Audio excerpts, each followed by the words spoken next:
The Dark Demon King. Volume 10 by Hishi Cage Dairy, translated by Shikaku, audiobook by Masquerade at Masquerade Audiobooks. Chapter 375, Tempting Lust. The Espel mountain range runs from the center of the Pandora continent to the northern side, drawing a large arc across the land. In the group of city-states along it, there are beautiful views of the snowy mountain range, but these mountains also have a dangerous side, being designated as Rank 5 dungeons. At this moment, there is a certain party of adventurers walking towards Espel during these early days of winter. Was there supposed to be a cave out here in a place like this? As the blizzard that was limiting their vision subsides, the mouth of a cave that has been dug into the side of the frozen cliff appears right in front of them. The one who spoke is the person at the front of the line of adventurers, Jimmy. He is a man of the human race who has almost reached the age of 30.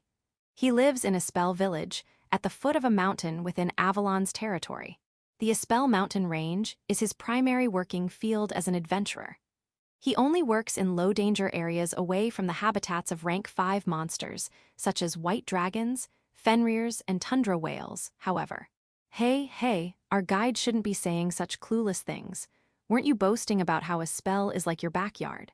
The one making fun of Jimmy is the party leader, Michael. He is a typical power-obsessed fool who calls himself the Golden Hero. Indeed, the fact that he is foolishly equipped with full-plate armor made of gold that not even an upstart nobleman would think of having made is proof that being a fool is part of his inborn nature. Incidentally, the greatsword on his back has a blade of platinum. Nevertheless, despite being made a fool of by a real fool, Jimmy is currently feeling bewildered rather than angry. "No, I've definitely been around these parts multiple times," he says. "I have a clear memory of this cliff, and I even know the shortest route to descend the mountain from here.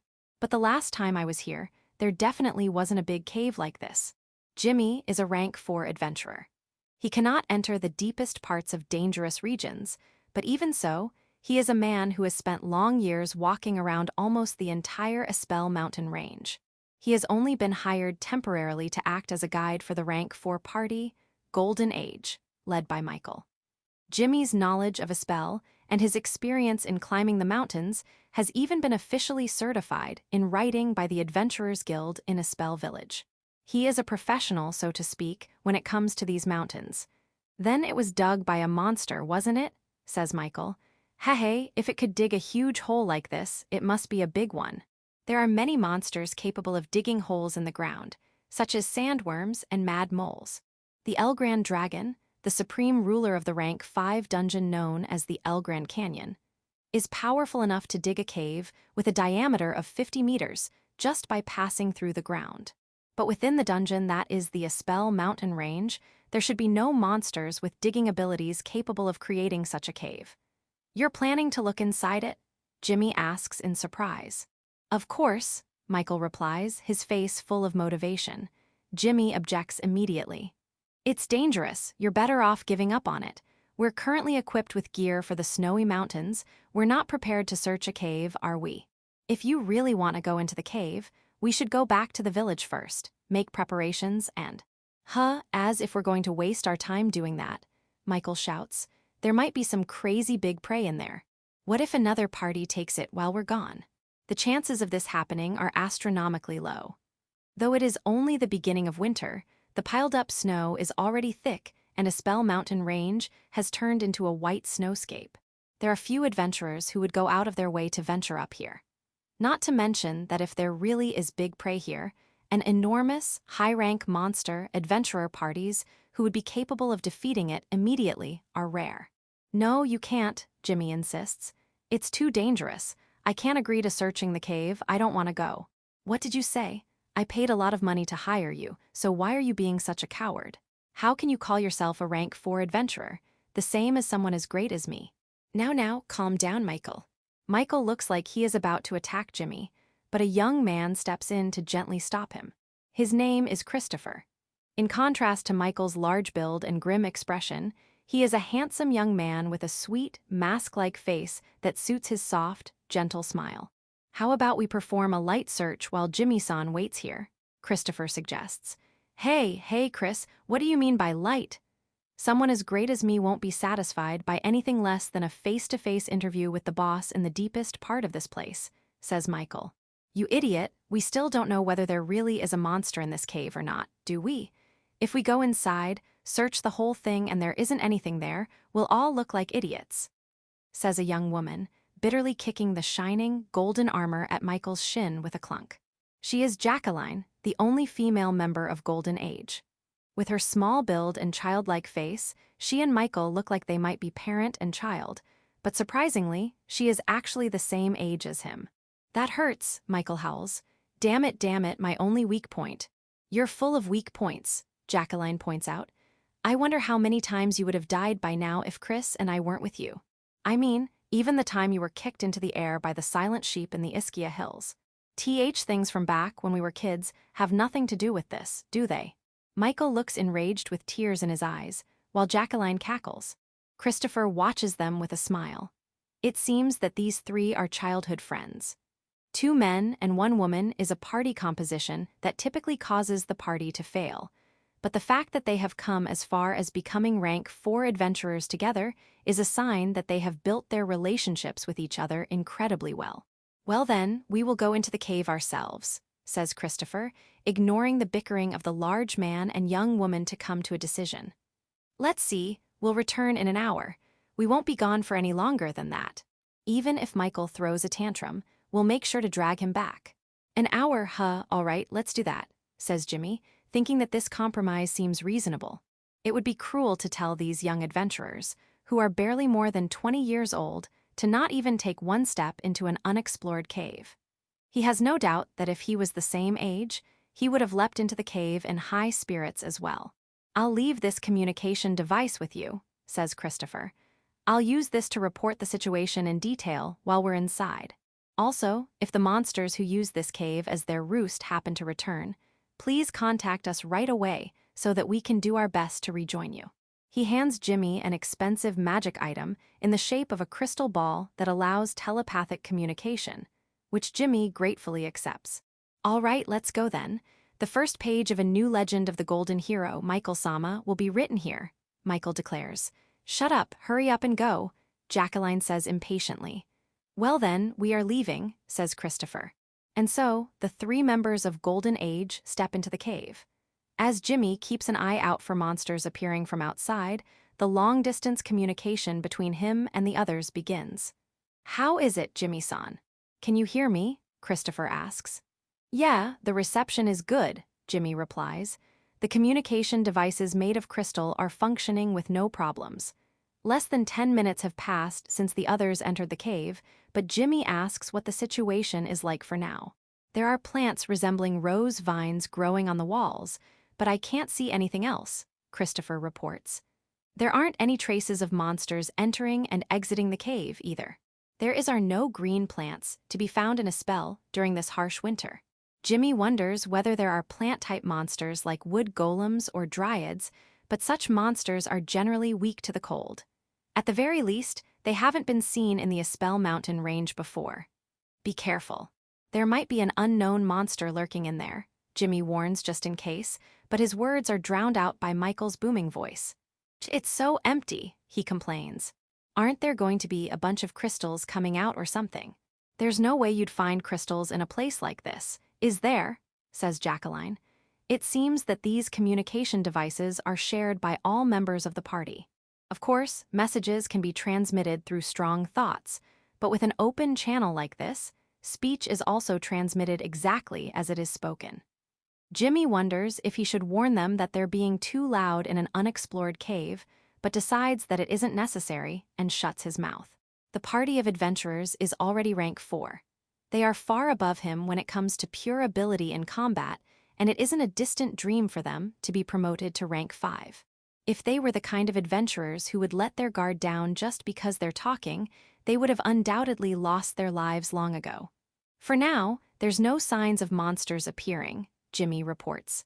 The weather is stable. Well, take care down there. Roger that. There is a fork in the path, says Christopher. There is a left and right path, both about the same size. We will try following the left one for now. It is possible that the cave has a complex structure with numerous branching paths. like an anthill. Don't forget to make marks to remember the paths you've taken, Jimmy reminds them. Yes, of course, Christopher replies. Jimmy feels a little anxiety at the fact that the first branching path appeared so early on, but the search of the cave proceeds smoothly from there on. Jimmy quietly waits for time to pass, giving the report of, "Nothing unusual here," every few minutes while listening to the boisterous, yet amusing conversation between Michael and Jacqueline. "There really is nothing but vines here," says Christopher. "It seems that 30 minutes have already passed since we came in, so we will turn back now." "Oi, it looks like this cave continues quite a bit deeper than this," says Michael. "Be honest, you're tired of this as well, right?" Jacqueline asks him. "There's really nothing here at all." "Why, yeah."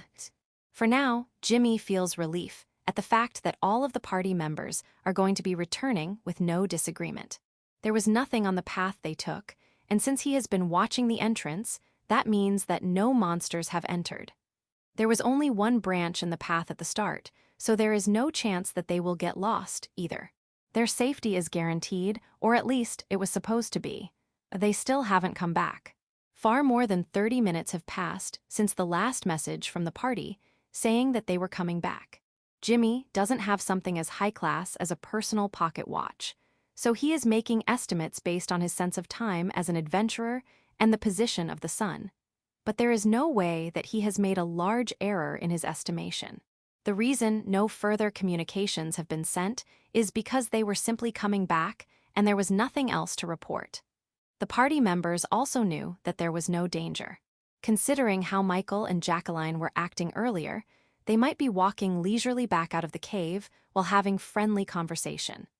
Jimmy can think of any number of reasons why they might be so late to return. But it is also true that he can feel anxiety slowly expanding in his mind. Fortunately, however, Jimmy has an item that can immediately check whether they are safe. He simply needs to contact them from his end. How do I use this again? He did hear an explanation on how to use it once, but he has no confidence, possibly because it is a magic item that he is not accustomed to using, or perhaps due to his age. He wants to believe that it's the former. "Oi, can you hear me, Christopher?" he asks. "Yes, what is it, Jimmy-san? Is there something wrong?" Jimmy gives a sigh of relief upon hearing a voice coming from the crystal ball. This one sentence is enough to tell him that nothing unusual has happened on the other end. "No, I was just thinking that you're taking a while to come back, so I wanted to check up on you just in case," he says. "I'm sorry, we'll be coming back soon, so please don't worry," says Christopher. "Ah, we've come back to where the fork in the path was, so we'll reach the entrance soon." It seems that Jimmy has been worrying needlessly, just as he wonders whether he is so prone to worrying because of his age. "Jimmy-san." A message from Christopher arrives. Not even a minute has passed since the last message. Is there something that he forgot to say? Jimmy responds without any particular misgivings. "Yeah, what is it?" "It seems that 30 minutes have already passed since we came in, so we will turn back now." Jimmy heard this sentence 30 minutes ago. He doesn't understand. "What are you saying?" he asks. Is it some kind of joke? Even if it is, Jimmy has no intention to play along right now. But the next response from the communication device is not an apology from Christopher. "Oi, it looks like this cave continues quite a bit deeper than this. Be honest, you're tired of this as well, right? There's really nothing here at all." "Why, yeah." It's the same. It's the exact same exchange that took place between Michael and Jacqueline 30 minutes ago. "Oi, what's wrong? If this is a joke, it's in poor taste." "What you, MMY-san?" Jimmy hears an intermittent voice in response to his shouted question.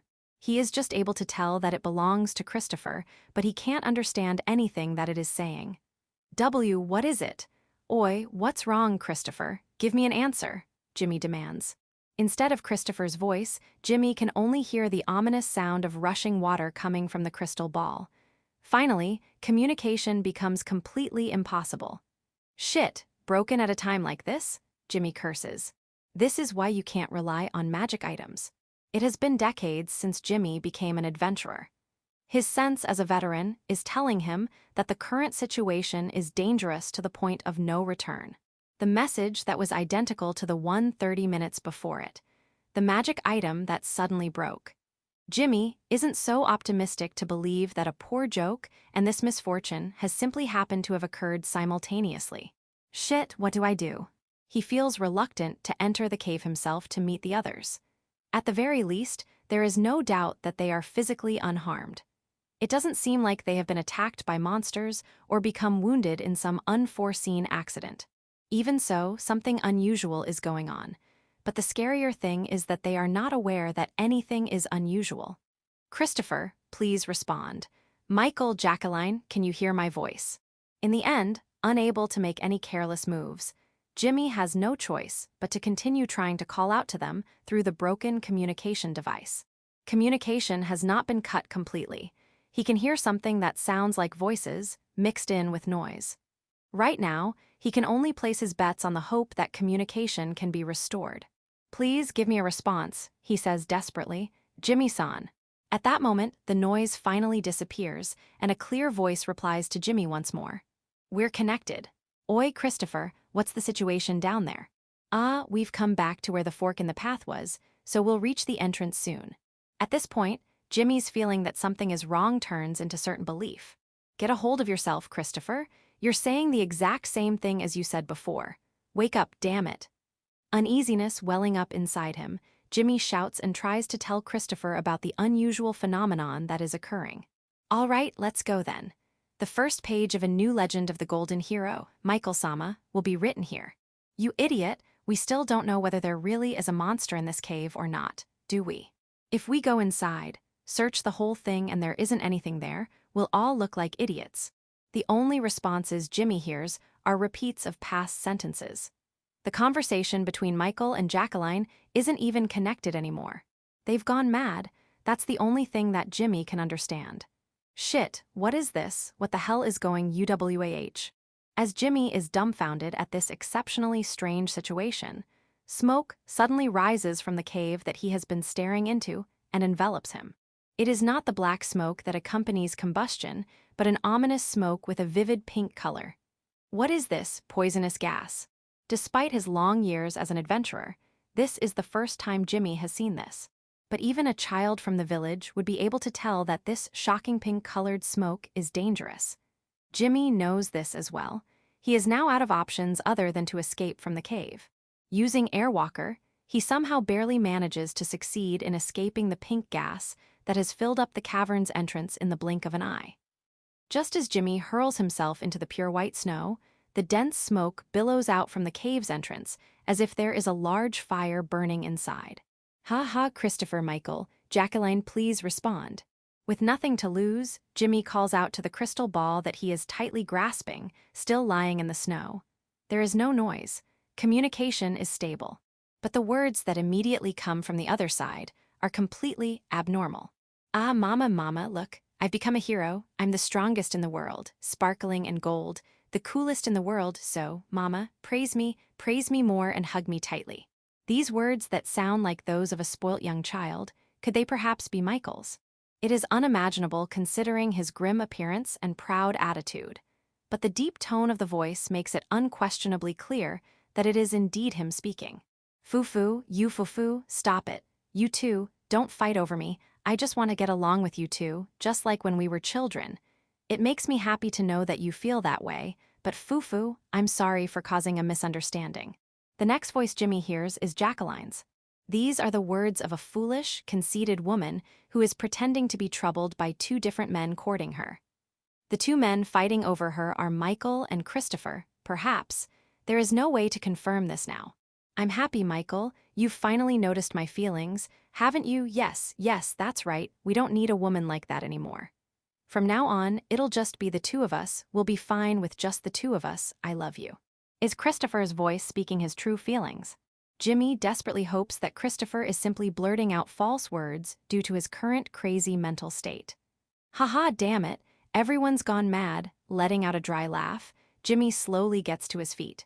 He looks at the cave to see that the pink smoke spouting out has completely vanished and the cave has returned to its original, gaping appearance. At a glance, it looks just like any other cave. Damn it. What the hell happened? Jimmy can't make sense of anything at all. The only thing that he is certain of is that those three young, promising adventurers will never come back alive.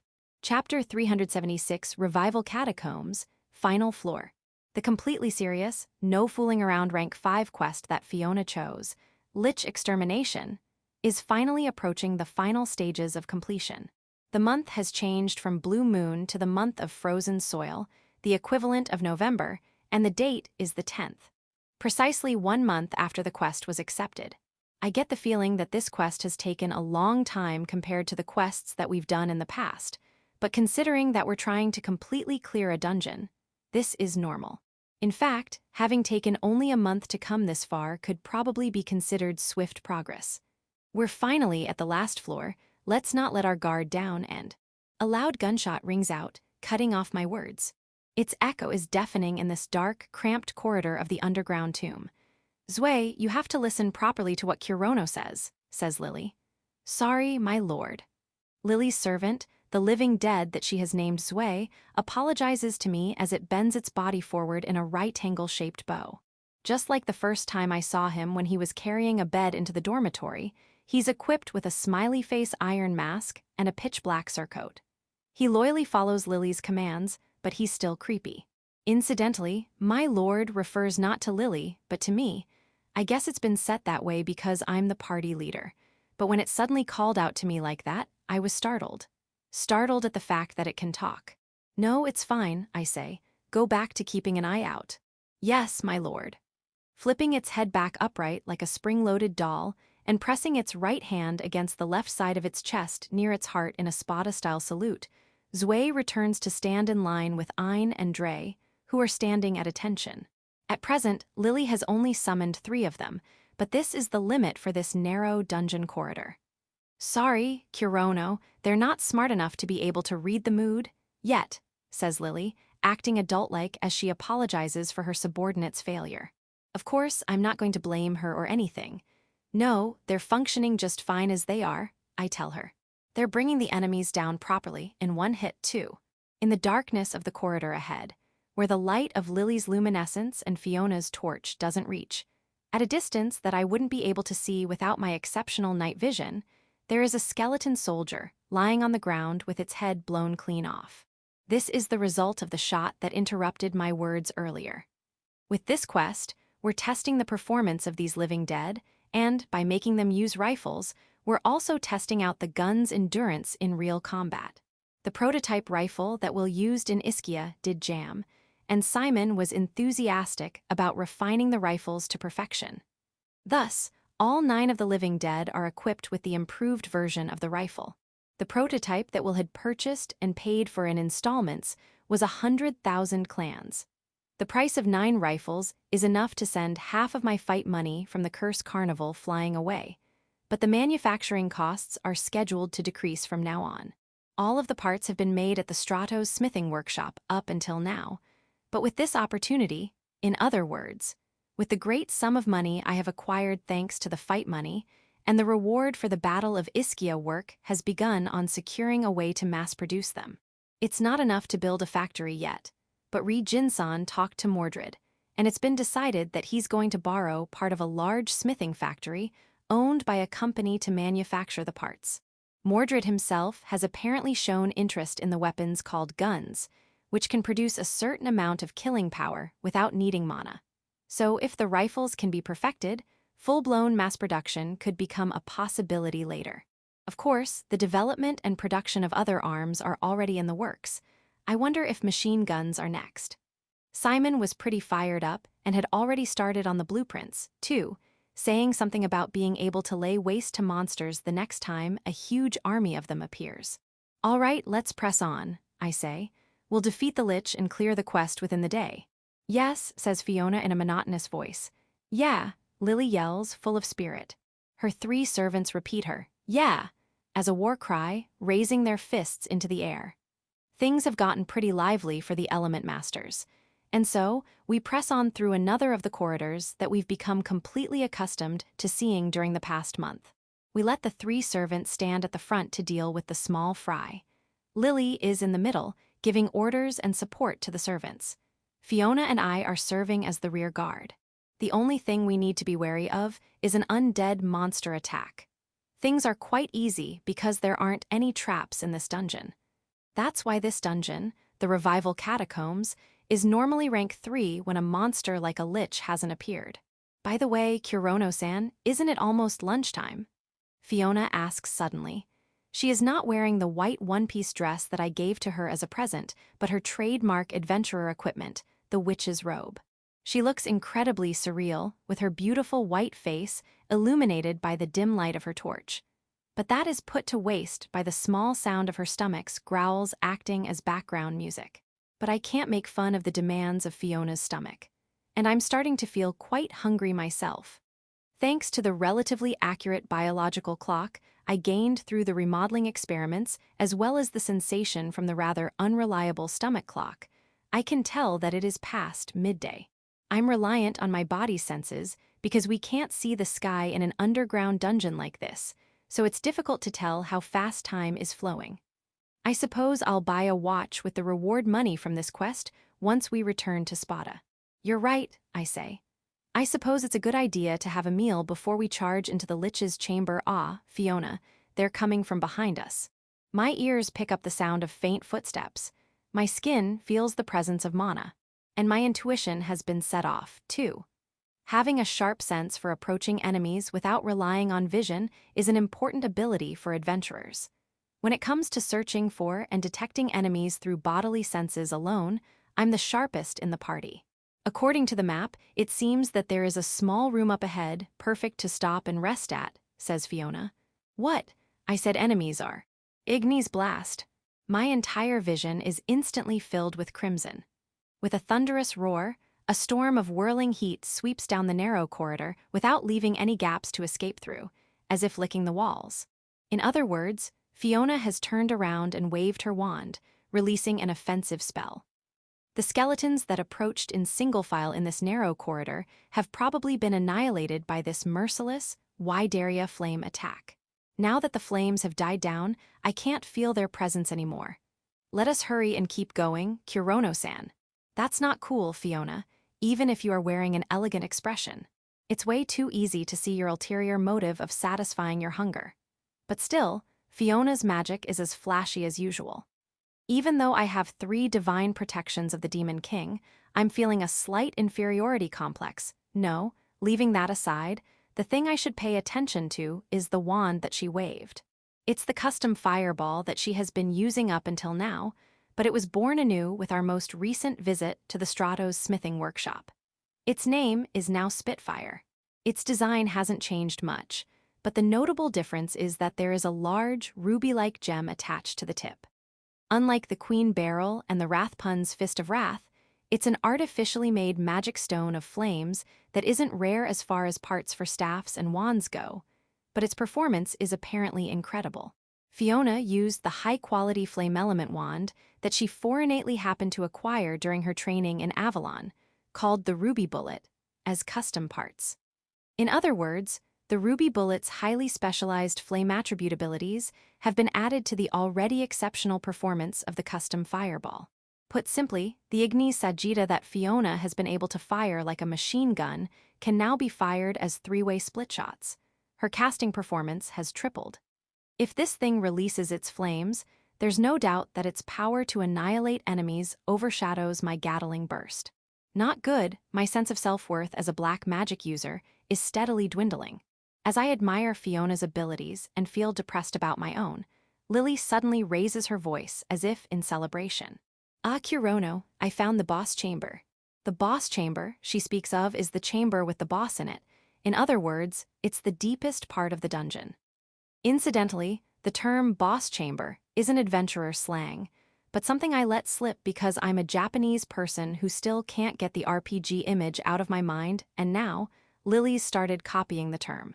Well, it's easy to understand, so it doesn't matter, but it might be a little embarrassing if other adventurers were to hear it. Yeah, this is definitely the boss chamber, I say. I feel the presence of a really murderous ambush. There's a small tunnel at the end of the narrow corridor, and deep inside that tunnel, there's an enormous set of heavy double doors.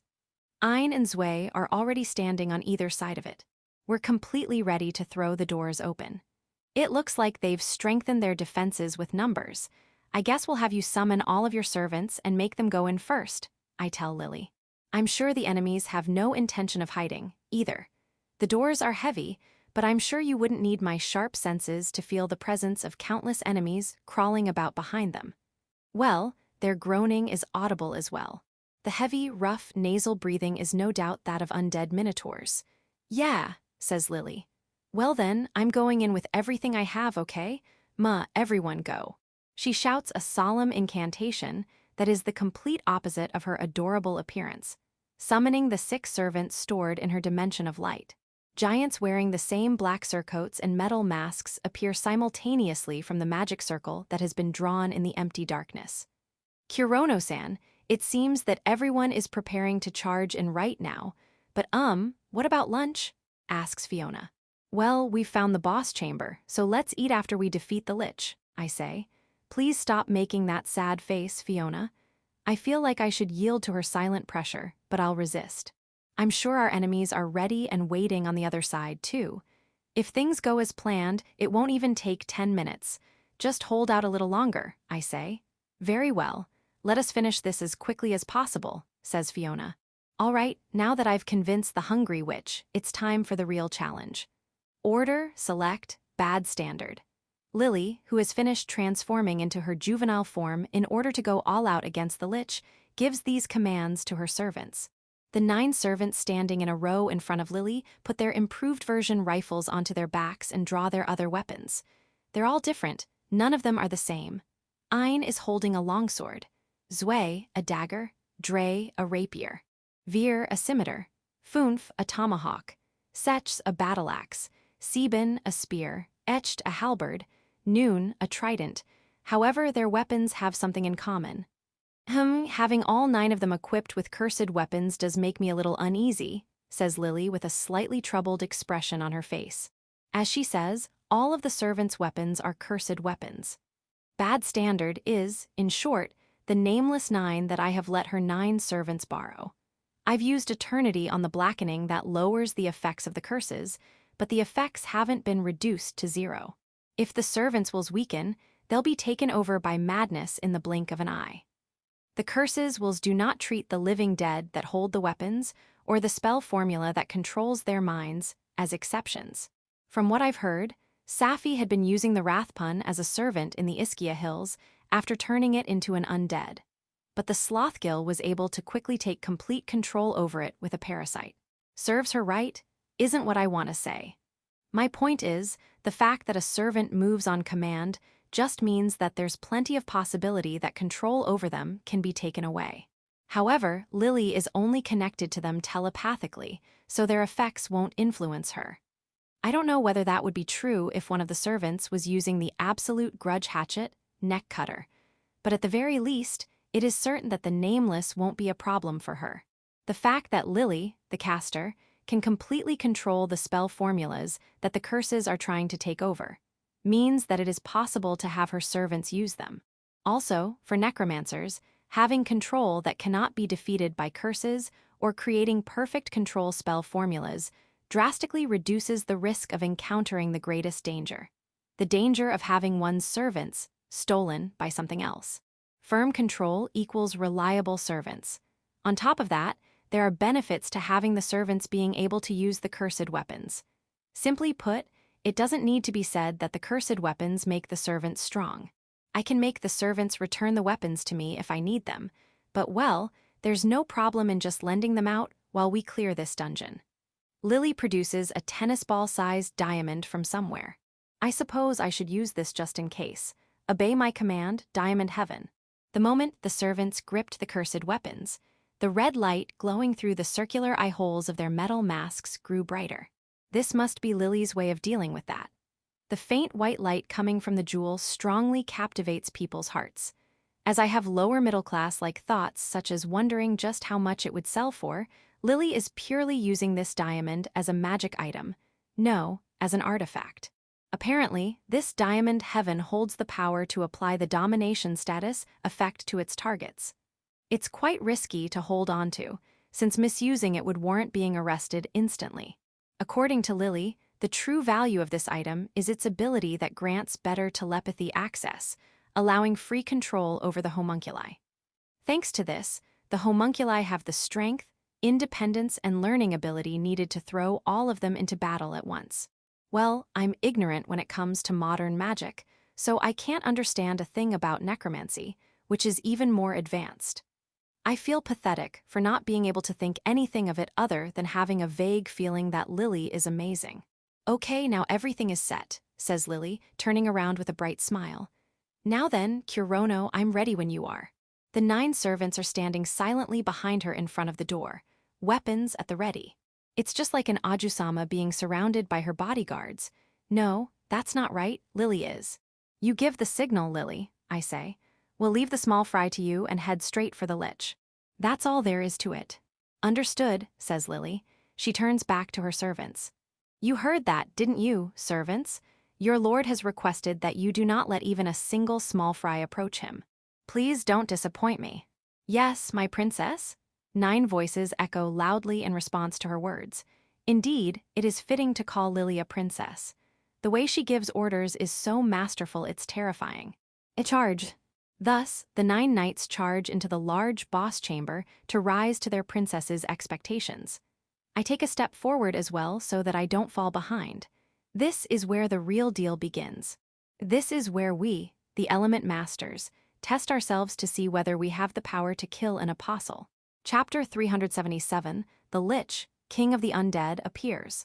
At the bottom floor of the rank 3 dungeon known as the Revival Catacombs, there is a large, circular space resembling Sparta's Grand Colosseum. Both of them are made of unrefined stone, but there are conspicuous, distasteful decorations all over this place. Pillars that are twisted like Baphomet's horns, the iron fences with rusty, thorn-like points, the ominous gargoyles, which are statues that are shaped like chimeras, and the list goes on. The melancholic atmosphere is extraordinary. The one waiting in this place is the king that currently rules the undead monsters of this dungeon, the Lich. His appearance is the same as a normal skeleton, but the dark mana hidden within his body, no, within his evil soul, is remarkably greater than other undead monsters. The reason liches are generally the type of monsters that use magic to fight is because that is the best way to make use of their abundant supply of mana. The lich that was recently born in the Revival Catacombs is no exception. He is a mage-class monster that is holding a staff made of dull gold. He is wearing a rusty crown, along with a robe and cape that are stained dark with blood. There is purple, flickering light burning in the eye sockets of his skull. His appearance is exactly the same as the illustrations published in the guild's monster list. The appearance of liches is well known throughout the world, and there are never any exceptions. It is simple for anyone to imagine what they look like, however. This makes no difference to the fact that liches are monsters powerful enough to be crowned with the rank 5 title. Such a lich is currently welcoming a certain party of adventurers with tremendous anger. There's no mistake that this is the lich, ha, says a voice. The ones that stand arrogantly before him, a king of death, is a man in black clothes, accompanied by a fairy and a witch who serve him. These 3 scattered the undead monster army that was the final line of defense guarding this place with ease, as if they were walking through an unoccupied wasteland. There were well over 100 skeleton soldiers at the core of the army, with several dozen heavy monsters, such as Minotaur zombies and Cyclops zombies as well. There were even the Lich's elite zombies, which had been made by making zombies out of the adventurers who had stepped foot into this place, capable of fighting with the same class and strength as they possessed while they were alive. The undead army was strong enough that it would be able to fight against even the Knight's Order if they were to step foot in this place. Or at least, it was supposed to be, but it seems that it was of no use in stopping these 3. Even now, the man is secretly giving orders to attack from behind. No, judging from the faint signs of telepathy, the one giving direct orders is likely the fairy. In any case, the forceful way that the 9 warriors who obey her are fighting prevents the undead monsters from approaching. The lich's irritation further increases with how disappointing his subordinates show themselves to be. However, thinks the lich, who possesses a high level of intelligence, if I defeat this party of adventurers and add them to my subordinates as undead, I will gain fighting strength that will render the losses I have suffered in this battle trivial. Although I am in trouble, this is a chance for me. Giving a dry laugh with his teeth clattering, the lich raises his staff. These three are strong, but not as powerful as he is. For the lich, it is merely irritating that he has to take action himself. But that is all it is. Once the lich releases his prided, powerful spell of darkness, Death Force Blast, that will be the end. Tadmir Tabadal Liaitlek, Ulnar Tabadal Liatlak, Ulnar Ulzalam Antishar, Ulzalam Alaswad. Is it foolish for the mage-class lich to begin reciting an incantation right in front of the enemy on his own? No, adventurers who have come this far would understand. They would understand that the lich has a plan to fight and win even if there is no front line to defend the caster. There are multiple lines of defense, not just one. They are not functions of the dungeon, but traps that he has set up himself, among other things. Preparations to make a counterattack are perfect. This is a dungeon, the lich's castle. The terrain advantage is his, and he has the brains to make use of it. There is not even the smallest chance of defeat, so the lich thinks, as he hears words that are perfectly normal to hear from an adventurer party, the order to attack. This is the last thing that he hears. Let's go, Lily, Fiona Formation Anticross. Welcome back, Kurono-kun. Congratulations on clearing the quest, says Irina with a wonderful smile, congratulating me on my return and my success with the quest at the Adventurers Guild headquarters. If it were an ordinary receptionist, these words would be a fixed phrase with no value, but hearing them from Irina, my friend, fills my heart with emotion. Though according to Fiona, the moment I feel that emotion, I've already been fooled. Thanks, I say.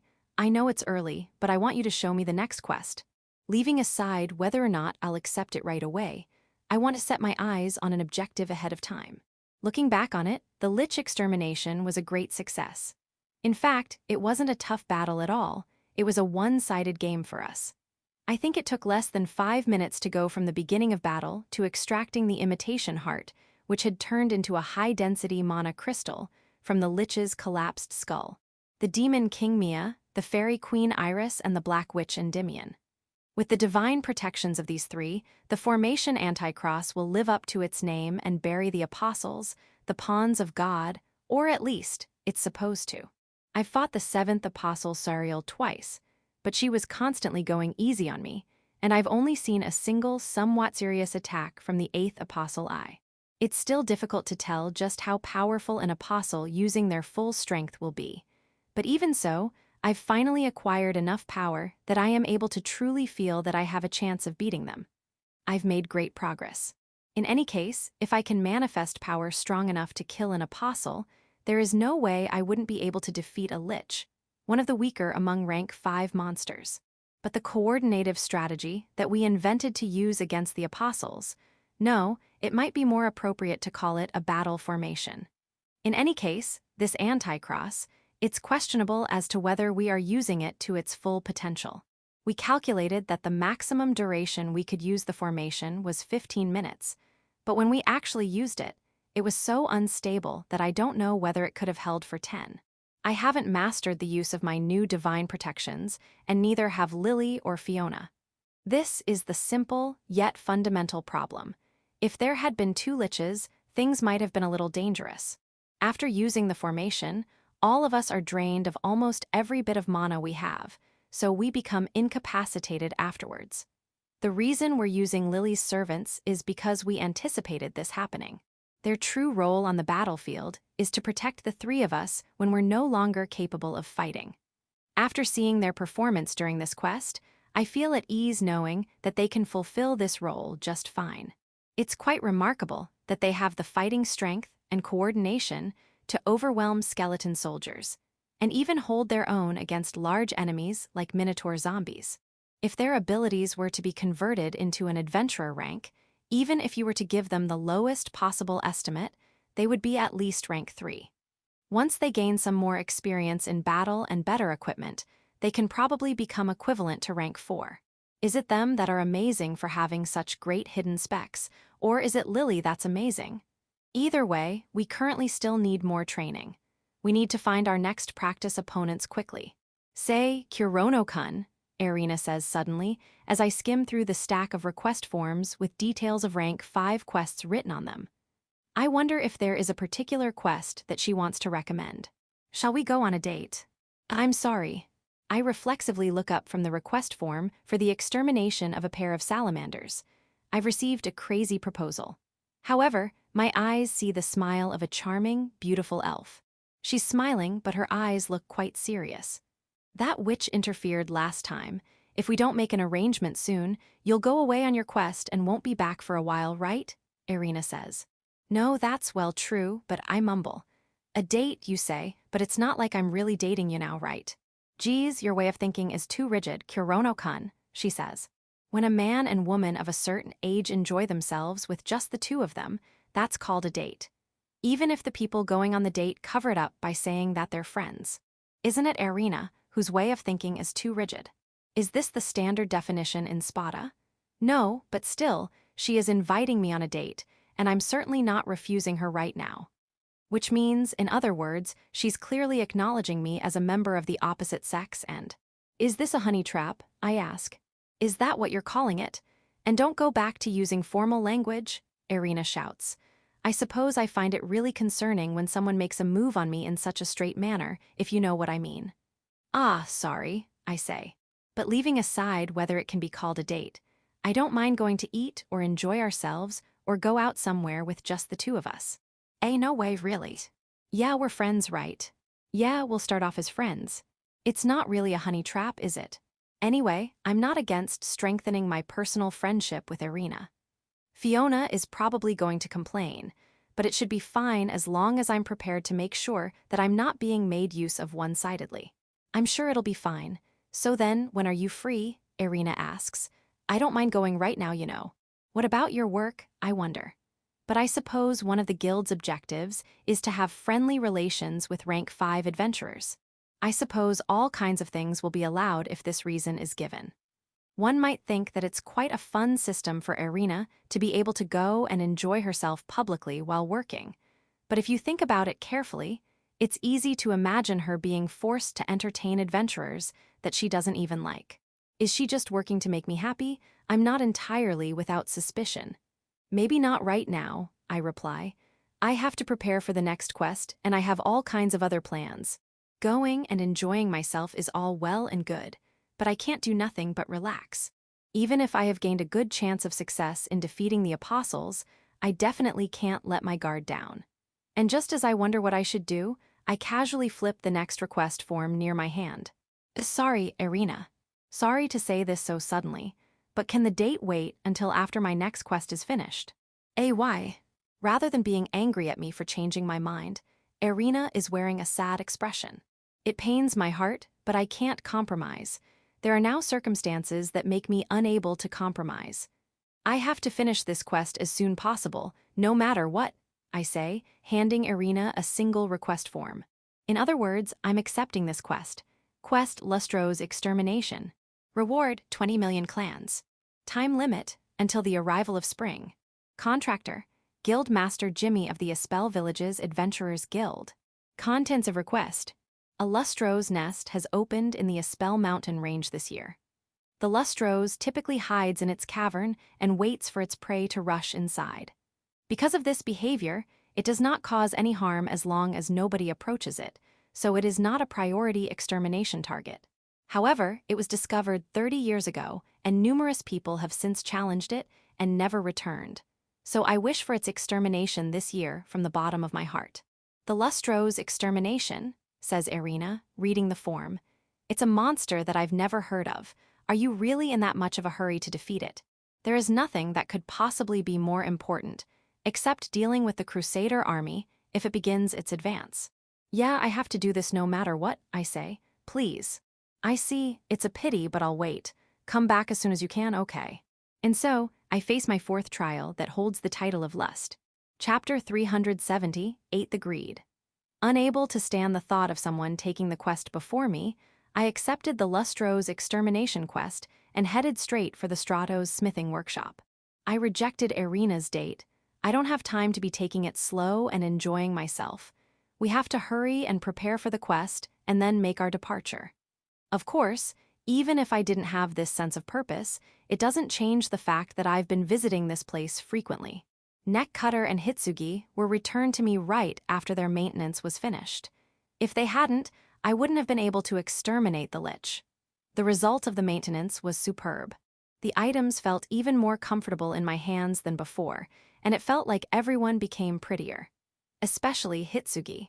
My prided black hair has become even more beautiful, the kind of hair that my cute Goshujin-sama loves. She shouted these words of questionable meaning in a satisfied tone. Inside my head, it was really loud. But for some reason, the hungry wolf blade, evil eater, remained the same. There is a large fissure running down the belly of the blade from when it blocked the Greed Gore's iron sand greatsword, so this guy was the one that needed repairs the most. I thought that I was going to be told that nothing could be done about it, but Rijin-san gave me a completely different explanation, saying that it is better this way. With quite a lot of confidence, too. Well, he did assure me that its function as a sword has been restored without problem, so I did just take it with me, but I'd still feel a little uneasy about using it in a critical situation. Now then, all of these handheld items were returned to me long ago, but maintenance wasn't the only thing I requested at the Strato's smithing workshop. Indeed, I have asked Rijin-san to manufacture a new weapon for me.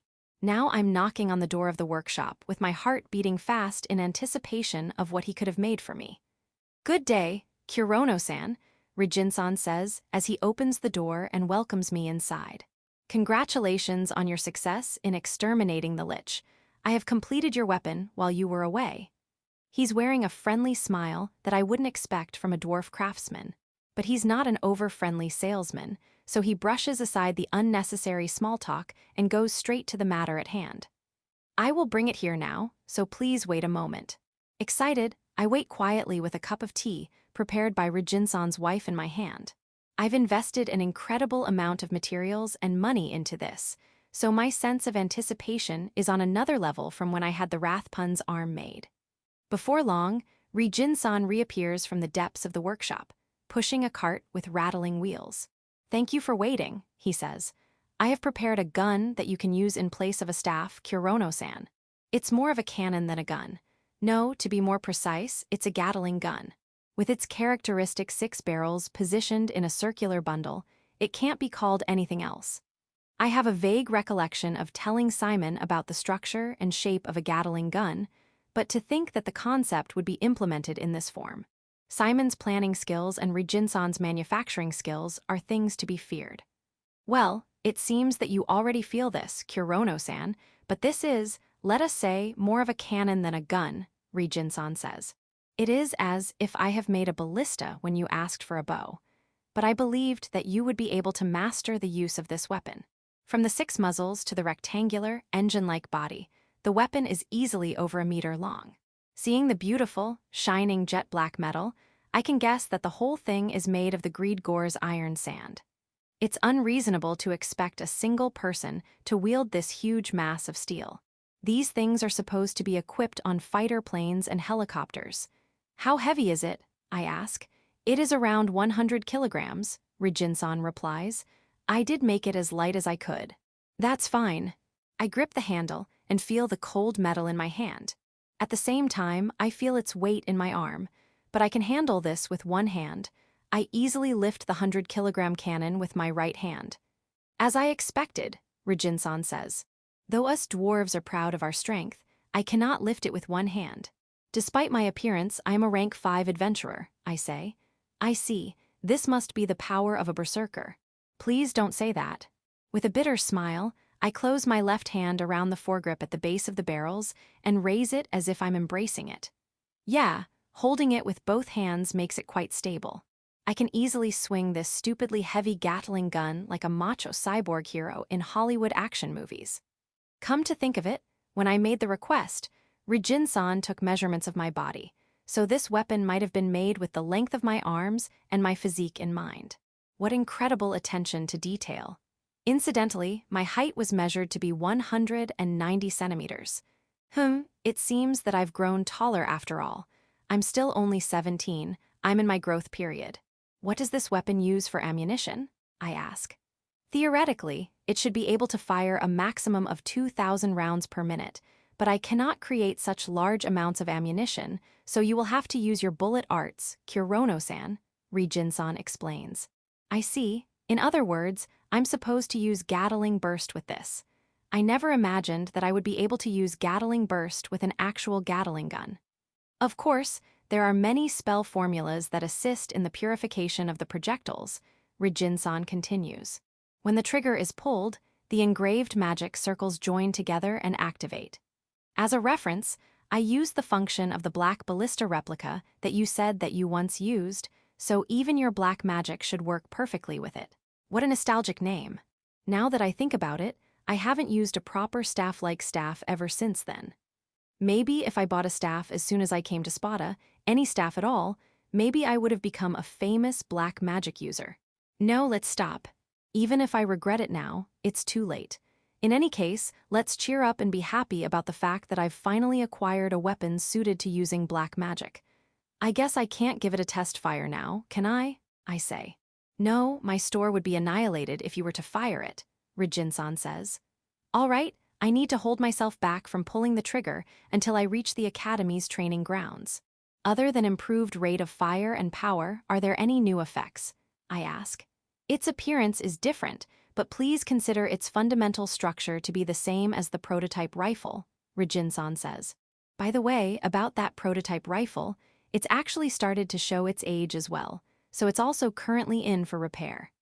Well, I was basically firing it non-stop at the monster army surrounding the Ischia fortress until I managed to push through to the fortress. In fact, I should be grateful that the barrel held out so well.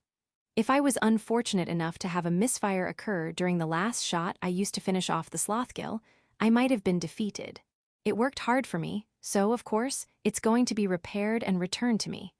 But anyway, we're talking about the Gatling gun at the moment. However, in place of the magic stone that a staff requires, I have incorporated the Slothgill's skull into this weapon, so it is possible to utilize powerful lightning element abilities, Rijin-san says. Skull, I repeat. Yes, it is in here. Rijin-san points to the main body of the gun that connects the handle to the barrels.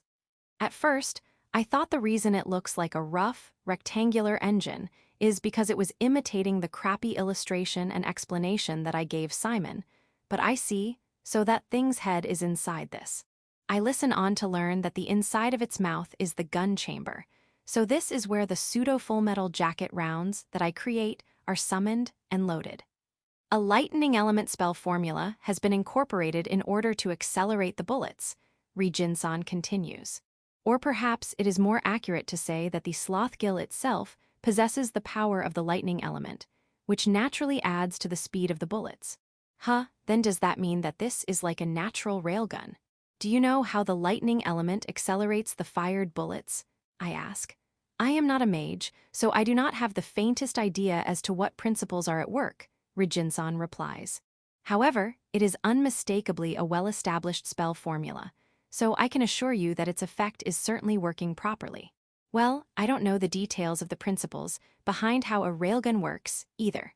The Gatling gun's mechanism probably uses electromagnetic induction like real railguns, and even if it's just some mysterious magical principle that makes the bullets faster by adding the lightning element, there's no problem as long as it make the fired bullets travel faster.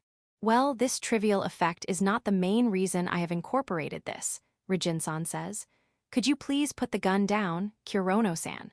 I put the Gatling gun on the ground as I'm asked. Rijin-san bends over and I see him tinkering with something, and then the barrels detach from the weapon's body with a heavy, clunking noise. It's not that it's broken. I certainly swung the weapon lightly while holding onto the barrels earlier. They either come off with the press of a button, or it's some kind of magic. I'm curious about it, but I wait quietly without interrupting with a question. Rijin-san takes a different barrel from the cart that he probably prepared in advance and joins it with the Gatling gun's body to give it a new appearance. The result is an anti-materiel rifle. No, it's got a different barrel, but it's still a large cannon. If you switch to this barrel, you can fire a plasma breath, Rijin-san says. I can fire that. Of course, it is inferior to the original, but even so, it produces a power that even the advanced offensive spell line force Sagitta cannot compare to it. Wow, that's seriously amazing. I'm excited on the inside, but I quietly listen to Rijin-san's continued explanation. However, it is a powerful attack, so it requires you to charge it yourself to a certain extent. That is, you should be able to use a pseudo-lightning element with your black magic. There is no problem with this, is there? No, none at all. It's not like I can imitate all kinds of lightning element spells as if I'm a skilled thunder mage. But if I just need to pour some mana in, I can use as much as is needed. I'm confident in my stamina and pretty confident in my mana as well. That is excellent, Rijin-san says. Even if you simply charge it with lightning element mana, the Slothgill's skull will amplify the electrical energy and fire with considerable power. But Rijin-san takes another item from the cart. It's a magical cart that can produce anything. If these bullets are not used, it will not produce anything powerful enough to be called a plasma breath. He hands me something that has a rather unusual shape for a bullet. It has two twisting parts, starting from a sharp, claw-like tip.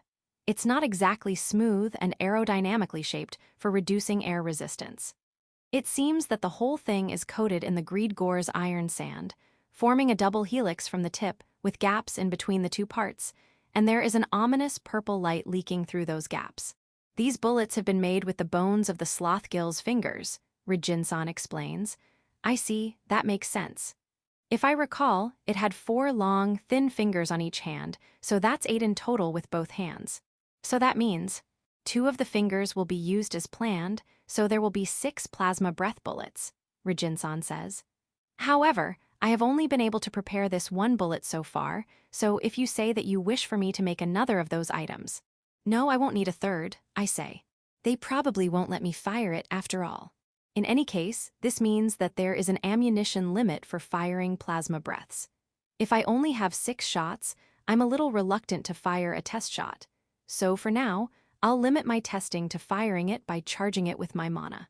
My apologies, but when you fire the plasma breath, the gun barrel will likely be pushed to its limits with a single shot, Rijin-san says.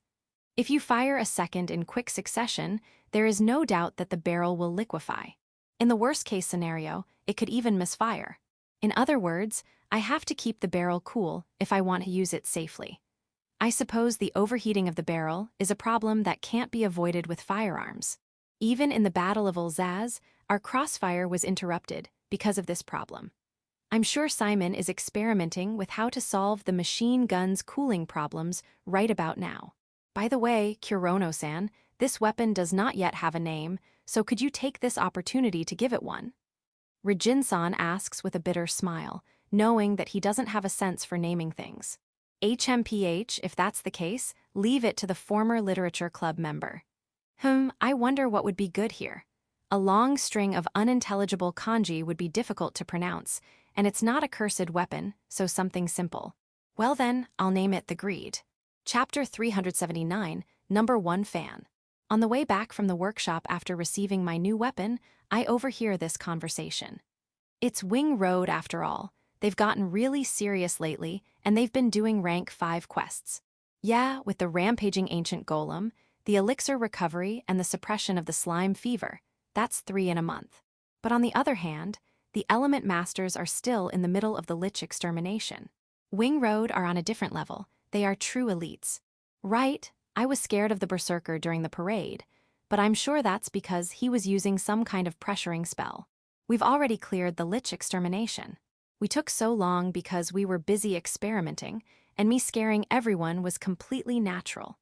I have all kinds of explanations to give, but I'm not going to go out of my way to complain. We element masters performed brilliantly during the Battle of Ischia and made a sudden rank 5 debut. Along with setting the fastest rank up record with a time of 3 months, we've drawn attention as the rivals of Wing Road, the party that has been the youngest and most active up until now.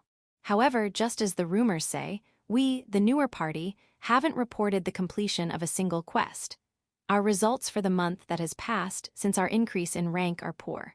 In contrast, Wing Road has been clearing rank 5 quests one after another, as if to claim back the spotlight that was stolen from them in Ischia. The difference between us is clear. This is even truer for the townspeople, who know of nothing other than the results of quests. It seems that this month has been plenty of time for the rumors that Wing Road is a step above us to start spreading. It's not like I'm upset about or anything, you know. That's right, it's not like we want to stand out. We have our sights on our objective of defeating the apostles, and we're progressing steadily towards it, so we're fine with it. Isn't everything going well? Just what could we possibly be dissatisfied about? Well, there's also a vain part of me that wishes that we could do some work that I could brag about to Nell. Excuse me. I'm completely surprised by the voice that suddenly calls out to me. I was so totally immersed in my thoughts that I didn't notice being approached. As I hastily turn around, I see a female student so small that her head just manages to enter the bottom of my vision.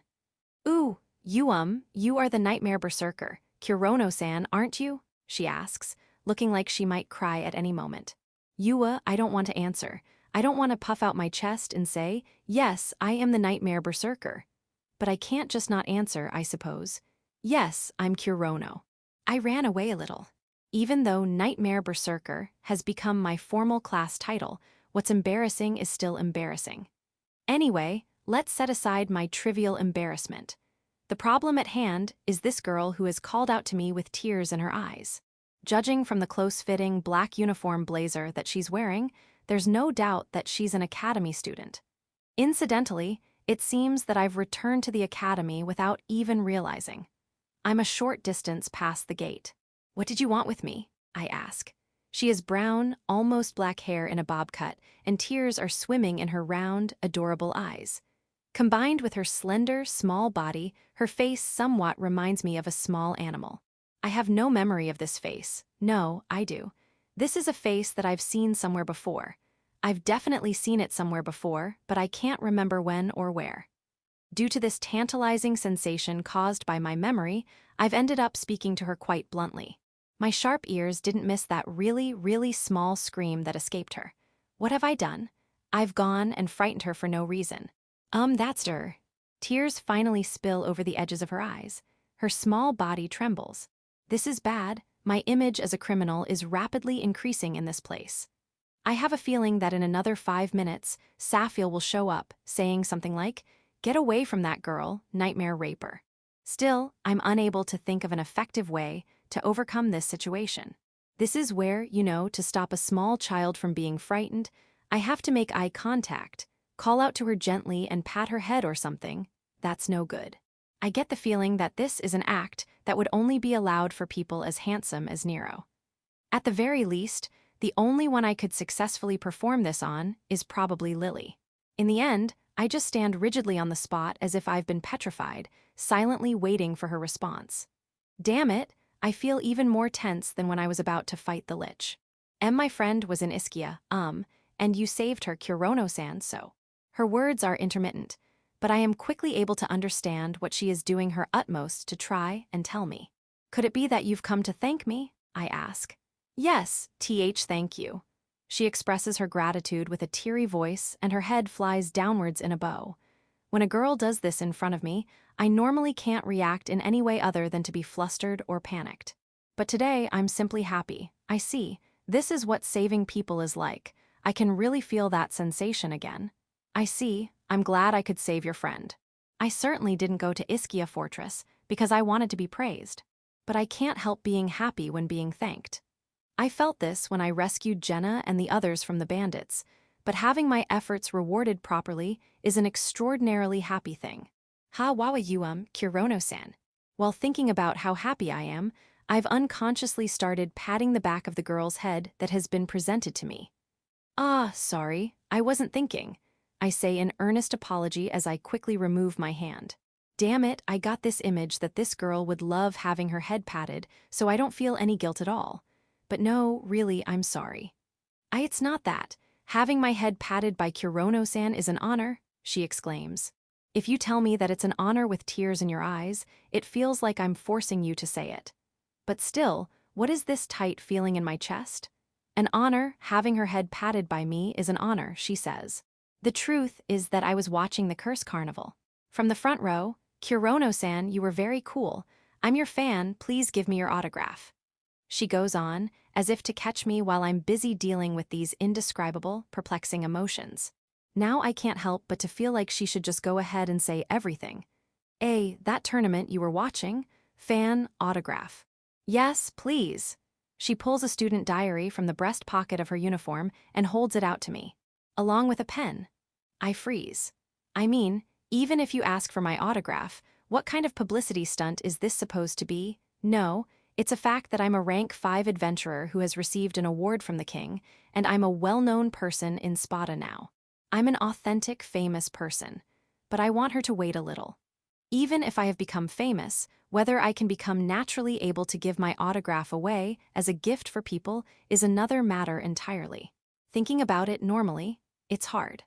Just imagining practicing giving autographs to prepare for the future, preparing a pen name, and coming up with an elaborately designed signature is embarrassing enough for me to want to bury my face in a pillow and flap my legs.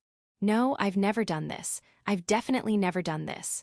Coming up with a cool name while I was in middle school is as far as I've gone. You won't?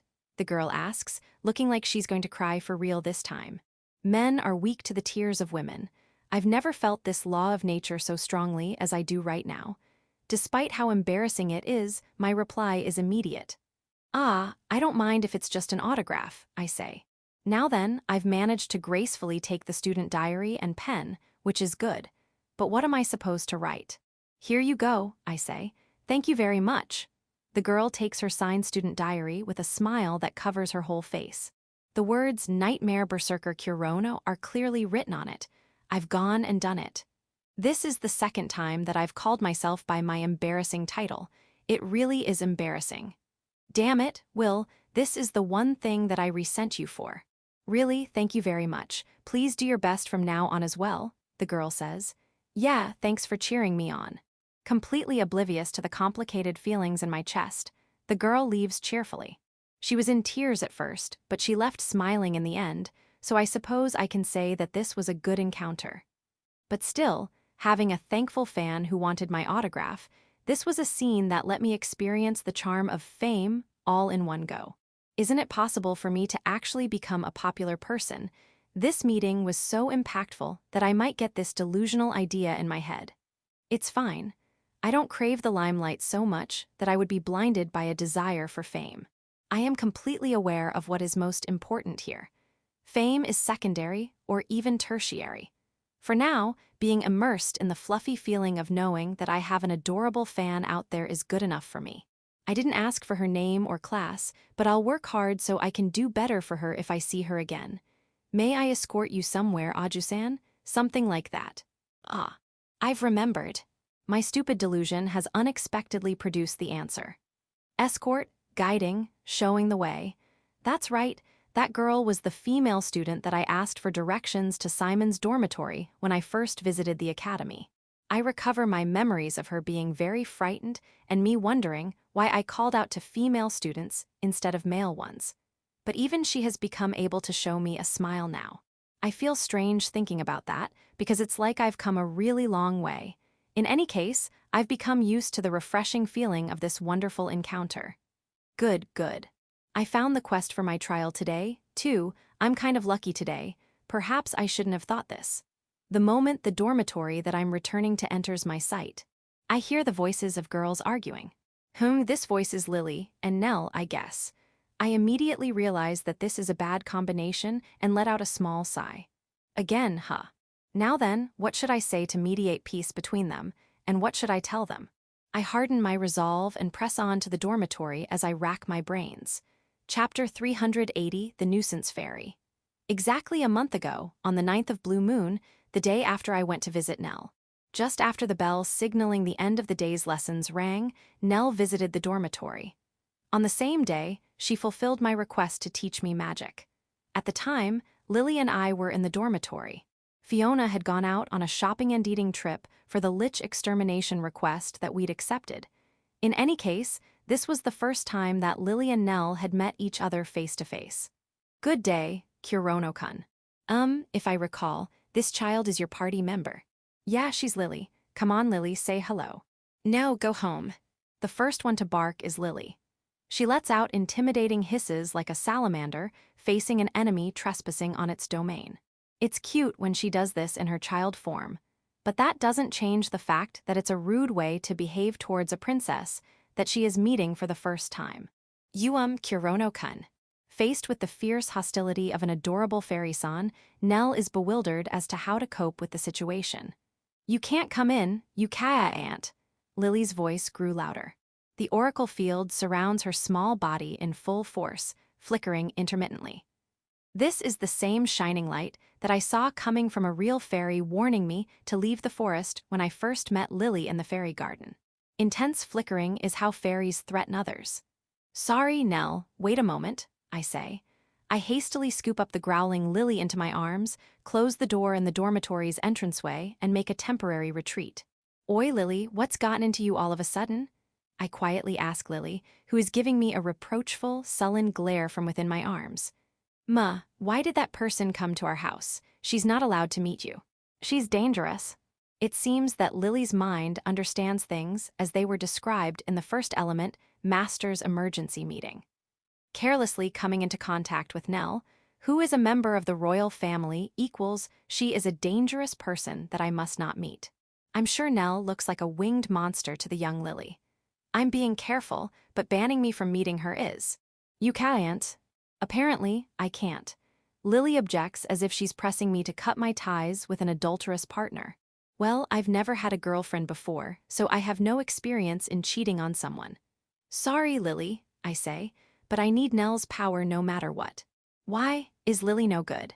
Lily reacts in such a way that it feels like a crashing noise is going to follow. Her eyes and mouth are wide open, letting me know how shocked she is so clearly that it hurts. It's unfortunate, but you can't teach me modern magic. Can you, Lily? I point out. If you go fire comes out. That's your characteristic ability, isn't it? I can't imitate that.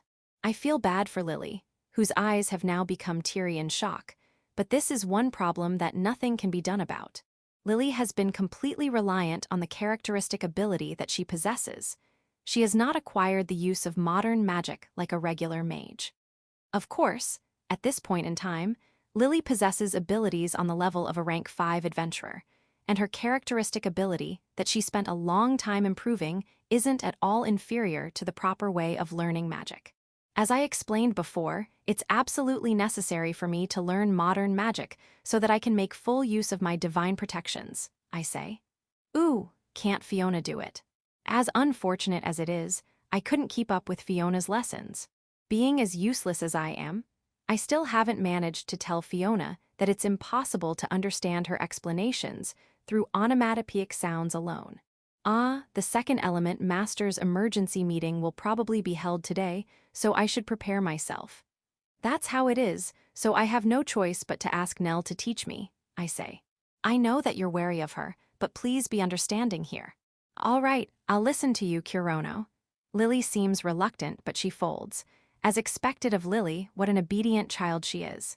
And so, Nell coming to teaching me magic was formally approved, but I sigh again, I'm currently looking at Lily, who is using her sparkling fairy-style intimidation method as usual, and Nell, who is cautiously trying to approach the dormitory. Kurono isn't here. Go home, Lily shouts. I will not. I promised that I would continue teaching Kurono-kun after he came back from his quest, Nell exclaims. The sight of a princess quite seriously cowering before a small girl is rather comical, but for her, this is serious. In any case, if I don't go there, things won't be resolved. Lily, isn't it about time you started being nice to Nell? I say. Kurono. Kurono-kun. Lily is wearing an uncomfortable expression, while a flower-like smile blooms across Nell's face. Sorry, Nell, Lily is still just a bit wary, I say. She definitely doesn't mean any harm, so please forgive her. Yes, it is quite all right, Nell says. It does not bother me. Thanks for your wonderful royal smile. Nell truly is an angel. In contrast, Lily has puffed out her cheeks in displeasure, but she still flies into my chest and snuggles against me. Lily really is an adorable fairy-san, even when she's angry. But as I spoil Lily like a cat, I can hear a quiet mew-moo-moo and feel a slightly stern gaze being sent my way from Nell. I'll pretend not to notice. Let's go inside for now, I suggest. And so I enter the dormitory with Lily in my arms, leading Nell inside. Our destination is the lounge, not my room. On the 9th of Blue Moon, the second element master's emergency meeting was held, and the topic of discussion was whether it's all right for me to have Nell teach me magic. Since Nell is visiting like this, I obviously managed to get permission, but several rules were decided. One of them is that the lessons aren't held in my room. If Lily doesn't want others entering her room, then should she get her own room that's separate from mine? I suggested this to her, and she cried. It seems that this isn't the problem. In any case, the magic lessons from Nell Sensei take place in the lounge. Well, as long as she's teaching me, I don't mind where it is, so I don't have any particular objections to it. Kurono-kun, I have tea and snacks, so I'll go and prepare them, all right? Says Nell. Come to think of it, ever since the lesson on the 9th, Nell has always brought some kind of gift with her. Considering that I'm the one being taught, this pains me a little. But Nell's tea and snacks are delicious, so I'm grateful for them as well. I'm always unintentionally taking advantage of her kindness. Thanks for everything, I say. Not at all, Nell says, giving me a bright smile as if to say that she knows me too well as she heads into the kitchen. I'm ending up leaving all the preparations to her as well, but Nell is the only one who can prepare tea so well, so I hope she can forgive me. Lily, you have to thank her properly as well when you eat, I say. MHMM. With Lily still in my arms, I sit down. This is the perfect posture to have Lily sit on my knees. Incidentally, this is the second rule for the lessons. Having Lily present when I'm receiving the lessons, that is. Having considered the unlikely possibility that Nell tries something to hack into my brain with telepathy. Lily is here because she can detect the use of telepathy immediately and defend my mind. I think this is being overly cautious, but this was something that Lily and Fiona would not yield on. Of course, the witch's expert opinion was that Fiona should be the one giving out the lessons to begin with. And then I finally hardened my resolve and said it. I told her that it's hard to understand through onomatopoeic sounds alone. Fiona cried. I wanted to cry, too. This is one of the pages in my book of difficult memories. After we wait a few minutes, Nell appears, bringing steaming black tea and some mousse-like sweet snack in cups. Here, please drink it while it's still hot, she says. She finishes skillfully setting the table, and well, itadakimasu. Last time, we finished after having done the basics of Protect Boost and Concentration Boost, didn't we? Nell continues. While I enjoy this extremely delicious mousse, which was probably bought in a famous store in the Upper District, I confirm how far our lessons had progressed. It has been a whole month after all. That's right, I say. These two are the top priorities for me to learn, so please hurry and continue. Yes, please leave it to me. Nell answers as she puffs her large chest out and slams a heavy grimoire on the table. It quivers. Even if there is no such thing as the huge breast element, my eyes are subconsciously drawn there. Kurono, say ah. Off. Lily suddenly pushes her spoon towards me, so my eating what's on it is mostly a conditioned reflex. Is it good, she asks. It is, I say. You want some too, Lily? Yes, I return the favor and feed Lily, who is sitting on my knees. I feel like a papa raising my daughter. Ah, how therapeutic. Incidentally, the spoon that I'm using is one that Nell has brought. This silver thing, which has carvings in the shape of white wings on it and practically exudes luxury, is the same one that I used to eat the pudding when I visited Nell. Nell brings not only this, but the whole set including the cups for the black tea. I can feel her incredible dedication. However, her tableware set doesn't go as far as to include a small spoon for a small child to use, so Lily's spoon is her own. As I shower Lily with affection, Nell, who is sitting opposite me, calls out to me while leaning forward. You Kurono-kun, that is, me as well. What is it? I ask. Me as well, it's nothing. Is that so? As if suddenly giving up on something, Nell gives a troubled sigh and quietly returns to her original sitting position. Just what in the world was that? Could it be that me showing so much affection was really gross? I think it's unlikely, but I'll be more careful from now on. Gotcha, Sao-sama. Before long, we finish eating, and our first lesson in a month finally begins. The fourth trial is waiting for me, after all. I'll learn Protect Boost and Concentration Boost to some extent over today and tomorrow, and challenge the Lustros. Phew, In complete contrast to my enthusiasm, Lily, who seems to have become sleepy after finishing eating the snack, lets out a yawn. Do your best, Kurono. Chapter 381, Uninvited Partner. When one thinks back on it, Simon had never really formed a party. When he had first registered as an adventurer to earn his tuition fees, he naturally tried forming one, but in the end it didn't work out. Nobody really wanted a helpless alchemist who couldn't even use a sword or magic. And naturally, he went solo. He wasn't really aiming to rank up either, and so he just went on doing the rank 1 quest of collecting medicinal plants over and over. But to Simon, this wasn't unfavorable.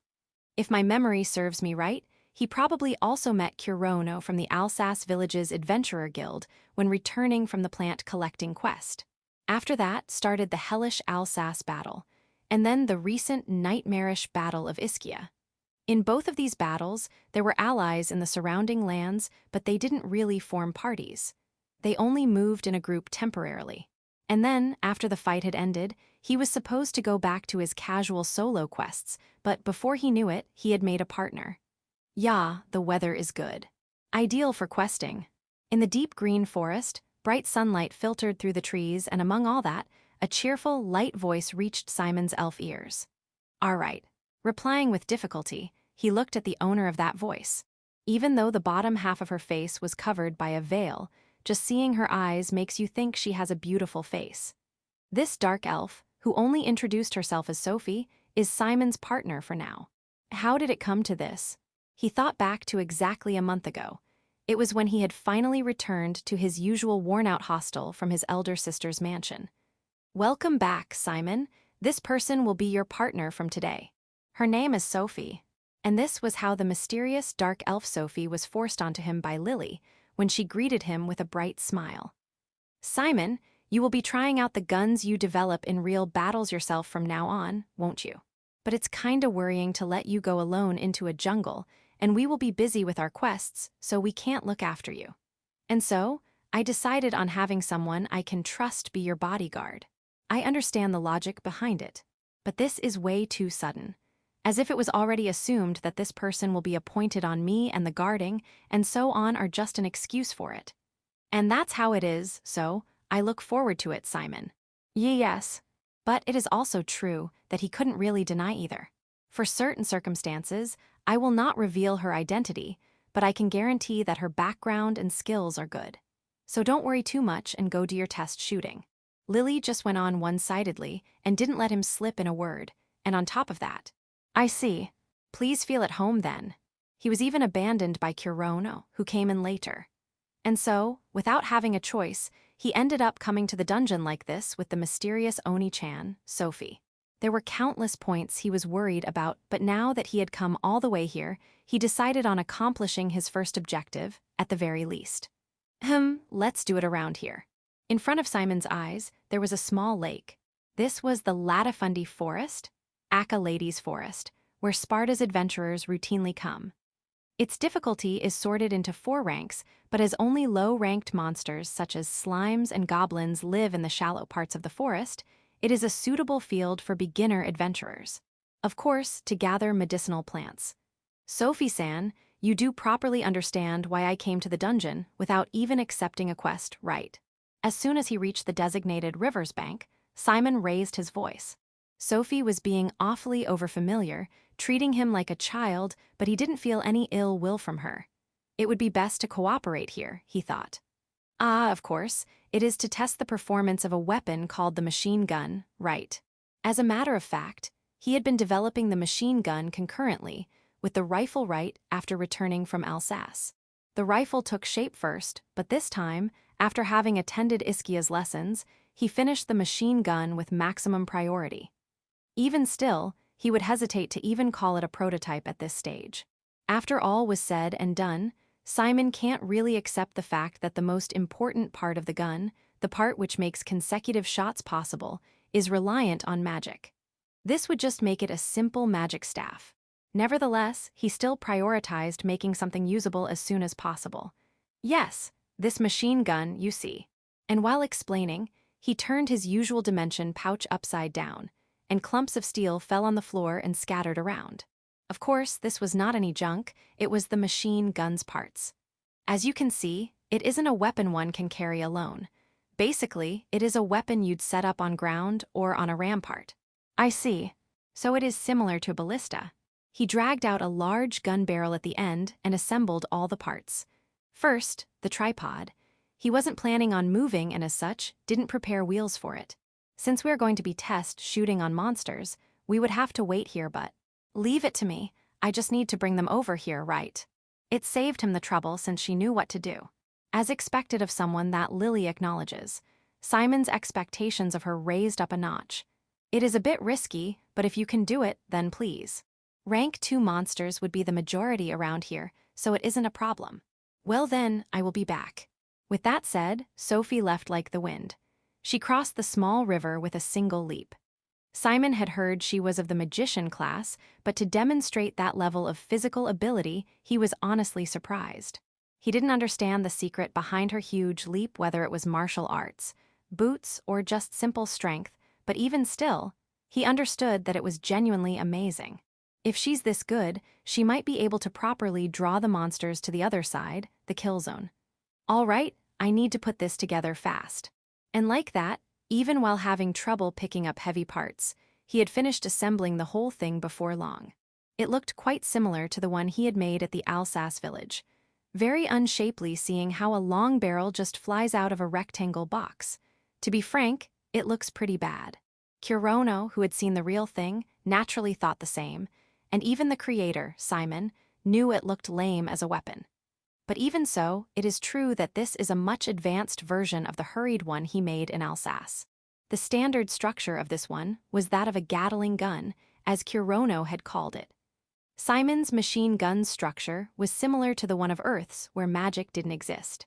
To be exact, it was similar to the first Gatling gun in existence in Earth's history.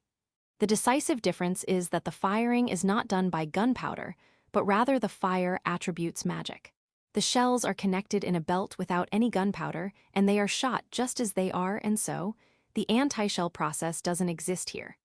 And because of this, there was the merit of not having shells clog up, but even more than that, the demerit of having to rely on magic was high. Simon can't use magic, in other words, he doesn't have mana. To operate the magic shooting system built inside, magic items were needed. And for that, he simply used a processed fire attribute magic stone, but the cost to mass produce that would be too high. Moreover, if the mana supply provided by this item runs out, the machine gun won't shoot, even if the shells still remain. The gun won't have any meaning if the general public like Simon can't use them. Thinking of that future, he needed to get rid of all magic-related stuff in it. It would take quite a bit of time to complete the machine gun, thought Simon. But soon switched over, thinking that now is the time to be testing out what he had progressed so far. Well then, first, I will check its behavior. First, test shooting. He didn't really establish any target or anything, he just wanted to confirm if the thing would even shoot the shells or not. Even the powerless Simon could rotate the crank, which was properly greased.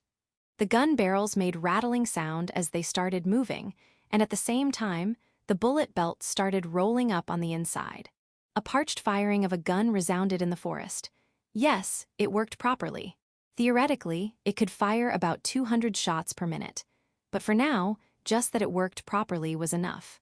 Since the Gatling gun has 6 barrels to shoot from, the heat released from shooting is dispersed much easily. It was obvious as numerous barrels are being rotated in sequence to shoot bullets, but it is an important effect. But it is a secret how Kurono actually went, oh, it shoots from 6 barrels simultaneously, amazing, when he first saw it. This could probably easily kill 10 to 20 slime or goblin. Simon was looking forward to Sophie's return so that he could shoot at moving targets.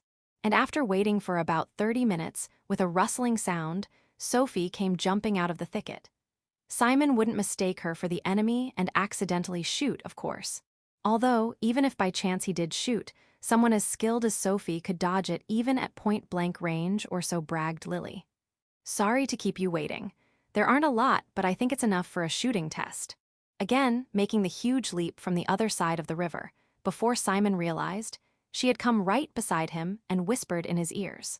Too close, while feeling a chill through his spine, For now, Simon just replied with a thank you very much. Saying that, he shifted his attention back to the monsters on the other side. He couldn't see them, but could definitely hear the goblins' high-pitched voices from inside the forest, coming towards them. Sophie did say there weren't a lot of them, but she was probably being modest. After all, no matter how you thought about it, their chorus didn't sound as small as 10 or 20 goblins would. Sophie-san, did you count about how many goblins you brought?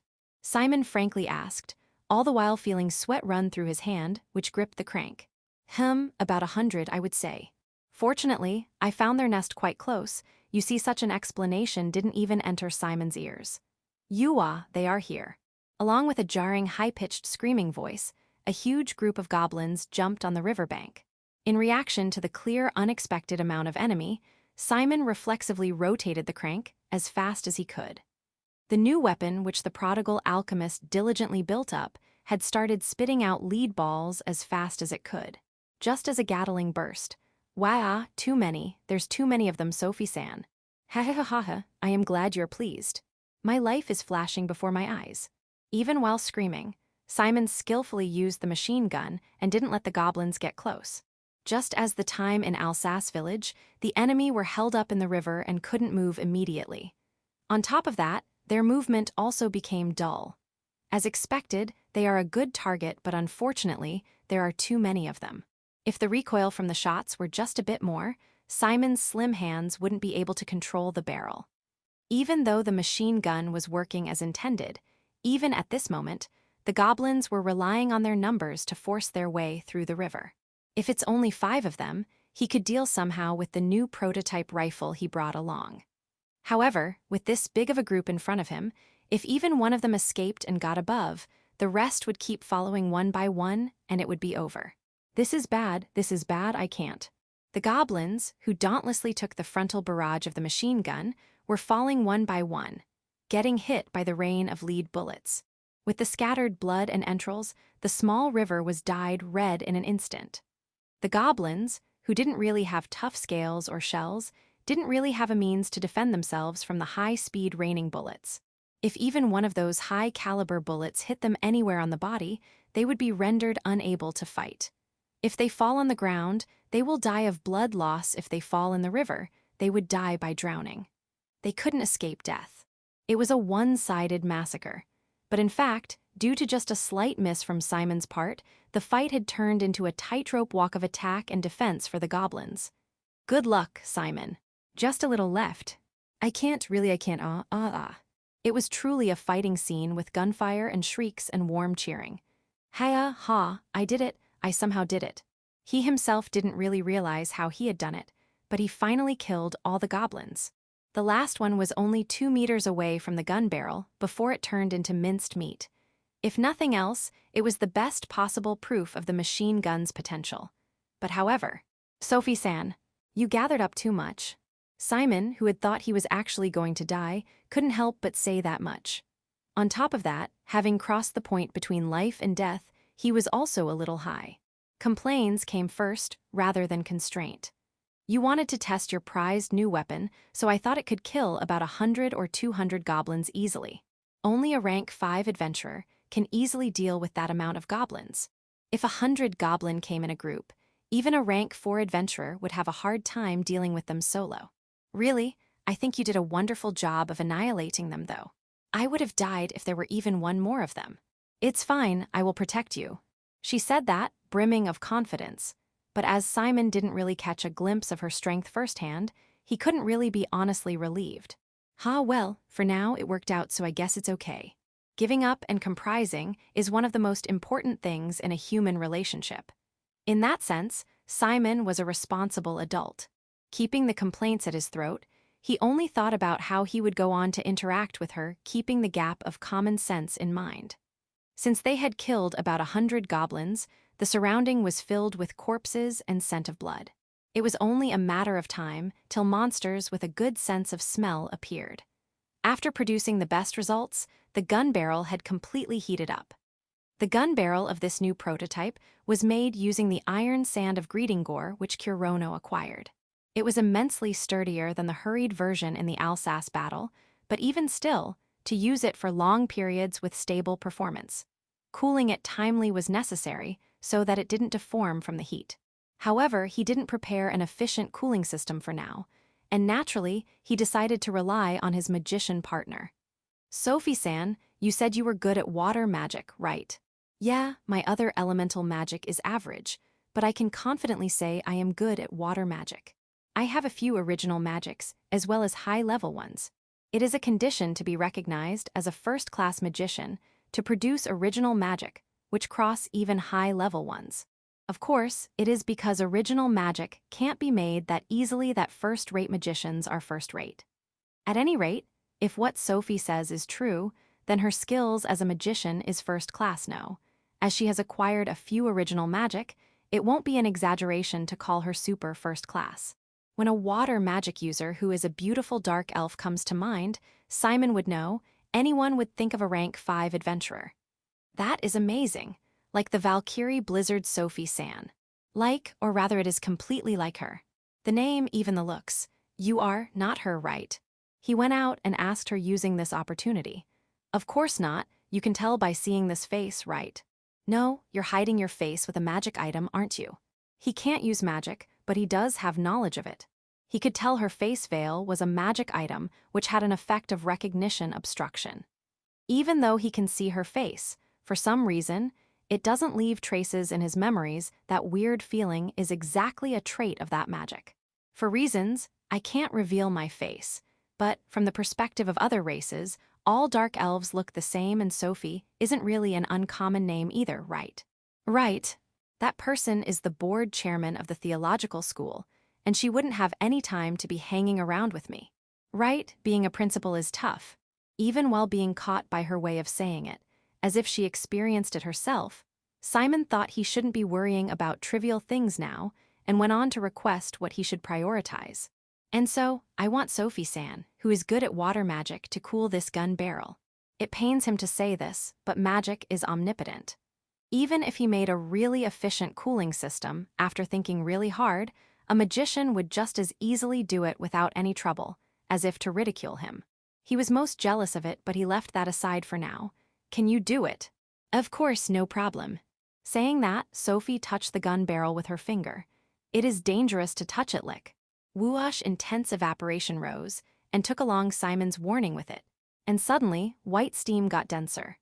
No matter how skilled of a magician she is, to touch a high-temperature metal with bare hands is crazy.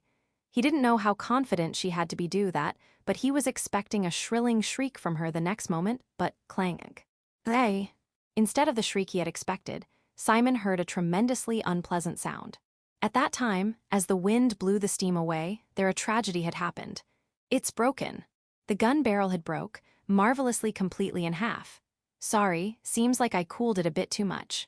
Most people know of the phenomenon, which takes place when you rapidly cool an intensely high-temperature object.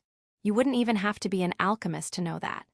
A glass breaking due to really hot tea being poured in it, it's a horror story most people have experienced. But to rapid cool so much so that you would break steel in two, Sophie was the first person he ever saw who could do that. I didn't think it would break so easily. Simon had also been thinking the same. It wasn't just any simple steel, it was an alloy made from rank 5 monsters, and to think that broke so easily. It was only because he thought it would be fine even if Sophie did some rapid cooling that he asked her. But this is the result.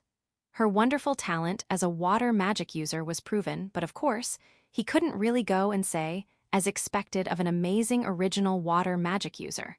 Of course he could not, he was nearing his tolerance limit. Duh. Simon had only one thing to declare. What? Sophie timidly asked, looking at Simon's downcast face. Can't take it anymore, this party is over. In response to his breakup declaration in tears, it was only after 30 seconds had passed that Sophie started weeping and apologizing. Chapter 382. The Adventurers Guild of Espel Village. The 23rd day of the Frozen Soil Month. At the end of an 11 days journey towards our quest in the Espel mountain range, we, the Element Masters, arrived to the nearby Espel village. First, we headed to the Adventurers Guild of the village. Seriously, I never expected we would be receiving the rumored nightmare berserker here. That was the first thing Jimmy saw.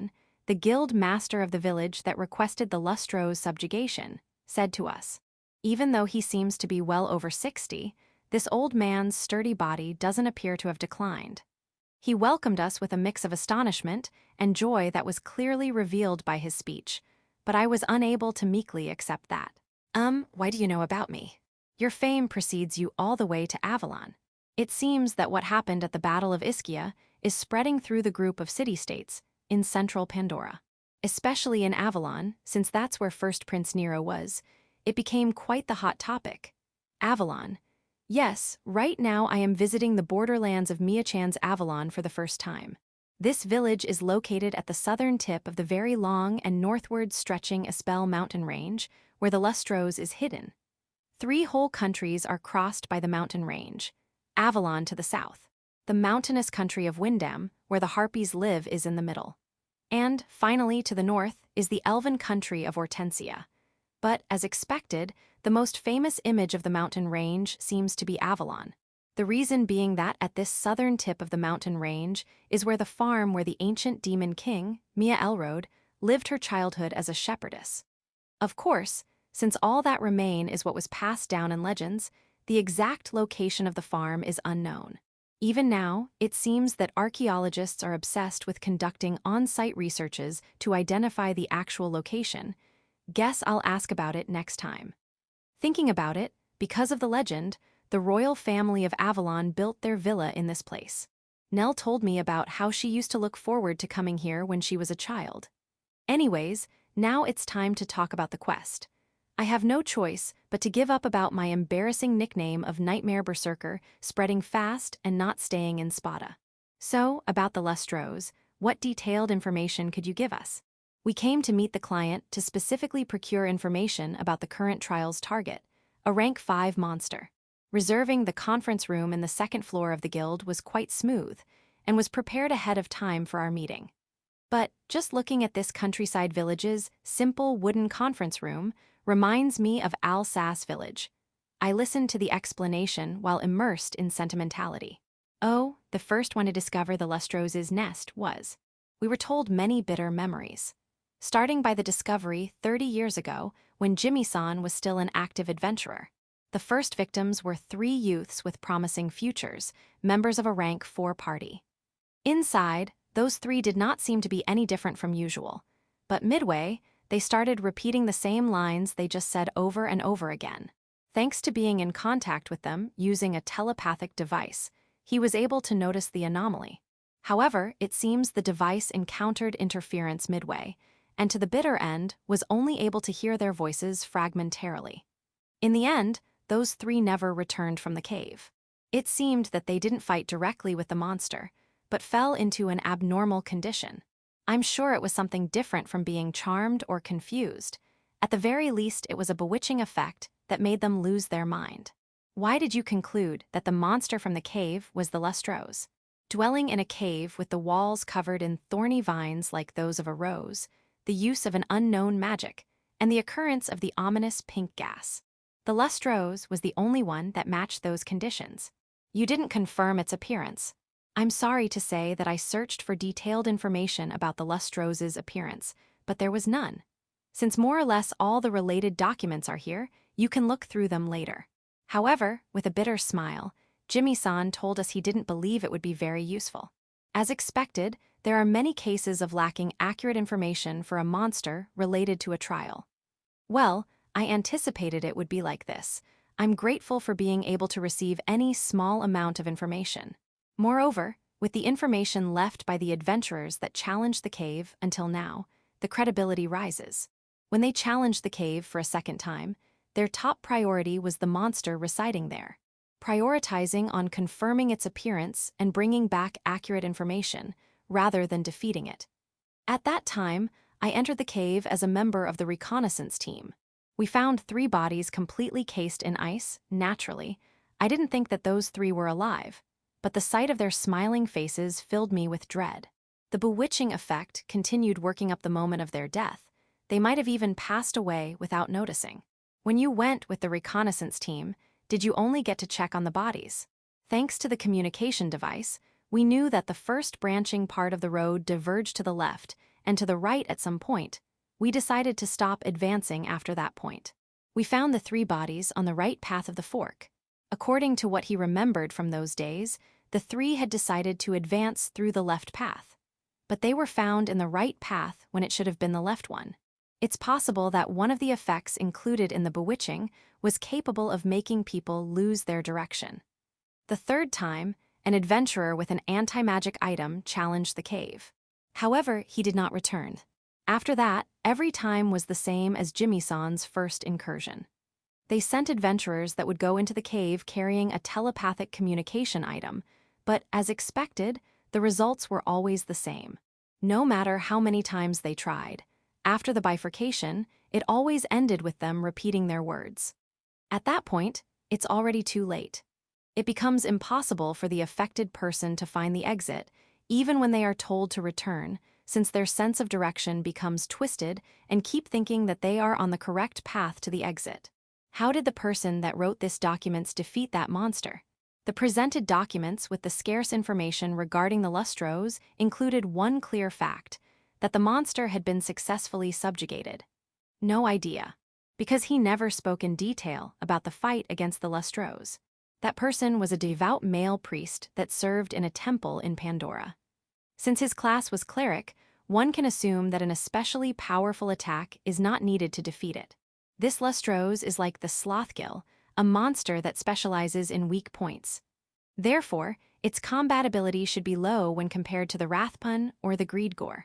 Being a cleric, could it be that he merely avoided the bewitchment? Compared to a swordsman or a warrior, a cleric's ability to defend its mind should excel. Oh, I think so too. He was also a high-ranking priest, said to be able to use ancient healing magic. Just like Nell, he possessed an ability worthy of rank 5. Yet, I wonder why he did not talk about how he defeated it. I would have liked to ask him directly, but it is physically impossible since he passed away decades ago. Since he was in a high-ranking position, he might have hesitated to talk about his fight against a succubus-type lustros. That would mean that, the battle against the lustros could become a sexual one. I don't know the details, but, in his last words, the priest said that at that time, he should have been killed by the lustros with his companions. Apparently, the death brought by a succubus seems to be a very sweet one. This is an opponent I have to prepare myself for in various ways. The moment I thought that, Lily and Fiona, who were sitting to my left and right, glanced at me with cold eyes. No, I don't have any particular anticipation for this. Aren't they misunderstanding something? Having finished listening to Jimmy-san's explanation, we left the conference room.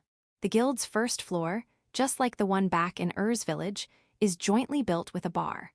However, this is a village located near the famous Espel Mountain Range dungeon, so the amount of clients here is way higher than the one at Ur's village. It's still morning, and there are numerous people proceeding towards their quests. One can catch sight of many parties gathered in the bar, having breakfast and discussing together. As usual, Fiona is staring in the direction of the smell. But Fiona-san, didn't we eat breakfast just a while ago? Anyways, we already hear the story and finished the quest procedures. We no longer have any business in the guild. All that's left is to go towards the snowy mountains of Espel. So, as I enthusiastically exited through the door, at that moment, that's why it wasn't my fault, You're the nightmare. Kurono-kun. Coming in loudly through the open door were faces I recognized. 3 faces that, if possible, I would have liked to not see. Oh, Nell. What appeared were the members of Wing Road. The one at the head of the group, and the first one to see me and shout, was the battle maniac Kai. He was immediately pushed aside by Nell, who came running to me with a pitter-patter. Why is Kurono-kun here? Kaien. Immediately, Nell impulsively came to hug me, but was suddenly stopped by a flash that made her flinch. Hey, Lily. It's because she came charging too abruptly.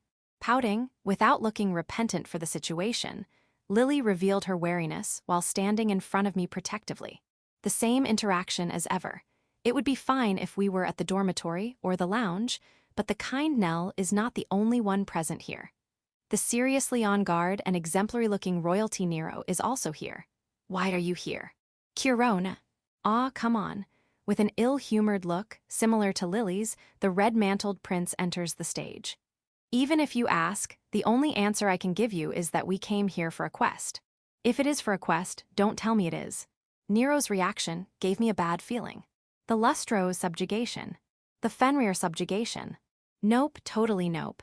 It's not like the quest is reserved. Tusk, you surprised me. Frowning, Nero smiled wryly. I thought we might have booked the same quest, but gladly they were different ones. If there was a duplicated booking, it would become first come, first served. Naturally, the difficulty of succeeding rises greatly.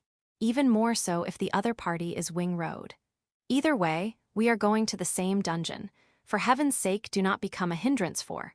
Forgive him. Kurono-kun, my brother, you know, is burning with a sense of rivalry since he couldn't actively participate in Ischia. Nell, do not say inappropriate things. Nero's expression betrayed how vexed he was, while Nell giggled with a smile befitting a holy woman. This may be the reversing of the usual Elrode siblings' relation mechanics, with Nell not being at the mercy of her overly excellent older brother. Kurono-kun is also going to the Ispel mountain range, right? If that's the case then, let's go midway together. Kurono, go. Let's go away, Kurono-san. Whether I wanted it or not, I was forced to advance by Lily pulling my right hand and Fiona entwining herself in my left arm. Sorry, Nell, see you. I would have refused Nell's proposal even if those two didn't force me away. Excluding Nell, the members of Wing Road are way too hostile, and above all is the dangerous person willingly aiming for my life, named Saphiel. Lily and Fiona are aware of these circumstances, and despite glaring to Nell, they are actually paying attention to Saphiel, who's standing in the back of the group. Seriously, we might start killing each other if we are careless. That is sorry for asking unreasonable things, Kurono-kun. However, it pains me to see her clearly disappointed face. If I'm not resolute enough, I'll quickly end up becoming a Japanese who can't say no. I have to thank my companions for forcibly pulling me away. Then, feeling miserable, I was dragged towards the guild's door by my reliable companions. Hey, Kurono. Since I'm not losing next time, you better prepare your neck. Bluntly declaring some disturbing things with a refreshing smile on his face was Kai. As I thought, this guy is slightly off. I can always be your opponent for matches, not involving losing one's life. Hey, thanks man. He is a simple-minded, smiling man. Even though he is a battle freak, he might not be a bad guy inside. I would like to try having a genuine swords match. In school, there's no one better than him as an opponent for sword practice. So, I'm wondering, when will you return my demon eyes? They are my demon eyes. Scram. If that's the case, then I'll receive a set of greed gore and slothgill raw materials now. Stop nonchalantly increasing your demands. We passed by the nonchalant joker that is Saphiel Maya Hydra. There is no need to be courteous with the woman who is obsessed with this head. What a greedy man, I hope you die. We finally left the guild after that last brutal comment. By the way, I get the feeling that Wing Road was missing someone. Well, whatever. Chapter 383, The Ispel Mountain Range, a white world as far as the eye can see. Fields of snow glittering sparklingly under the sunshine of early winter coming down from the clear skies. The contrast between the vibrant blue and the glistening white dazzling our eyes. In Spada, autumn was coming to an end. But I find myself a step ahead of the season, setting foot on a land of midwinter. At the northernmost tip of Avalon laid the Ispel Mountain Range. It's been 2 hours since our unexpected meeting with Wing Road at the guild, and we are now in the dungeon area, where monsters could appear at any time. As expected, it's quite cold. Even with bright sunshine and a clear weather, the temperature here is quite low. I don't have a thermometer at hand, but I'm certain that it's below 0 degrees. Lily, aren't you cold? I'm Akile. Thus replied the white pun-pun not, but Lily who was wearing her usual white pun robe pajamas. Rather than being strong against extreme temperatures, as magic beings, fairies aren't influenced by them. Even if Lily is only a half-fairy, she still inherited half of that trait, making her quite strong against temperature variations when compared to a human. Even so, she felt like trying out her cold-resistant equipment. With the rabbit ears of her hooded robe shaking, like a kindergartner looking forward to a trip, Lily walked spiritedly. Fiona, how are you doing? No problem. I have experienced dungeons in snowy mountains several times. As expected of Fiona, a veteran adventurer. She seems to have already been prepared with equipment for errands in cold regions, wearing some warm, fluffy fur, thicker than her usual witch robe. Rather than a robe, it was a coat made of genuine fur. Her feet equipment was also impeccable. Instead of her usual loafers, she was wearing knee-high boots that seemed to be made of heavy leather. Strangely, her soles were always threading lightly above the snow, never sinking deeply in it. The trick behind it was the effect of the feather spell. This brittle foothold also served to exhibit the real worth of the fairy dancing shoes, enchanted with the feather spell, that Lily was wearing. It seemed that when it came to the highest class ones, those even allowed its wearer to do a hop, step, and jump while walking on water. Even if it didn't go as far as that, it's true that being able to walk unhindered over the fluffily piled-up powder snow was a really convenient effect to have. When I told Fiona that it would be nice if she wore that instead of the usual, she replied, "I do not like wearing it very much, since it is awfully stuffy." Ah, that answer made me realize that Fiona is also a girl. Anyways, I was currently regretting being the only one without a pair of conveniently feather-enchanted shoes to walk on this snowy mountain. I advanced while relying on my leg's strength for the snowplowing. Is Kurono-san not cold? But with only her gaze, Fiona also asked if I was fine with my usual equipment. Without need for any false bravado, I honestly answered, no problem. Ah, it's because I can endure quite a bit of cold and heat. Since my body is different from a normal person's, it's possible that I've been altered to not be affected by extreme temperatures to same degree as Lily. In fact, I wasn't cold even when the temperature was in the negative degrees. I felt a bit chilly at most. However, I am not sure if that still counts when you are wearing just an apprentice's robe. Wow, I forgot to change into Diablo's embrace. Once I changed clothes, the chill completely vanished. As expected from proper equipment, its cold-resistant function was also perfect. I gave the apprentice's robe I just took off to Fiona, who folded it neatly and tucked it away inside her hat, and I felt quite embarrassed when she gave me a rather amazed look. In this manner, besides my bit of carelessness, the first mountain climbing of the Element Masters smoothly advanced. The cave we are aiming for, where the Lustros dwells, isn't located in the unexplored hinterlands of the mountain range, nor is it near the territory of rank 5 monsters. It is located somewhere halfway up in the mountains. However, there are other reasons as to why the Espel mountain range is designated as rank 5. Well, since this time they are irrelevant to us, let's leave them aside. Anyways, from the base of the mountain up to somewhere in the middle, strong rank 3 monsters that shouldn't represent any difficulty for mid-ranked adventurers may appear. I think that the mountain's base is an ideal area for new adventurers. The areas near the cave have a lot of people coming and going, which means that it has been mapped extensively. Luckily, we are not people without a sense of direction. We all know how to properly read a map, and we have an accurate map. So there's no need for worry. If we keep advancing like this, we'll reach the cave before sundown. Wouldn't that be difficult? My conjecture was immediately shot down, but there was nothing for me to question or refute to. I simply understood the reason and agreed with it. It's a dungeon, of course we were going to encounter monsters. Oh no, there's a presence. That's right, we are about to have our first encounter with a monster that lives in this mountain. We are in a vantage point on a gentle slope. There's only a dense overgrown conifer forest far ahead and no cover to hide behind while advancing. In addition, with these clear skies, it's unlikely for our vision of the surrounding area to get obscured. We can also immediately detect anything approaching us from the sky. However, we are not seeing any signs of the enemy in our surroundings. Nevertheless, from the skin-piercing sensation of freezing magic I'm feeling, there's no doubt that the enemy is close. Where is it coming from? At that moment, right in front of me, who's walking as the vanguard, a spot in the ground of about 5 meters suddenly rose. Penetrating the thick layer of snow, the monster jumped out from underground, or so I thought, but what appeared there was really Big Snowman. What's with this snowman? With a length of about 2 meters, it was a stubby man-shaped snow sculpture. Its head was big and round like a watermelon. The 2 dots and dented line in its face seemed to be something like its eyes and mouth. And then, snowmen with the exact same design started appearing all around. Sprouting from the snow like bamboo shoots were 10, no, 20, 30 or more of them. I gave up counting. A cursory glance was enough to see that there were over 100 of them. Those are ice elementals.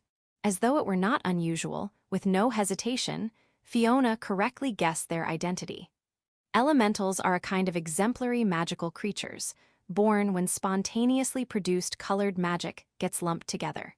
Their weak form is a swaying transparent orb floating in the air like some kind of jellyfish. When its magic density increases, it takes a clearer shape and turns into something like these snowmen, obtaining a physical body by using a material with high affinity with its attribute. The most famous examples are the naturally occurring undead and golems.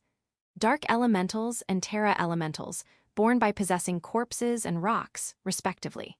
Incidentally, even in ruins that became dungeons, which are unsuitable for wildlife to inhabit in, the reason for so many monsters to still exist there is that the environment is densely filled with mana, naturally allowing large quantities of elementals to be generated.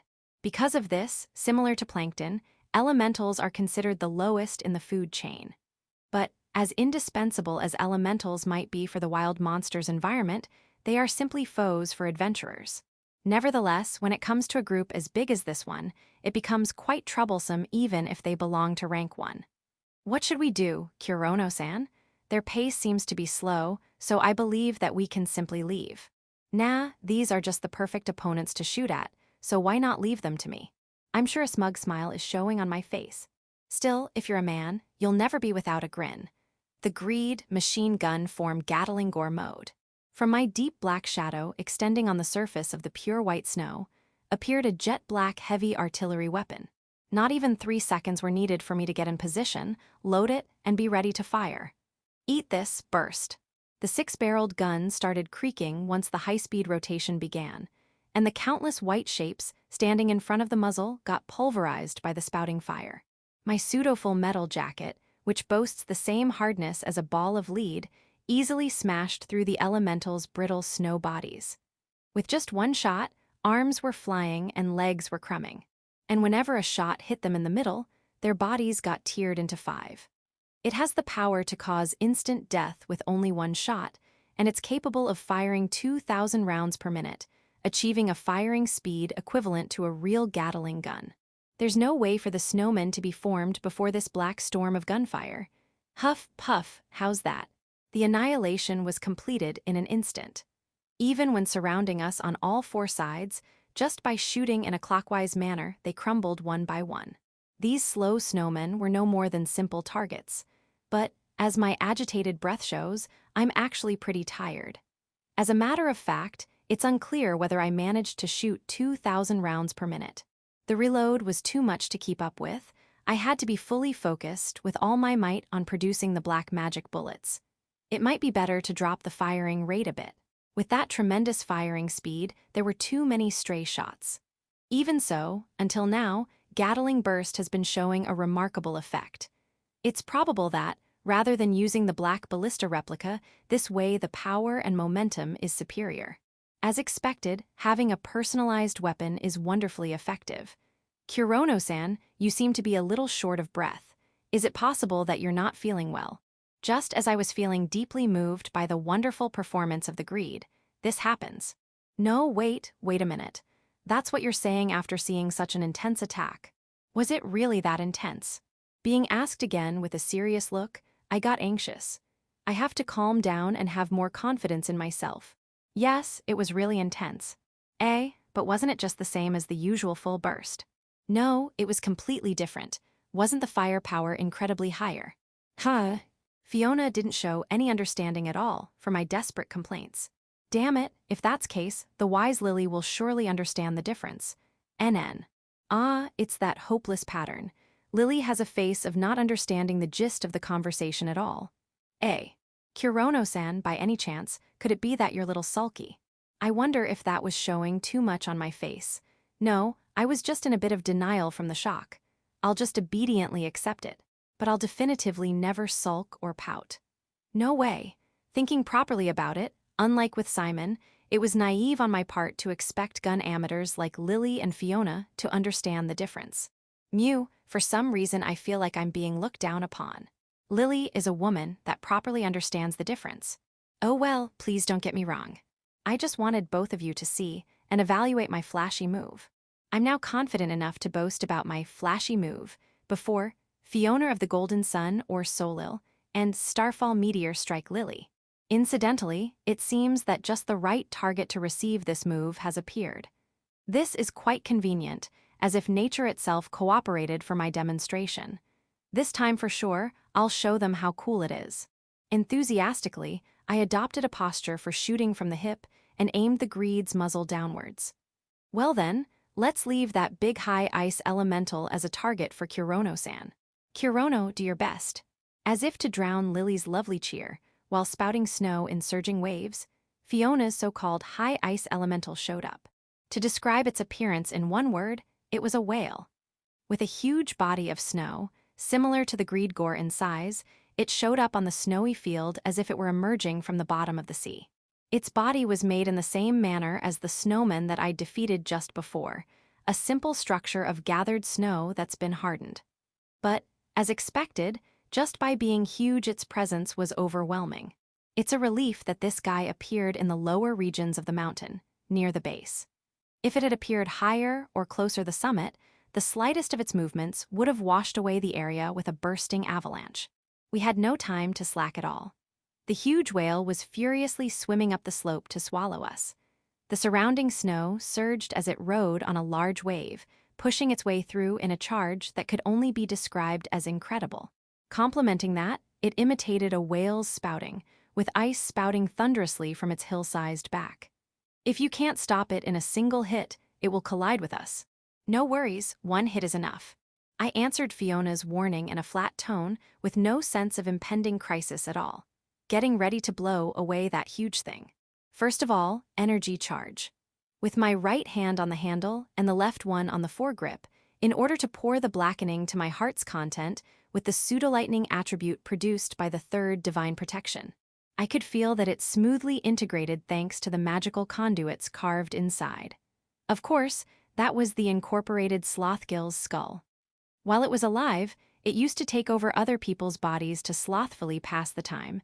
Now it's the moment for it to work its fullest. Well, speaking of working, there's someone else that also wants to go at it. It's your turn, Hitsugi, barrel change, lightning gun form blaster gill mode. Yees, leave it to me, master. As the cheerful reply resounded inside my head, several black chains gushed forth from the shadow made by the long Gatling gun. After that, their ends turned into claws similar to a bird's talon, demonstrating Hitsugi's motivation with a rattle. Thanks to the second divine protection's pseudo-earth attribute, shapes other than bullets had become easier to make than ever. The claws are not only solid, their operation is smooth, and the performance is magnificent. You remember the procedure. Of course, Hitsugi's a good girl that's always prepared. I received a thorough explanation from Rijin-san about exchanging gun barrels. Hitsugi was trained as well, so I could do it even while in combat where both my hands were occupied. Originally, I was doubtful whether a curse had memory and learning ability, but since Hitsugi herself said that it was possible, we decided to give it a try. Now, show your master the results of your training. Well, this is a. Despite the fretting soliloquy that leaked into my head, the procedure advanced somehow. After detaching the barrel's 6 muzzles, a long barrel of high caliber emerged from the shadow to replace it. The base is the same black as the greed metal, but similar to lighting on a dark night, faint lines of sparkling purple lightning emerged from the sides of the barrel. This is connected to the main part and, Kurono-san, since it seems that you're taking your time, should I shoot it first? Just give me a second. Fiona readied herself with Spitfire for the interception. Could it be that she has no faith in my fire pour? No, this is a party, and she is taking that stance to give a proper follow-up. Certainly this is done with goodwill instead of nervousness. Kurono-san, not yet. Fiona. Hey Hitsugi, hurry up. At this rate my spotlight will. I did it, master, ready to fire. All right, you did it. Well done, Hitsugi.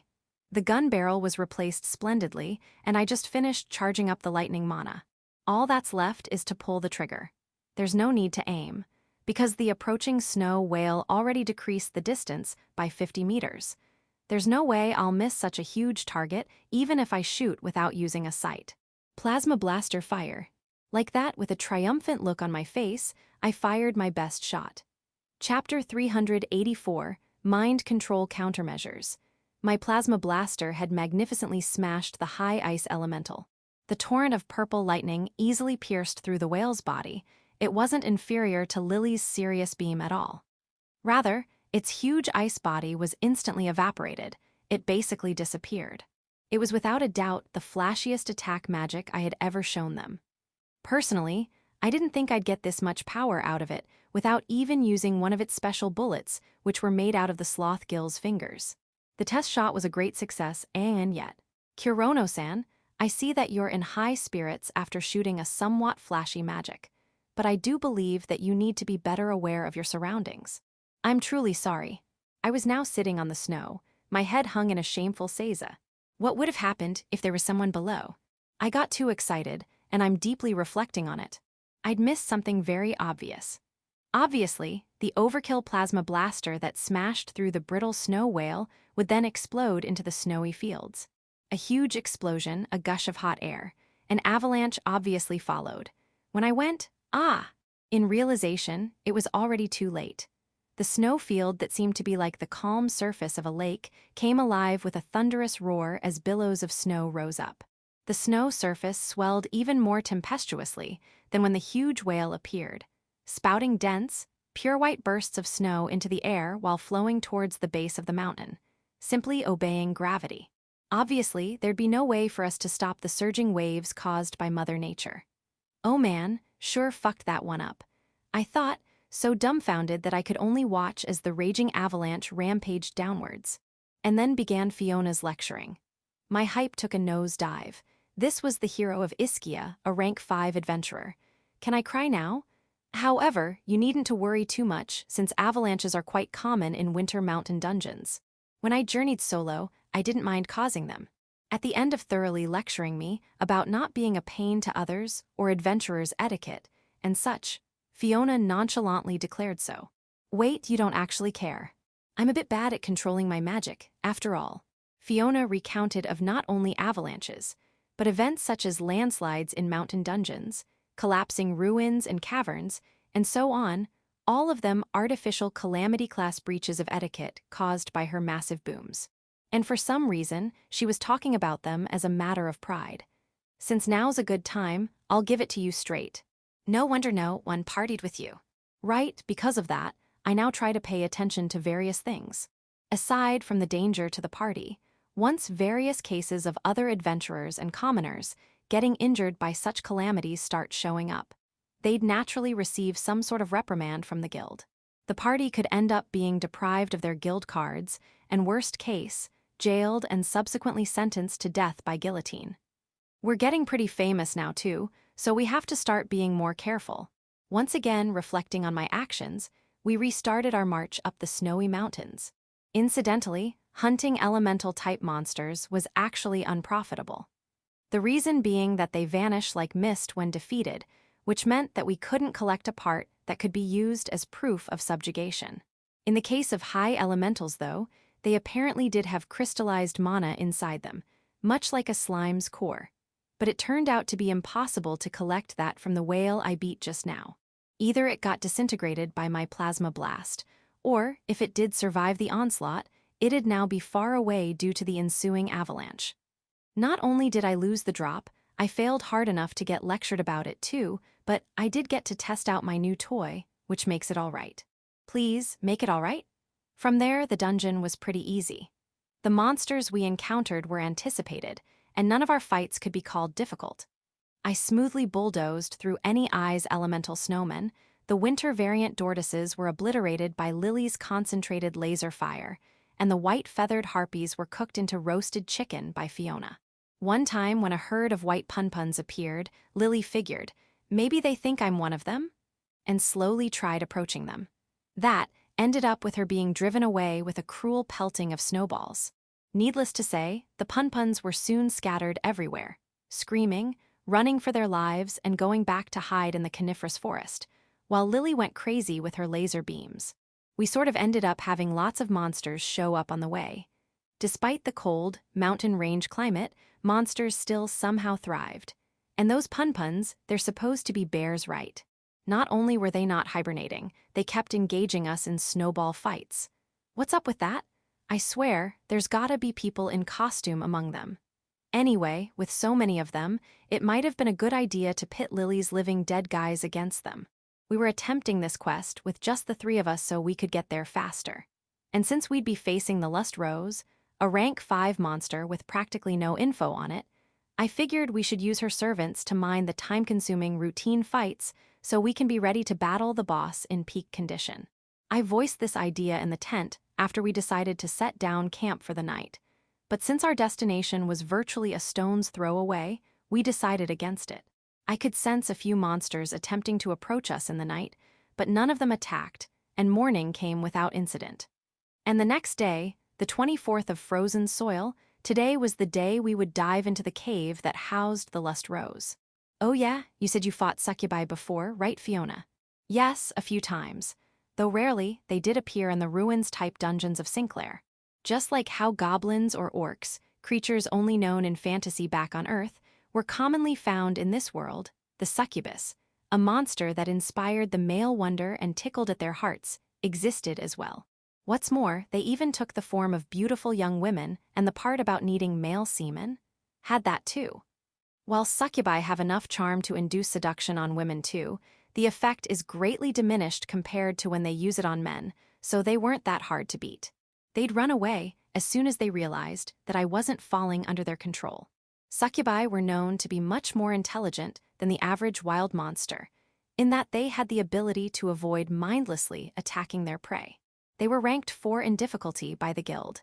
Any news of them appearing would apparently cause dumb adventurers, male, to rush to the location, resulting in meaningless casualties. Every time. Mind control, huh? I had my share of that stuff cast on me, but I still don't really get it. This also happened back in my human experiment days. I was, unfortunately, never tested against an actual succubus, but did face monsters like wraiths that used magic to try and mess up my senses, or manipulate my mind, or other bizarre mindfuckery. Though there was the fact that those effects were never strong enough to make me unable to fight, so I one-shot them all with pile bunkers. All attacks on the mind, or those that have a noticeable effect at least, are categorized under mind control. They're a type of negative status effect that include charm or dominate and the like. They're best known for causing forced nightmares or illusions on the target. Most of these mental attacks were actually weak to outside interference. Let's take the example of forced nightmares. Even if it's cast on you, a party member can easily snap you out of it through a bit of nudging or splashing water on your face. This'd be harder if the mind control is cast alongside a siesta spell, but there were still ways around. What about parasites? They act similar to the type of mind control that manipulate the target's body, but are actually categorized separately. Kurono-san, you said that the sloth gill itself went inside your body, right? That type of control is magnitudes higher than any mind control. Yeah, I didn't think I could get out of that one with force of will alone. The mental barriers in Kurono's head are a lot harder to crack than the average Joe's. If he couldn't do it, I have no doubt it was strong. No wonder it was classed rank 5. Lily suddenly joined the conversation, now in her adult mind mode. Maybe she was feeling a bit left out. She asserted that she was there too by tightly hugging the sleeve of my coat. So cute, Noah. I was just about to ask her on something anyway. What about telepathy, also mind control? It's one of the fundamental forms, actually. Don't you hear stories about how past traumas are pulled back to the surface? Indeed, Fiona nodded. I personally hadn't experienced it, but it wasn't hard to imagine. It sounds horrible. Especially for me, as I'd lived a long time undergoing cruel human experimentation and was made to kill my fellow countrymen. I really don't want to get hit by one of those. You can do that, Lily. I can't, no. I do have high telepathic ability, but I didn't specialize in that sort of usage. I can mostly read people's emotions and look into their memories. I mean, that's nothing to scoff at. It's like you have no privacy at all. Don't worry, I can't read your mind since your inherent barriers are so strong, and Fiona has Mind Protect active too. No, well, I trust you, so I wouldn't mind you reading me. Yufufu, thanks. Lily hugged me from the side. She was adorable even in her adult mind mode. The rabbit ears on her hood were fluttering around too. But I'm still worried. You can't actually see these attacks coming after all. We've done all we can to prepare for them, so thinking too much on it now is pointless. Thinking, maybe if we had Nell, was probably too selfish of me. Regardless, Fiona was right. We had prepared to the best of our ability. The Lust Rose has been killing adventurers left and right, never once showing itself. Even when Jimmy-san first found the cave, the party of 3 he was guiding never said they were being attacked. So I could imagine the monster having very high stealth capabilities, strong enough to approach enemies without them noticing when their minds start getting played with. The problem with practically using mind control is that the spellcaster needs to be very close to the target for it to take hold. Mind control spells, like any other attack magic, could only induce a negative status on the target if it hits, whether it be in liquid form like a sort of poison, or unseen like telepathy. The magic had to have a medium through which it would reach out and clash into the target. The pink gas that the Lust Rose seems to release inside the cave was precisely that medium. Although, the reports did say that adventurers would go mad before the gas came into play, so it could also be a catalyst to strengthen the effects of the actual mind control spell. If we use my instincts and Lily's telepathy, there's no way it can close in on us without notice, right? Even if it could stealth as well as Susan, it likely still won't avoid detection if we go full alert mode. Otherwise, if it has some sort of siffy optical camouflage, or even abilities that masked its presence from all 5 senses, my gut instincts won't be fooled so easily. There's also the issue where we might get caught in its control the instant we see it. And we were also expecting the Lust Rose to use this sort of ability.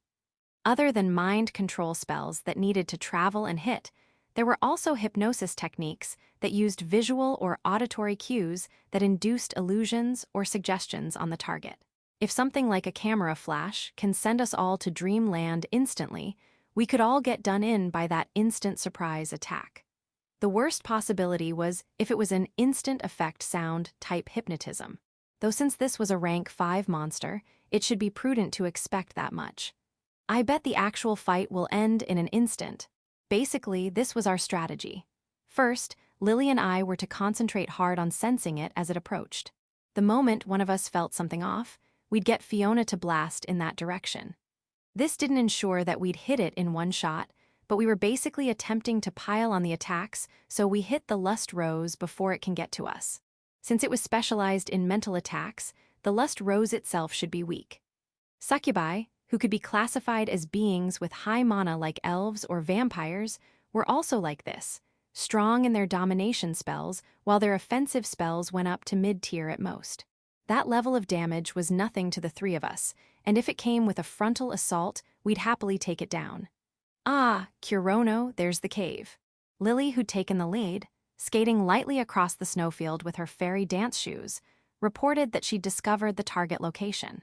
With snow coming up to my knees, I also came beside Lily and looked to where she was pointing. Over there was a wide vertical cliff face, standing firmly as if to block our path. The view was quite suitable for a snowy mountain range like this, with ice and snow completely shielding its surface. But we weren't here to sightsee. The cave was right there too. It wasn't big or small, and didn't look any different from a normal one, but this was it. This was the only hole I could see going into the cliff. The map we had also confirmed this sheer cliff as the correct location. This was where we would find the Lust Rose. Let's head in then. Chapter 385, Cave of Thorns. Similar to when we went exploring ruins, Fiona's torch spell and Lily's oracle field lit up the innards of the dark cave. Its walls now visible under the illumination of fire and fairy magic, we found the cave riddled in thorny vines, running every which way.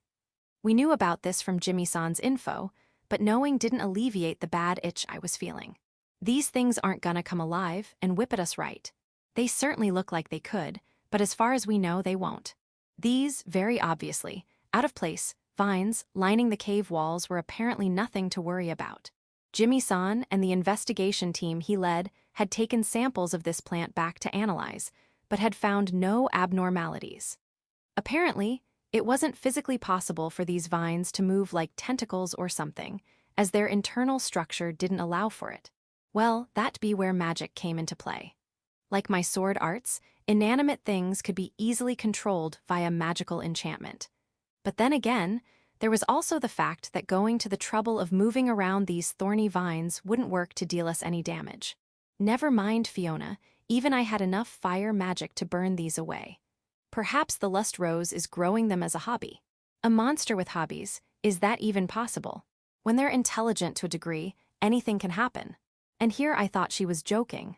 Even if it wasn't doing this as a passive interest, it could be growing these for some other reason. If there were ants that cultivated mushrooms as food, it wasn't so far-fetched that a moderately intelligent monster was growing vines, plowing a farm, or even dabbling in a bit of gardening. The danger looked minimal, but I'll keep an eye out on the off chance they do start moving. We kept walking deeper and deeper, twisted vines all around. Nothing but these vines here, huh? I hadn't sensed anything as of yet. The scenery looked so monotone that I began to doubt whether we were really moving forward. Ah, Kurono, look, the way splits here. The first change in anything came after Lily, who was walking ahead and lighting our way, reported a fork in the path. Well, they did tell us this was here. The passage was cleanly split in two, both left and right paths curving slightly, in a way that shining a light through wouldn't show too far ahead. Right, this is where it gets serious. Any adventurer that went past this branching point had began losing it, ending up victims to the lust rose. Once inside, we'll be in enemy territory, where the lust rose could attack any time. We were about to enter a rank 5 danger zone.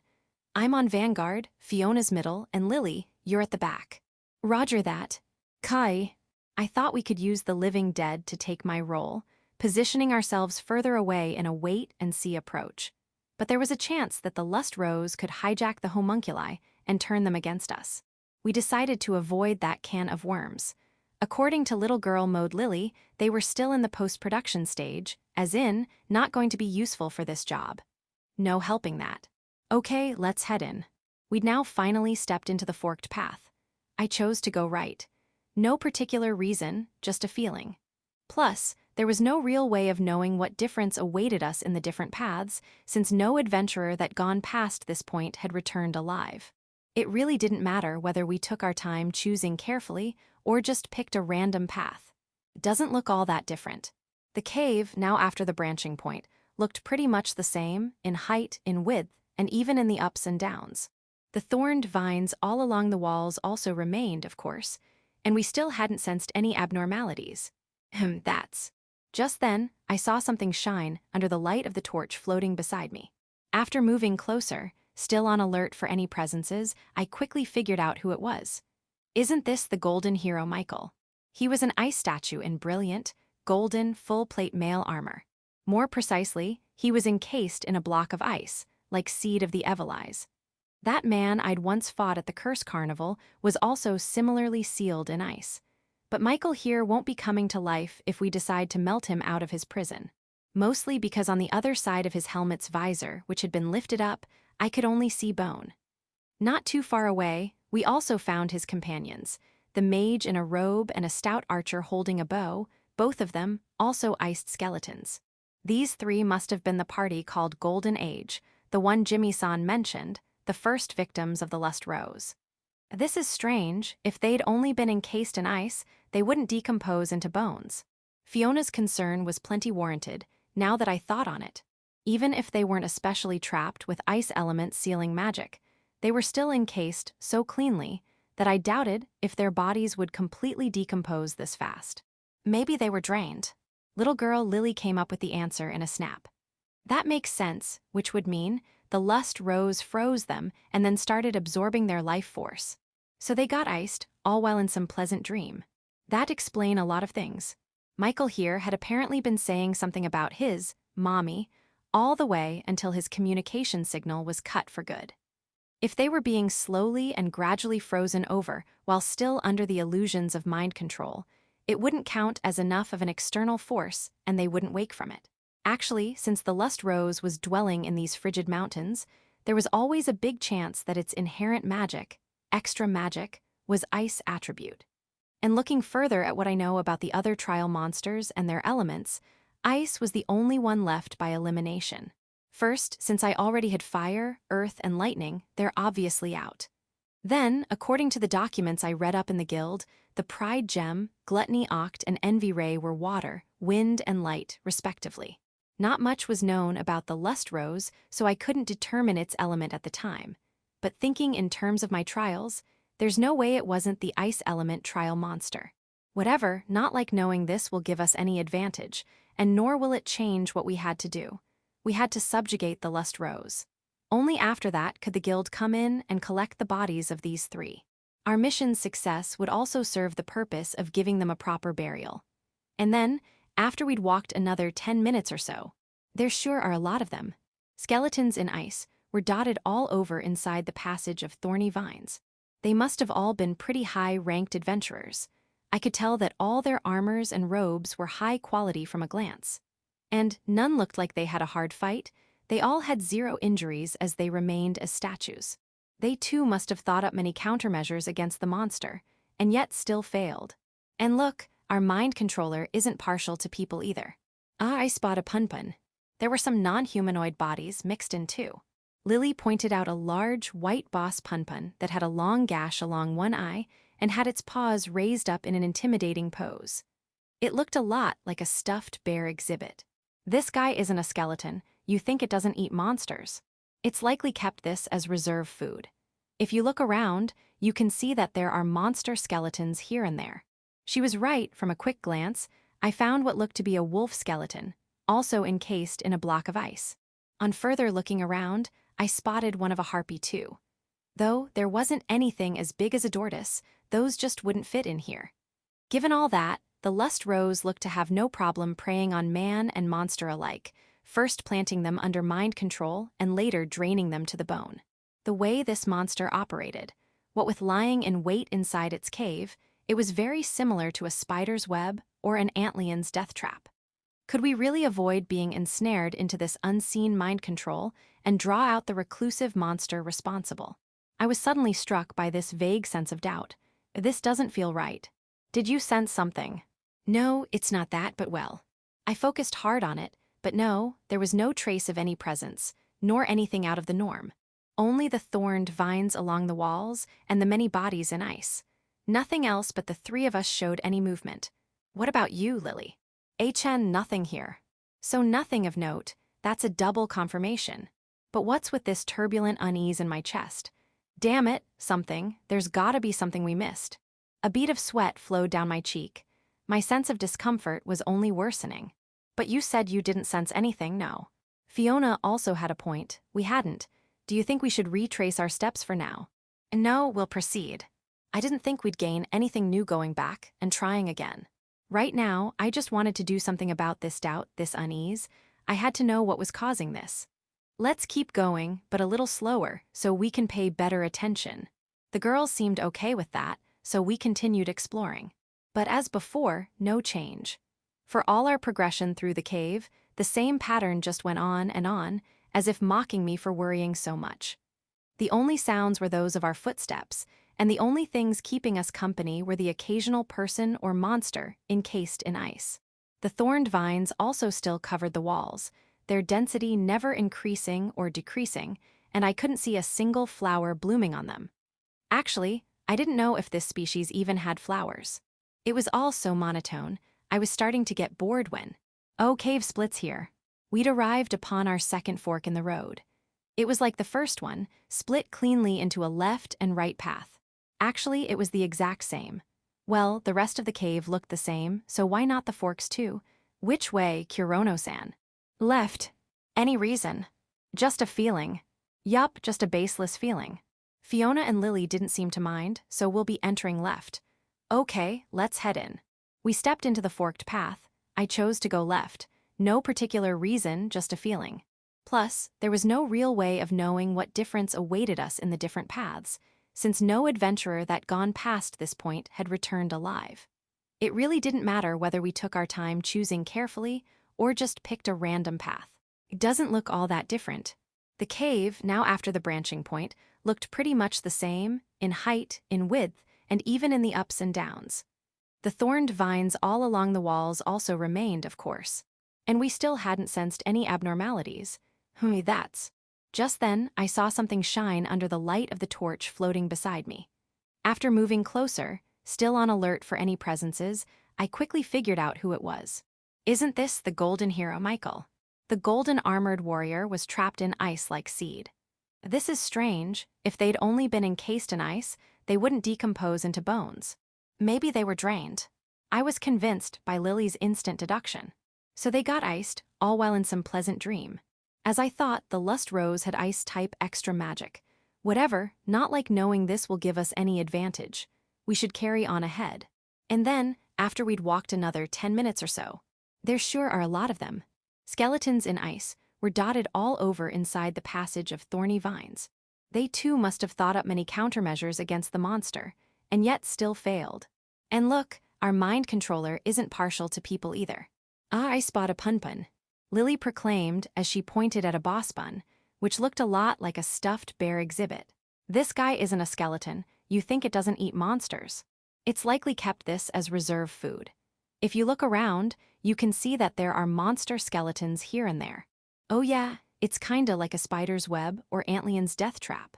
The thing's got no problem preying on man and monster alike. And so, we only kept walking. Somehow, I didn't feel anything amiss.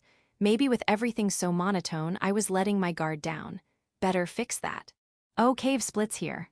We'd arrived upon our second fork in the road after a while. Which way, Kurono-san? Left. Any reason? Just a feeling. Yup, just a baseless feeling. Fiona and Lily didn't seem to mind, so we'll be entering left. Okay, let's head in. Chapter 386, the continuation of that day. NNN. Someone was calling me. Ikun. It was the kind, flowing voice of a young girl. Ah, I doubted there was any man who would not answer to having his name called by such a beautiful voice. I needed to get up. As I slept warmly, my conscience made the decision to wake up. Kurono-kun. What appeared before my eyes was the familiar face of a girl. There was a tinge of sadness in her round, black eyes. She had a small, pretty nose and soft cherry blossom-colored lips. Her flaxen long hair enhanced her pale skin. She was so beautiful as if she were charmed. My sleepy eyes were rudely glued to her face. Perhaps I had already been charmed. Kurono-kun, are you all right? You were groaning so much. Her face looked like it was ready to burst into tears at any moment. When I saw her expression crumble, full of distress and sadness, I immediately felt a certain panic rise within me. I did not want to make her cry. No, I am fine. It's really nothing, so don't worry about me, Shirazaki. Oh, that's good. Her face expressed a relief that came from the bottom of her heart. The girl's name was Yuriko Shirazaki. She was a fellow clubmate at the literature club. I was sad, I think. We were no more to each other, no less. By the way, where am I? Apparently, I was currently on a soft bed and covered with clean, white blankets so that I could rest. Shirazaki was sitting on a folding chair near me, peering into my face. I looked to the right and left and saw the waves of a white curtain hanging from a rail surrounding my bed. Peeking past a gap in the curtains, I could see the familiar and annoying sliding door, and in the corner, there was a scale and height meter set. Additionally, I could see a simple analog clock of practical design hanging on the wall. The time was 6:38. It was just near sunset, and the whole room was bathed in the reddish light of the setting sun that shone through the curtains. Even though I had been the one to ask the question, I could tell at a glance where this room was. It's the school infirmary. I thought so. Well, there was no other explanation. I had never actually had to use it, but I had come here for special cleaning duties at least. But why was I sleeping here? It was strange. I could not help but be overcome with a strong feeling of unease. Calm down, try to remember. Just a moment ago I was really shocked when you just fainted in the club room out of nowhere. I were really close to calling an ambulance, you know. That's right. Now I remember. I had felt a sensation like a massive headache and just fell over right there. That was it. Do you still feel unwell? The school nurse said that it was just low blood pressure, that you would be fine once you had some rest. No, I don't feel any pain anywhere. I'm really okay now. I said it as if I was hiding, but in reality, I really did not feel any abnormalities. The problem was the discrepancy with my memory. I don't know, I do clearly remember fainting in the literature club room. I do remember that, but I couldn't help but feel as if it were something that had happened a very long time ago.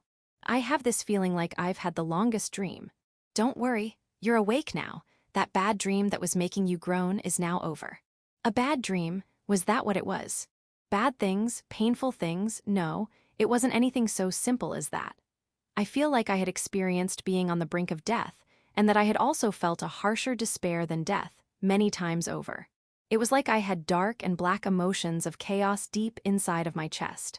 Not just my heart, it was a part of my body. The pain and bitterness, the despair of defeat, humiliation, and loss. If my heart and body had so permanently experienced these emotions, it could only mean that I had been having the most unimaginable nightmare. However, there should have been something I was not supposed to forget, something very important. What is it? What do you mean? Shirazaki's black eyes looked straight into me. Usually, she would be intimidated by my aggressive attitude and never look me in the eye. But right now, she had the gentle look of a mother looking after her own child. It is. I could not take my eyes off her. It was as if her eyes were sucking me in, like I was being sucked into the abyss. I don't know. I tried to put it into words, into shapes, that memory that was supposed to be important to me. But it scattered like a cloud that could never be grasped. Hee, it was a dream you were having just a moment ago. But you can't remember it all now that you're awake. That happens sometimes, huh? Yeah, it does. Yes. In the first place, I don't even have memories. I fainted from low blood pressure and then I woke up. There was only sleep in between. I myself had not taken any actions. Dreams were only an organizing of memories, something that happens to the body. One of the mechanisms of the living. But, Kurono-kun, do you remember what happened before you fainted? Before I fainted. I guess she meant what happened in the clubroom. I'm sure I had arrived at the clubroom like any other day. No, that was wrong. Shirazaki had gone out of her way to talk with me and said, "There is an important meeting at the club today, so be sure to come, okay?" And when I did arrive at the clubroom, Shirazaki, who had delivered the message, was the only one there. No matter how long we waited, the other club members did not come. There was an awkward silence as the time ticked away. I didn't want things to continue like that, so I made the decision to talk to her, but failed. I kept trying different things, and then, now that I think of it, she said this one thing. When I said that there would be a meeting, I lied.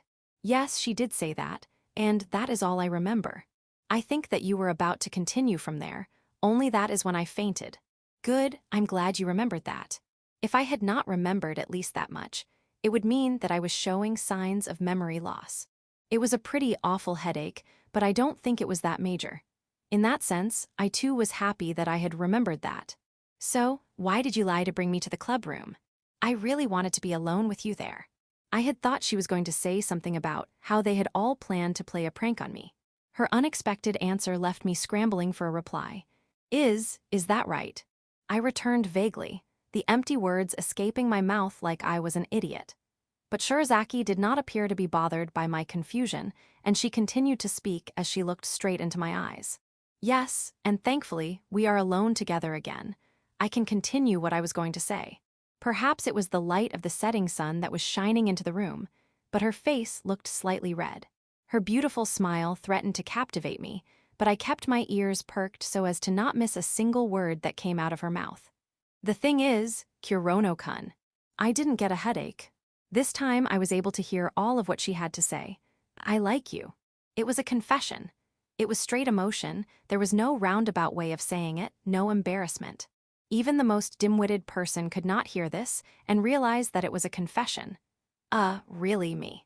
But I could not believe it. It was too much to believe. The sudden confession, and from a completely unexpected person. And I was not so conceited as to easily accept that her affections for me were real. This was Shirazaki. I could understand her being angry with me, hating me. If anything, that is what I had been assuming all of this time. More than anything, I had never done anything that would make her fall for me. Our only conversations were of official matters concerning the club or talking on the behalf of other members. Of course, we also never experienced any beautiful events where I could expect the suspension bridge effect to occur.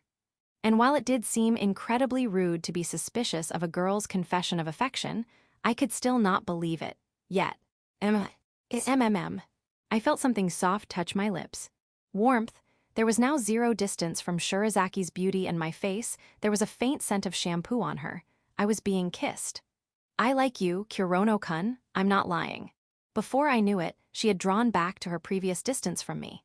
That moment just now had felt like a dream, but it wasn't a lie, like she said. So, please be my boyfriend. I need to reject her, some intuition in me said. It was not that I still doubted her affections, I no longer assumed that there was something behind it all. But I just did not have the right. I should not date girls, I should not have any lovers. Such thoughts had suddenly entered my consciousness. However, at the same time, I also think this. I do not have anyone that I love so strongly that I would offer my body and soul to, and I was no saint who completely shunned all relationships. I was just an ordinary high school student with questionable looks. Why was I thinking about such idiotic things as whether or not I had the right? Shirazaki herself had confessed to me. I doubt there was a single boy in Sakuragi High School that would reject her. Even if they already had a girlfriend, they would probably dump her in a heartbeat. No, this sensation had nothing to do with all that. It was much deeper. From somewhere in my heart there was a distant memory. It pleads with me desperately. I guess that's a no. Yes, if you'll have me. My lame and disturbing feelings were immediately blown away when I saw her tragic face about to crumble. How could I have been bothered by such insignificant and boring things? It was just not possible for me to allow her to cry. Really? Are you really sure about this? Yeah, I look forward to being with you, Shirazaki. Thank you, Kurono-kun. And just like that, she had pounced on me to give me a hug. I sensed her warmth and scent once again, and my heart began to beat faster. What a comfortable weight this was. After a moment's hesitation, I wrapped both of my arms around her. Kurono-kun, I love you. And so I had my first girlfriend ever. An incredibly beautiful girl named Yuriko Shirazaki. It seemed that this day would be the peak of my life. Chapter 387, Lily's Happiness. Lily. I hear a voice calling my name. Who? It was obvious who it was. That low male voice that reached my ears, it was from the person I loved more than anyone, more than anything. As soon as I thought this, my conscience awoke. My eyelids sprang wide open. It was so bright. But my eyes quickly adjusted. And what my eyes then took in was a sight that was very familiar to me. Not just his form standing in front of me, but even the room I was in. Nothing was strange, everything that entered my vision was in its right place. Even then, I felt a faint sense of unease. Kurono, why? Kurono. Even after inspecting him up and down, I could not point out anything unordinary. Both of his eyes and his hair were black, proof that he was an outsider. What he wore over his tall frame was the jet black robe, Bahamut's embrace, the trademark of black mages. You're here. This place, yes, it was my home. It was a place I spent 30 years in after being run out of the light fountain. It was a small cottage built quietly in the fairy garden. Kurono was standing in front of the table in the middle of the room. I was now sitting up on the bed in the corner. Are you still tired? Should I not have woken you? No, it's fine. I didn't feel any annoyance at being awakened. I had just dozed off. And either way, I could not be mad at Kurono, even if he had woken me up in the middle of the night. No matter how small the reason was. I wish I could tell you to take it easy, but today is the one day that I really need your help. So saying, Kurono took a step towards me, and before I knew it, he had picked me up. It seemed that my weight did not matter to Kurono, whether I was in the form of a child or in my true form as I now was. His strong arms carried me into the air as if I weighed almost nothing. I was suddenly pressed against his chest, being held like a princess. It all happened so suddenly that I let out a weird gasp. I was embarrassed, but I was also grinning from happiness. My cheeks grew hot. Or I could just carry you to the village like this, if you want to sleep more. He added that there was no guarantee that the ride would be comfortable, and gave me a wicked smile. I no longer had the consciousness of a child, and such seductions in my current state were hard to resist. I'm fine, really. I sounded shrill. I knew at that moment that I went red in the face. Even someone as insensitive as Kurono would see that. But you haven't gotten off yet. It's because you haven't let me. Can I? And no. My, his expression seemed to say as he chuckled. Kurono started to walk as he continued to carry me in his arms. I was so happy. But somewhere in the corner of my brain, I think, more, I want more. But I will let you down before we reach the village. We can show them how close we are tomorrow. But why tomorrow? What happens tomorrow? Before I could ask this, Kurono began to answer. After all, tomorrow is our wedding. Exactly 1 year ago, on the 4th day of the month of early summer. The piercing screech of the monster bird Garuda had echoed throughout the forest. A moment later, a large wooden box fell from the sky. The box had fallen from the edge of a cliff, and it shattered into pieces when it hit the ground. What spilled out were the apples that had filled the box, and one man. I was still a child with a simple mind. I woke him up with the rough method of splashing water onto his face with a cup I created out of magic. Even then, I was still thinking that I was nursing him back to health, in my childlike way. In any case, that is how I met him. My name is the Black Demon King. What's yours? Black Demon King. That's what it sounded like to me, but correctly, the man's name was Kurono Maou. I don't know why I started calling him Kurono. There was no deep thought behind it. After all, I had just taken to calling him Kurono since I was a child. It was only during my first full moon when I understood that there was a difference between a first and last name. But at that point, Kurono's name was Kurono to me, and he himself went by the name Kurono in the village. His real name, Maou, which had a similar ring to Demon King, need only be known to friends who he shared this secret with. Yes, just me, for now and forever. Kurono had trust in me, I too trusted Kurono, and I love him, and he loves me. And so tomorrow, exactly 1 year since we first met, I and Kurono will be married. The venue will, of course, be Ur's village, where we lived quietly, peacefully in gentle warmth for the past year. Oh, good morning, Kurono and Lily. You sure are making a show this morning. We were walking with our hands in each other's, and Varts, the first goblin farmer to see us approaching the village, jeered as he watched. I started to feel a little embarrassed, and I found myself squeezing Kurono's hand tightly. But at the same time, I was so happy that I felt like my face would distort from the grinning. We'll give them a bigger show tomorrow, won't we, Lily? Yes. I must have been so smitten that my face had become quite foolish looking. Good morning. Ah, Lily, you seem on top of the world this morning. It was Grint, leader of the vigilante group, that protected the Ur's gates today. As a lizardman, he wasn't supposed to have the variation in facial expressions as the other races with human-like faces, but even so, he was pretty close. Indeed, my face had gotten so red, and I had continued grinning. It was as if my emotions were a chaos of happiness that displayed on my face. I knew this was true, but I could not stop myself. Good morning, Kurono.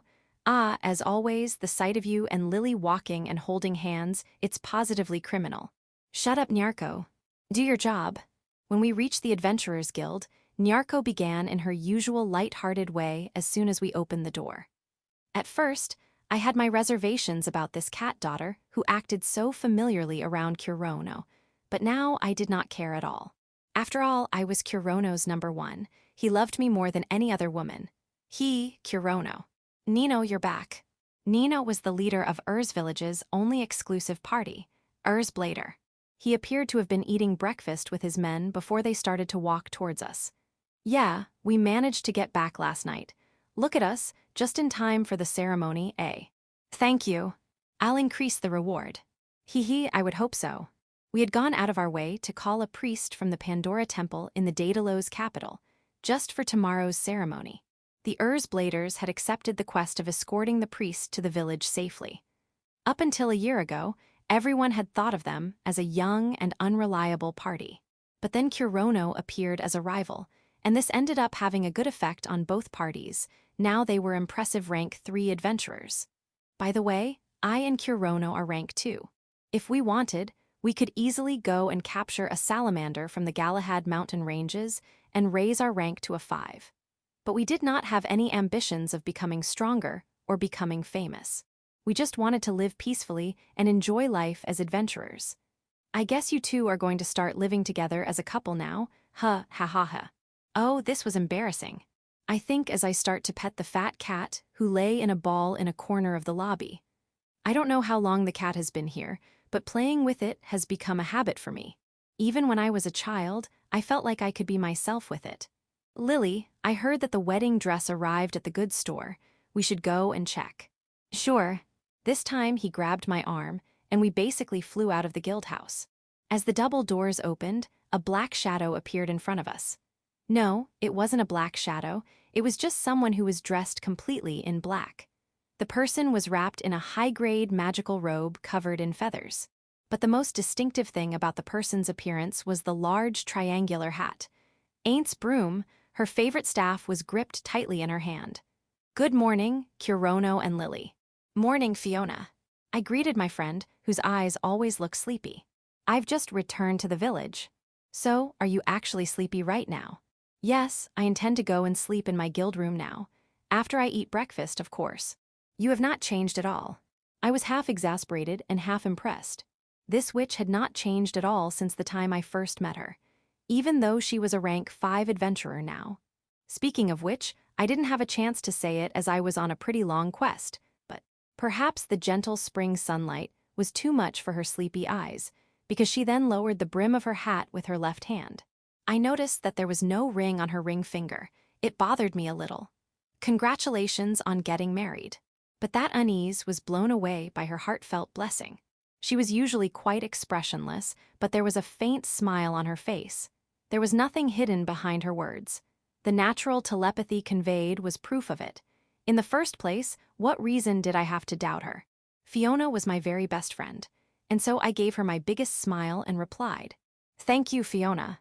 Before I knew it, it had become nighttime. I was together in bed with Kurono. Ever since the day we met, we've always slept together. Of course, it was just sleeping. But I was no longer a child. I would never return to being a child. When was it that I received the divine blessing from the fairy queen Iris? I don't remember, but because of it, I am now able to stay in my true form forever.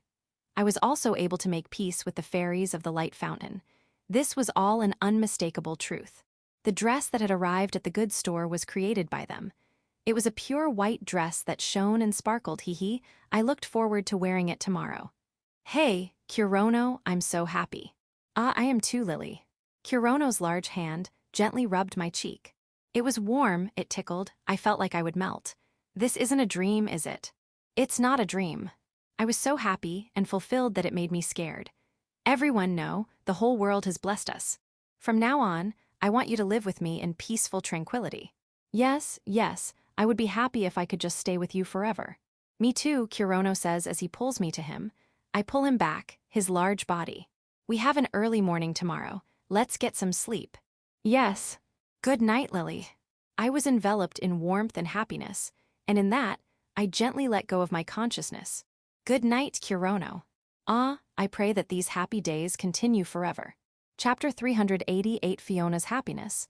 A small yawn escapes my lips as I sluggishly get out of my bed. I can hear winter footstep during this time of the day. It took a bit of reasoning to get me out of my warm bed, but the stimulating smell of spices had caused my conscience to choose to be awake. No desire to sleep could defeat my appetite. I had no regrets leaving the bed behind me as I moved towards the smell, my stomach grumbling as I walked. It was not a very large apartment room, and the kitchen was right in front of me. And there was a man standing there, cooking. To me, his back looked like it was shining. As a woman, I was slightly taller than average, but he was so tall that I had to look up to face him. His broad and powerful back was distinguishable as that of a first-rate warrior or knight. Even a child would be able to tell. In fact, he was much more. He was a berserker.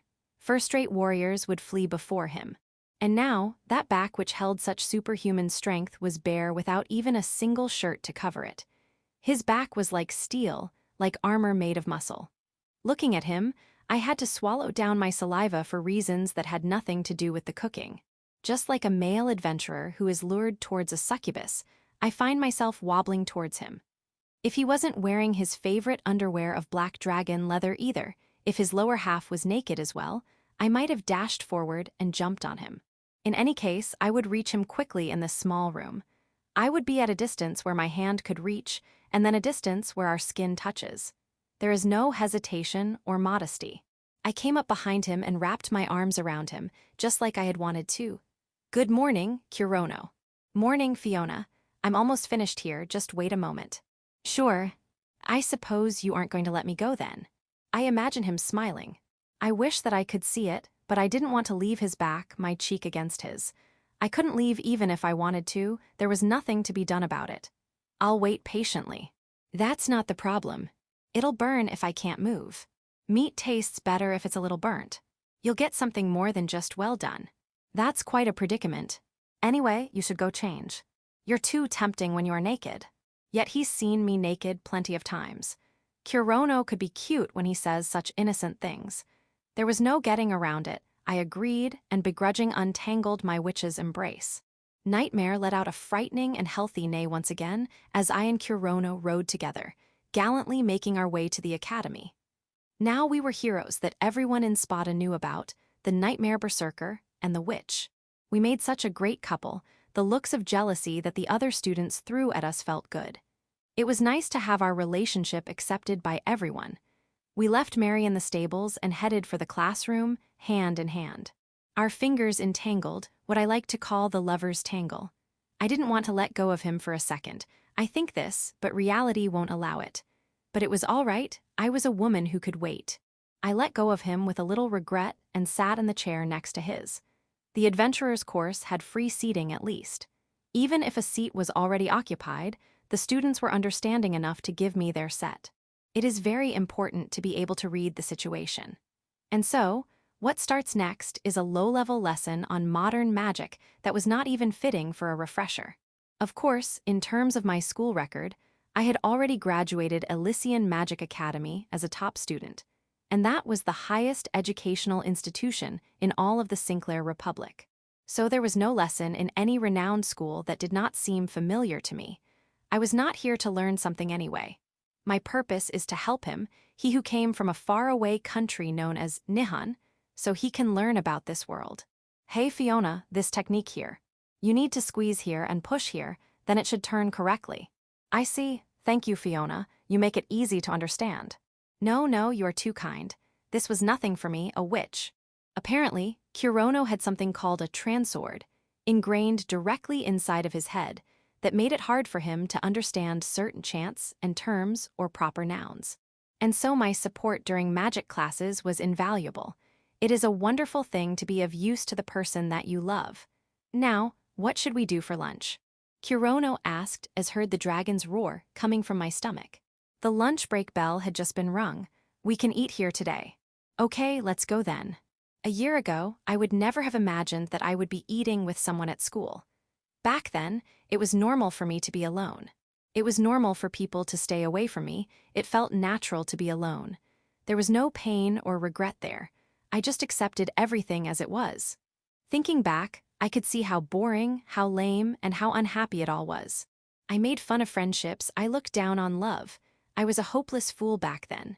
Being with someone, becoming one with the person you love. Now I knew what happiness that brought. Now that I knew, I would never go back to where I was. No, I'm sure that my past self had actually longed for it. That rose-tinted academy life. What do you want to do after school? Should we just look for a random quest? No, I think, let's just go back home. What we will do when we get back. I didn't even need to say. I guess I won't be able to sleep tonight. It wasn't so much rose-tinted, but peach-tinted. This life. Lust was a strong desire, almost as strong as hunger. I had discovered this just recently. It is quite frightening, even knowing this, you cannot stop it. Before sunrise, when I had just started to fall asleep, my conscience woke me up once again. Are you crying, Kurono? The bed was now completely cool, with no remnant of the intense heat from earlier. He was facing the wall as if to hide, and I could see that there was a slight trembling in his shoulder. Lily, she is calling me. It's a bad dream, all of it is finished. The fight at Alsace that last day. The 6th day of the month of the first flame. Lily had died that day. The 2 apostles who had stood by, they had killed Lily as if on a whim. There was a huge discrepancy in power. There was nothing I or Kurono could do. No, it was because Lily was sacrificed that Kurono was saved. I had unleashed Orsolil and was depleted of magic and had fainted, so I did not see everything. Kurono refuses to talk about the details. However, it was obvious that whatever happened was exceedingly cruel. You can forget about it if it hurts. If it's hard, you can run from it. No one will blame you if you pretend that none of it happened. But I I kicked the blanket away and covered Kurono with my body. His tear-stained face now showed an expression of surprise, affection, compassion. The positive feelings I had in wanting to comfort him would change into shallow desire when I looked at his face. He was in unbearable pain. I knew that I was the only one to ever see him like this.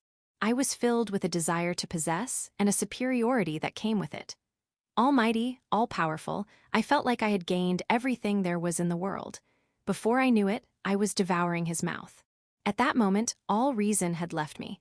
I finally pulled away in order to breath. I will make you forget all of it, just like I did before. He had lost his friends, his trust, and his beloved Lily. Kurono had been thrown into a pit of despair. He was turning into a husk of a human. I devoted myself to taking care of him. Neither of us knew anyone in Spada. In this room that we rented, this closed world, we were alone as a man and a woman. Don't leave me alone, Fiona. So saying, Kurono had pushed me onto the bed. He was not well. I was his only surviving companion, his friend. I was a woman. It was natural for him to want me eventually. I'm sorry that time. Don't apologize about it. I was waiting for you to do that to me. It was I who was a coward. I love you, Kurono, your strengths and your weaknesses, all of you. And you have to understand that it is okay to run from a past that is nothing but pain. Forget it, all of it, forget it. The sinister memories of despair, the memories of the beautiful Lily, all of it. The past and the future, the only one who needs to be in your heart is me. You don't have anyone to fight anymore. You don't need to try. You don't need to become stronger. You can live in peace. It's okay. The only fortunate thing in all this was that the Crusaders had destroyed themselves. Spada's attack and Daedalus' revolt had worked to expel the Crusaders from the continent of Pandora. Commander Sariel, 8th Apostle I, and 11th Apostle Misei were killed. There was no one to kill for revenge. That is probably true. Yes, it is. Finally, Kurono gently returned my embrace. My feelings were conveyed, they entered him. It was such a happy embrace. Thank you, I love you, Fiona. I love you too, Kurono. This time, my body and my mind were both fulfilled. I was finally able to fall asleep. What should I eat tomorrow? How should I make love to Kurono? My days of happiness had only just begun. Chapter 389, Blissful Days. I'm back. I'd walked back home still in a dreamlike daze. Today really did feel like a dream. I'd made my first girlfriend, held hands for the first time with said girlfriend, and had my first experience walking home with my first girlfriend. With so many firsts, even the way from school to home that I've trekked for over a year now just felt new. It's like they say, my whole world had changed. I'd been trying my very best, really giving it my all, to stay calm and cool, but in doing that, I didn't remember a thing about our conversation on the way. I was nervous, yes, but I was also on cloud 9 in sheer joy. The girl called Shirasaki Yuriko, this unbelievably beautiful girl, was in a relationship with me. Holy mother of, every time I think of that fact, I'm in serious danger of breaking out in a wide grin. Mao, you're back. For a moment, I was confused as to who that was, but I then realized that it was my own name in the next. I got a strange feeling as if no one's called me that in a very long time. But let's not sweat the small stuff. I focused my attention to the person in front of me, standing at the entrance as if she'd been awaiting my arrival. Oh sis, what's with the luggage? The girl who welcomed me home was Kurono Maou, my elder sister who, despite being a college-aged woman, still sported a cute face that suited a little girl with twin-tailed hair. She's family, but I had no choice but to objectively acknowledge her beauty. Actually, she even rivaled Shirasaki-san in that respect. Wait, no. Since the latter has the extra correction of being my girlfriend, Shirasaki-san is clearly superior. Now then, as for what my little Mana Oni-chan was doing, she appeared to be dragging a large luggage case behind her, like the stuff you'd use when going on a trip overseas. Yeah, so I'm leaving the house for a while, she said, curtly, with her doll-like expressionless face. No, she wasn't particularly mad or in a bad mood. She always looked like that. What are you running away? You're half right. Wait, no way. I was trying to make a joke, but that backfired. My by-the-book sister was certainly not the type to do this sort of thing. Wait, what if she's hit one of those belated rebellious phases I read about? I'll be living with my boyfriend as of today. She must consider the thing tremendously joyous, or exceedingly dirty, looking at it another way. When she spoke the last line, her eternal poker face crumbled and she smiled faintly in a deep blush. Holy shit, was I also making this sort of face a minute ago? It's honestly embarrassing how similar we are. Wait, there's no way mom and dad are gonna allow that. So that's why she was running away. But then it'd mean she really was running away from home, which doesn't add up with her telling me I was half correct. About that. Both of them are gone, you know. Dad got posted overseas for a while, and mom went with. What in tarnation is up with this dating sim protagonist scenario? Literally no way. This is way too out of the blue. There was no foreshadowing or anything about them going away. They left a letter on the coffee table. Take care, it says. Just that. Seriously, hold up, just think about it, this is way too strange. But they've left already. Meaning, no matter how I try to deny it as unrealistic, this was reality. My sister had no reason to lie. If she really wanted to run away, my sister was intelligent enough to devise a better lie and concoct a much more well-thought-out plan. Wait, so you mean, I'll be living here alone? Relax, I'll come by on occasion. No, I'm saying I can't relax. You're telling me I'm suddenly gonna have to live alone. Mao, I know you're punctual and your cooking isn't bad either. Don't worry so much. Well, I mean I can handle it. But suddenly, dropping it on me is still. Anyway, give me a call if there's any trouble. I left a note with the address to my boyfriend's apartment with mom and dad's letter. She finished, signifying that she had nothing more to impart on her dear younger brother, and rolling along her large black luggage case, my sister left the house. And that's how I'm currently living alone. The actual fuck, that's legit straight out of an Eroge man, holy shit. The one who yelled in pretty much the same reaction as me was my classmate and friend, Seika Yuta. It was lunchtime after 4 grueling periods of class. It was at that point that I confided in him my terrible situation of, only yesterday, being forcefully left to fend for myself. I didn't mind the appalled reaction, but keep it down a little. All right, calm down, and please sit back down too, come on, hey. Seika had a knack for these over-the-top reactions. Oh yeah, this reminds me how he was similarly heated up yesterday about the club manager girl for the soccer team. It somehow feels really nostalgic. As a matter of fact, I somehow feel like I haven't seen him, this dude who looked normal enough but was a full-blown otaku inside, in a long while too. I had a weird feeling about all this, but it wasn't bad enough that I wanted to expressly figure out why. Seika took his seat, and I continued the conversation. Still, it's surprising how stuff like this can happen in real life too. Tell me about it, I still can't believe it. But once I spent the whole night alone yesterday, I had no choice but to admit that this really was happening. Incidentally, just like Sis claimed before she left, the letter they'd left on the table only had those 2 words. Literally just, take care, as if they hadn't a single worry about their son. Whatever, we're pretty much a laissez-faire household anyway. Geez dude, I can only get so jealous. If you got yourself a girlfriend on top of that, forget being jelly, I'd curse you to hell and back. Good thing you're a loner, eh? Kurono, hahaha, Seika laughed. I froze up. What's with that reaction? We're supposed to laugh together as fellow losers, right? No, well I mean sorry. I wasn't planning on hiding it from him, but he's making it really hard for me. But I can't really deny it, since the lie was likely to turn awkward fast. I could just feel another one of Seika's signature overreactions coming on, and I wouldn't blame him for this one. Living alone plus has girlfriend. What kind of 17-year-old high school boy would I be if I didn't expect some spicy happenings? Kurono, wire, no way. He quickly realized the truth from my obviously telling reaction. You know what, fuck it. Actually, I made a girlfriend, yesterday. No way, no friggin' way. Who? Shursaki-san. Just die, Yankee face. He hit where it hurts, and also literally hit my face in his seething. This might sound like I'm making him out to be a bad guy, but seeing my friend actually crying tears of bitterness made me want to think it was fine taking a few slaps to the face. What the hell, man? What the hell happened? How did this happen? Yeah, Shursaki-san, she went and confessed, right?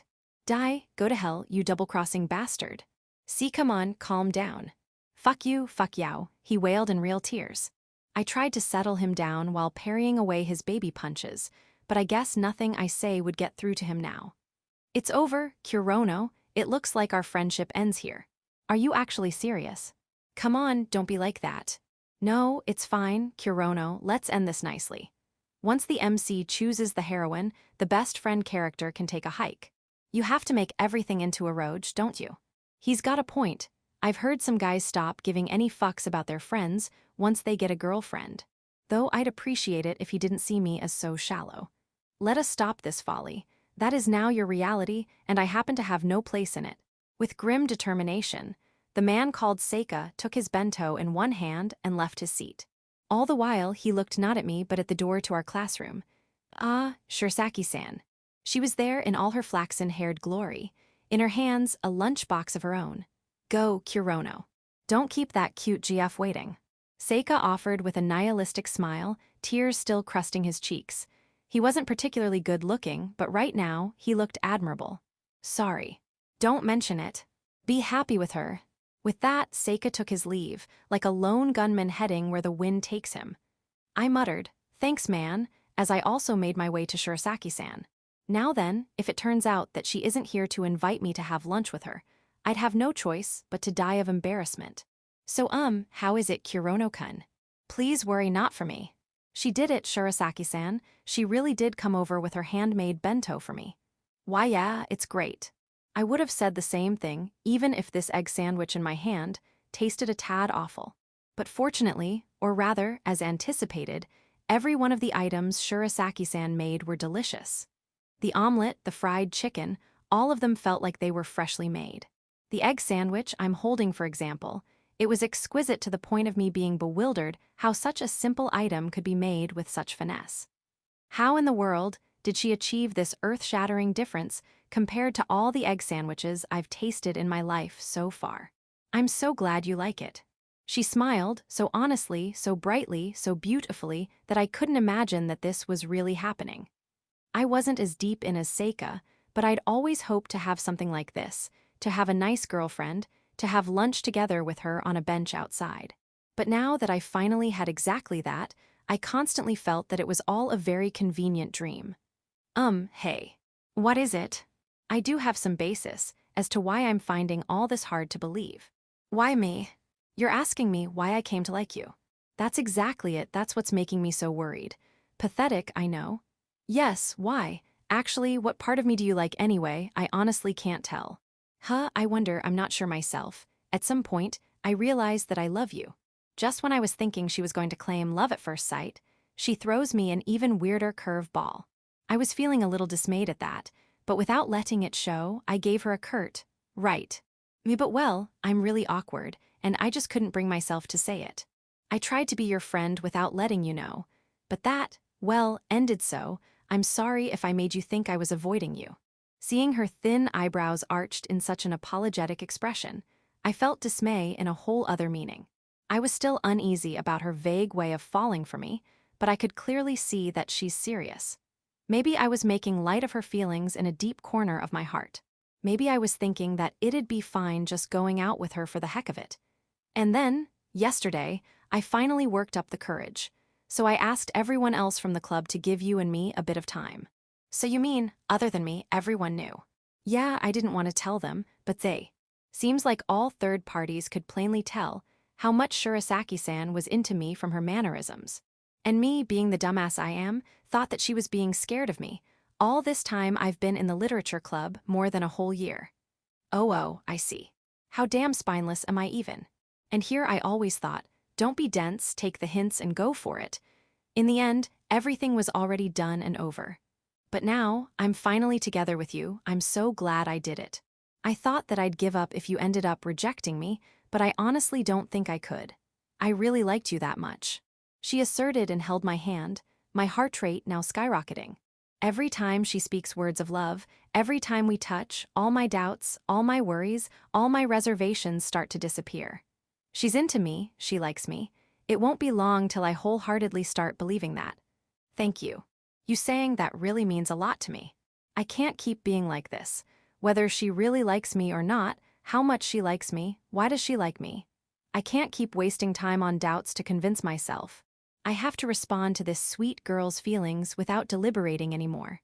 Shirasaki-san, I still don't know a lot about you, but I want to fix that. I want to learn all about you. Me too, Kurono-kun. I want to know everything about you too. Replying with loving words, Shirasaki-san snuggled closer to me. Fingers entangled, arms and shoulders grazing. This salaciously sweet scent keeps enticing me. I could reveal my deepest secrets to her and her alone. What about you, Kurono-kun, anyone you liked? None. But I'm thinking, maybe I was interested in you. I'd be a fool to not be, what with how gorgeous a girl like her was always near me. You could say I gave up on her, thinking she was out of my league. Or maybe, if I was a bit closer to her, I could have actually fallen for her. Foo-foo, you're sweet. I mean, it wasn't exactly a lie that I was basically into her because of her cuteness, but perhaps she didn't mind that. She hugged my arm tight. Crap, this goes on, and I'll be under her spell in no time. So what about a first love, anyone like that? Should I play it cool, say that she's my first? I frankly didn't want to. I didn't want to lie to her. I actually did have a first love. It's actually somewhat embarrassing, enough that I've never told anyone about it. But I guess I'll be honest with her. Back in elementary, there was this girl I liked. Actually, I think I admired her. That day, I was a mess. As to why, it's simple. I'd written my first piece of fiction, and my friend made fun of it. I was so confident about it, proudly showing it to my friend, only to be showered with harsh criticism and insults. My pride was shattered, and once the end of school bell rang, I made a dash for anywhere not there, tears spilling and all. I didn't feel like going home at all, and ended up running in the complete opposite direction. Really childish, now that I thought back on it. I ended up at a park I'd never been to. I wasn't looking to find it, I just happened to be there after I'd gotten tired of running away. That's when I met her. That girl looked really down as she sat on one of the swings. I wouldn't have bothered with her if it was just that. But then I noticed that she was holding a bundle of manuscript paper. It was the same type I'd used when I wrote mine, so I recognized it right away. I thought, hey, maybe she's like me too, and decided to call out to her. Turns out I was right. I don't remember what I said to her back there, but one way or another, I ended up reading her story. I sat on the swing beside her own and read. It was good. I was actually shocked. She looked to be the same age as me, maybe even younger. But despite that, her plot, her characters, her literary flair, it was all perfect. Damn it, it's really good, I remember telling her, almost sobbing. That's when I finally understood. I understood that my friend was right in bashing my work. I accepted it, no, I was made to accept it, and then I threw my manuscript to the ground. I still remember it. The pages painting the park ground white. I realized that she was better than me, like heaven and earth. I was frustrated, I was jealous, and then I ran back home, crying. But I must admit, as a brat, I still had enough grit to not drop my pen forever. I wanted to write as good as her. Kid me was working relentlessly, trial after error, rewrite upon rewrite. And fast forward a few years, I'd finally finished. My Adventures of Abel the Hero. The gist of the story was the same as the one I'd thrown away that day. It was a remake, actually. I actually got my friend to say it was a good read, though, he did add, for a teenager. I thought it was really good, too. So she read that. That's kind of embarrassing, actually. Well, all the lit. Club members did keep their work in the clubroom, so anyone was free to read them. Well, if she liked me from back then, it wasn't that much of a leap to assume she'd attempt to read my shoddy light novelesque fiction. Kurono-kun, you were always so serious and lit. Club, weren't you? I really like that part about you. Thanks. Her eyes were so genuine, so innocent as she praised me that, rather than feeling happy, I was more embarrassed. Although it raised my heart rate no less. But I kind of feel just a little jealous of that girl I mean. Are really now? I know I said first love, but it was really more like I set her as my objective, right? And besides, I don't even remember what she looked like. But all that time you spent writing, you were thinking of just her, weren't you? Even now, I bet. Damn, you're sharp. Is this what they call the intuition of a girl in love? That girl was like my origin story for how I came to write like I do, and I'm reminded of her every time I write. But then again, I haven't been writing anything at all recently. No, wait. Wasn't I writing just yesterday? So why is it that my fingers can't remember the feeling of tapping away on my laptop at all?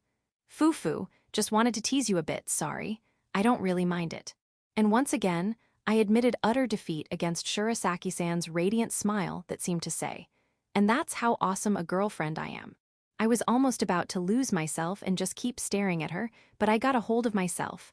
I warded up her smile's seduction and vied to change topic. Oh yeah, thanks for the lunch. It was really good, I mean it. I'd somehow ended up finishing all of the bento Shirasaki-san had made for me. Since she was holding, or rather, clinging to my left arm, I couldn't really use it to eat, so I would have been in a real bind if the sandwich wasn't the main item in the box. Anyway, I had no problem finishing everything, so all's well. So, we can do this again tomorrow, right? You wouldn't mind? No, well actually, I'd feel sorry for making you. Hey, I'm your girlfriend, aren't I? It'd be my pleasure. Damn, and here I thought my sis was the only one who'd get so into it. Makes me wonder if there's been a Yamato Neidshiko boom going on or something. No, getting ahead of myself there. Shirasaki-san is just that good of a girl. Her girl power was off the charts. Thanks, I'll take you up on that offer then. Actually, my parents are going to be gone for a while, so I was worrying what I should do for lunch. Ah, so that's why you didn't bring your own today. She really saved me today. Yesterday, when it turned out that my parents had up and left all of a sudden, I was so astounded at the fact that I forgot to consider anything about lunch. It was all so sudden, you know. And on top of that, my sister took the opportunity to crash into her boyfriend's place. Can you believe that? Then that means that you're living alone now. Yeah, for a while, I guess. I almost started to spill out all my complaints to her, but breathing in once, I decided against it. Okay, then you, wouldn't mind if I came over sometime. I wasn't so pure-hearted as to accept that last line at face value. I'm a high school kid, one who's finally got himself a girlfriend. I'd be simply mad if I wasn't expecting you-know-what from those words. Words that clearly expressed that a girl was ready and willing to come over to a guy's house where he lived alone. That's well. And there goes me, the loser who can only react to this kind of situation with a flustered mess of a reply. I can't. Of course you can. I mean, well, are you sure? Dumbass, she's the one asking if it's okay or not. Me asking her back just served to make it crystal clear that I held certain expectations about her requested visit. And despite realizing this, she, Shirasaki-san, assented. Despite her face completely blushed and scarlet, she nodded in reply. Okay. I could speak not anymore. Also, I couldn't look at her directly either. I cranked my gaze away. But Shirasaki-san was still holding my arm tight. That softness, that warmth, I couldn't stop feeling that, not at all. Endlessly tempted by her genuine charm, my head had stopped working right. What do my thoughts were a mess, but my bad status was quickly cleared away. The familiar bell rang in my ears. Ah, there's the bell. Oh, you're right, let's head back. I was then released from Shirasaki-san's tender clutches. For now, the promise was already made. She'd come to my home. Looks like it won't be long before I completely become captivated by her. Section, Audiobook by Masquerade at Masquerade Audiobooks. Chapter 390. Oddity, Monday, the 14th of May. That was the fateful day when I fell unconscious in the literature clubroom, woke up in the infirmary, and ended up being confessed to by Shirasaki-san. And on Tuesday, that is, the very next day, I shared in her lovely handmade bento and made a promise to invite her home, my home, where I now lived alone. So, how does Friday sound? I'll make dinner at your place, so that'll be fun. And thus the promised date was decided upon. Friday, the 18th of May. I'll tell my folks I'm staying over at a friend's house, so don't worry about that. Additionally, it was decided she would stay over. Also Saturday, let's go on a date. It felt a bit odd that she was already staying over before we had our first date. Oh, okay, looking forward to it. And despite all the implications, I had not the pureness of heart that would compel me to deny her requests. That week was tough. You couldn't blame me for being out of whack in anticipation for what would clearly become one of the best days in my life. I didn't know what to do with myself. The classroom lectures went over my head. I couldn't even remember what I had for dinner last night. And yet, the time I spent with Shirasaki-san at lunch and after school, those moments were permanently seared into my mind. About what she'd make for dinner, what places we'd go for the date, all that sugary sweet talk between boyfriend and girlfriend. I was falling for her more and more every day, I knew that. I could think of her, only her. Get a grip, man. I realized I was dazed in love, but the throbbing in my heart just wouldn't settle down. Especially today. Today was the day. The promised day. Friday the 18th. And currently it was already 7th period. The weekend would start after this last class. Any other Friday, I'd be bored to sleep in classic literature, but today was very different. I desperately leashed down my nerves so I could write down the notes from the blackboard. And once the dreary lecture about uncommon conjugations started, I took that as my cue to look out the window. My seat was in fact beside the window, so I got a good view of the field outside, where a multi-section gym class was being held. Today was an uncharacteristically sunny day of fall, and the guys outside were shedding sweat in an intense game of soccer. I was kind of jealous. I'd be a lot less worked up if I was out there running around instead of staying put in this boring class. I enjoyed soccer. I wasn't exactly good at the sport, but I had the fortune of being tall and well-built, so I wasn't too shabby either. Though, I kind of felt like the ref always fouled me way too much. I was drifting into thought while calmly watching the soccer team boys absolutely crush the nerds. But then, oh wait, who's? All of a sudden, at a corner of the soccer field, a little girl appeared. No, it clearly wasn't someone returning the ball after someone kicked it far off field. No, really, you could tell she wasn't a student here at a glance. That's a maid. Because that little girl over there was dressed in a maid uniform. Her long black hair was topped with a maid's headpiece. A pure white apron that symbolizes cleanliness was wrapped around her deep blue dress that extended to a long skirt. No doubt about it, it was a maid uniform. And this girl who was dressed in such maid attire looked to be no older than a grade schooler. Also, walking beside her was a small black puppy. Maybe she'd wandered in here while taking that pet for a walk. But then, even children would realize it was a high school seeing all the classrooms and students. She was a pretty bold kid to be able to walk in here anyway. I wondered what her parents were teaching her. No, it couldn't be anything good since they were making her cosplay like that. This kind of felt really surreal. I mean, it'd be strange enough seeing a maid walking around town, but in a school setting it was like she was an oddity. And obviously, I wasn't the only one to notice such a bizarre presence. Everyone playing soccer was staring inquisitively at the mysterious little girl maid and pet puppy. And then, the one who approached her first was the gym teacher, the man who'd been overseeing the match. An outsider had wandered into the school grounds, so it was obviously a teacher's duty to see to it. Hey there, little miss, you can't come here. This here's a high school, you know. I was just guessing what he said. The mean-looking gym teacher had quickly run over to the little maid girl. Normally, a kid like her would either start crying or try to run away by now, but this girl was calm. She pulled on the puppy's chain-like leash and walked towards the teacher herself. And then, there was a scream. Huh. The little puppy that the maid girl was leashing along suddenly brought its fangs to bear at the gym teacher. Then, faster than the eye could see, the animal leapt onto the man, biting down on his face. The teacher made a throaty scream as he got knocked down. The rabid pet's master, that is, the maid girl, had let go of the leash before the attack and looked to have no intention of stopping the creature's carnage. Oi, what the fuck is that? Holy crap, that dog's going crazy. The other kids in class had of course heard the loud scream and had started gathering to the window. I was no different. I too was already standing with my eyes glued to the scene happening outside. The boys and girls who were there, as it was still gym class, seemed to also keep watching dumbfounded. If this puppy had attacked one of the girls, I'm sure some of the more gutsy boys would at least attempt a rescue. But the one under assault just so happened to be the tall and buff gym teacher. The worst someone like him would get was a few scratches. A small pup like that shouldn't hurt him at all was what everyone believed. Right up until that same little pup bit off the teacher's windpipe. Kaya, what the hell, he's bleeding a fountain over there. Even from this distance, I could see the blood splattering out and all over from the man's neck. It was at this point that all the onlookers went into an uproar. But the insane violence was far from over.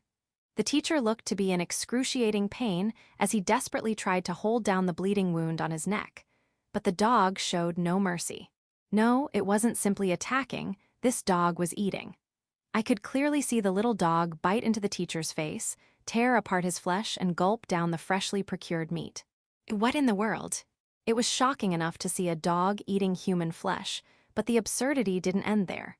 With every bite, the dog seemed to be consuming the man ever faster. The first bite was not that deep, the second bit off a whole chunk, the third, the fourth, and before I noticed, the dog had devoured the man's head whole, bones and all. This was unreal.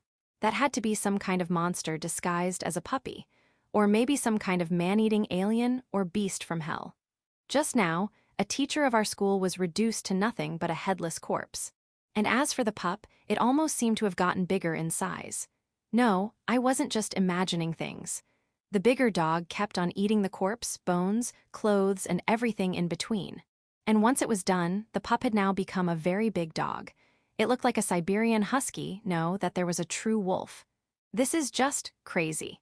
I muttered vacantly, not speaking to anyone in particular. I mean, really, that beast? It had killed and eaten a grown man while it was still a pup. And now it was much bigger. I didn't even want to imagine what this now Doberman-sized monstrosity could do. It was a massacre.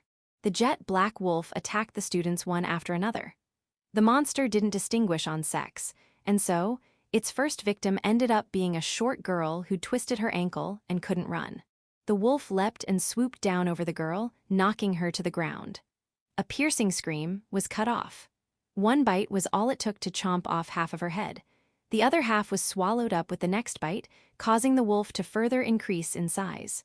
After gobbling up the rest of the dead girl in her blue tracksuit, the wolf began to seek out new prey.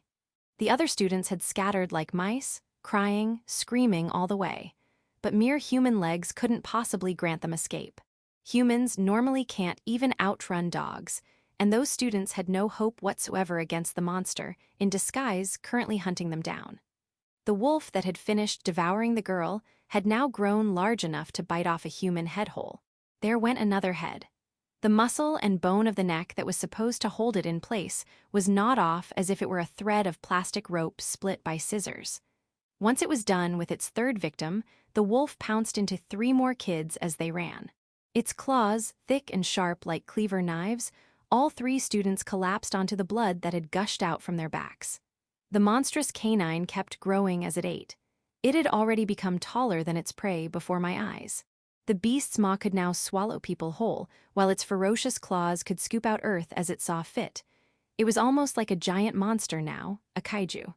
What the hell is happening? I must be having a nightmare. Eaten, devoured, slaughtered.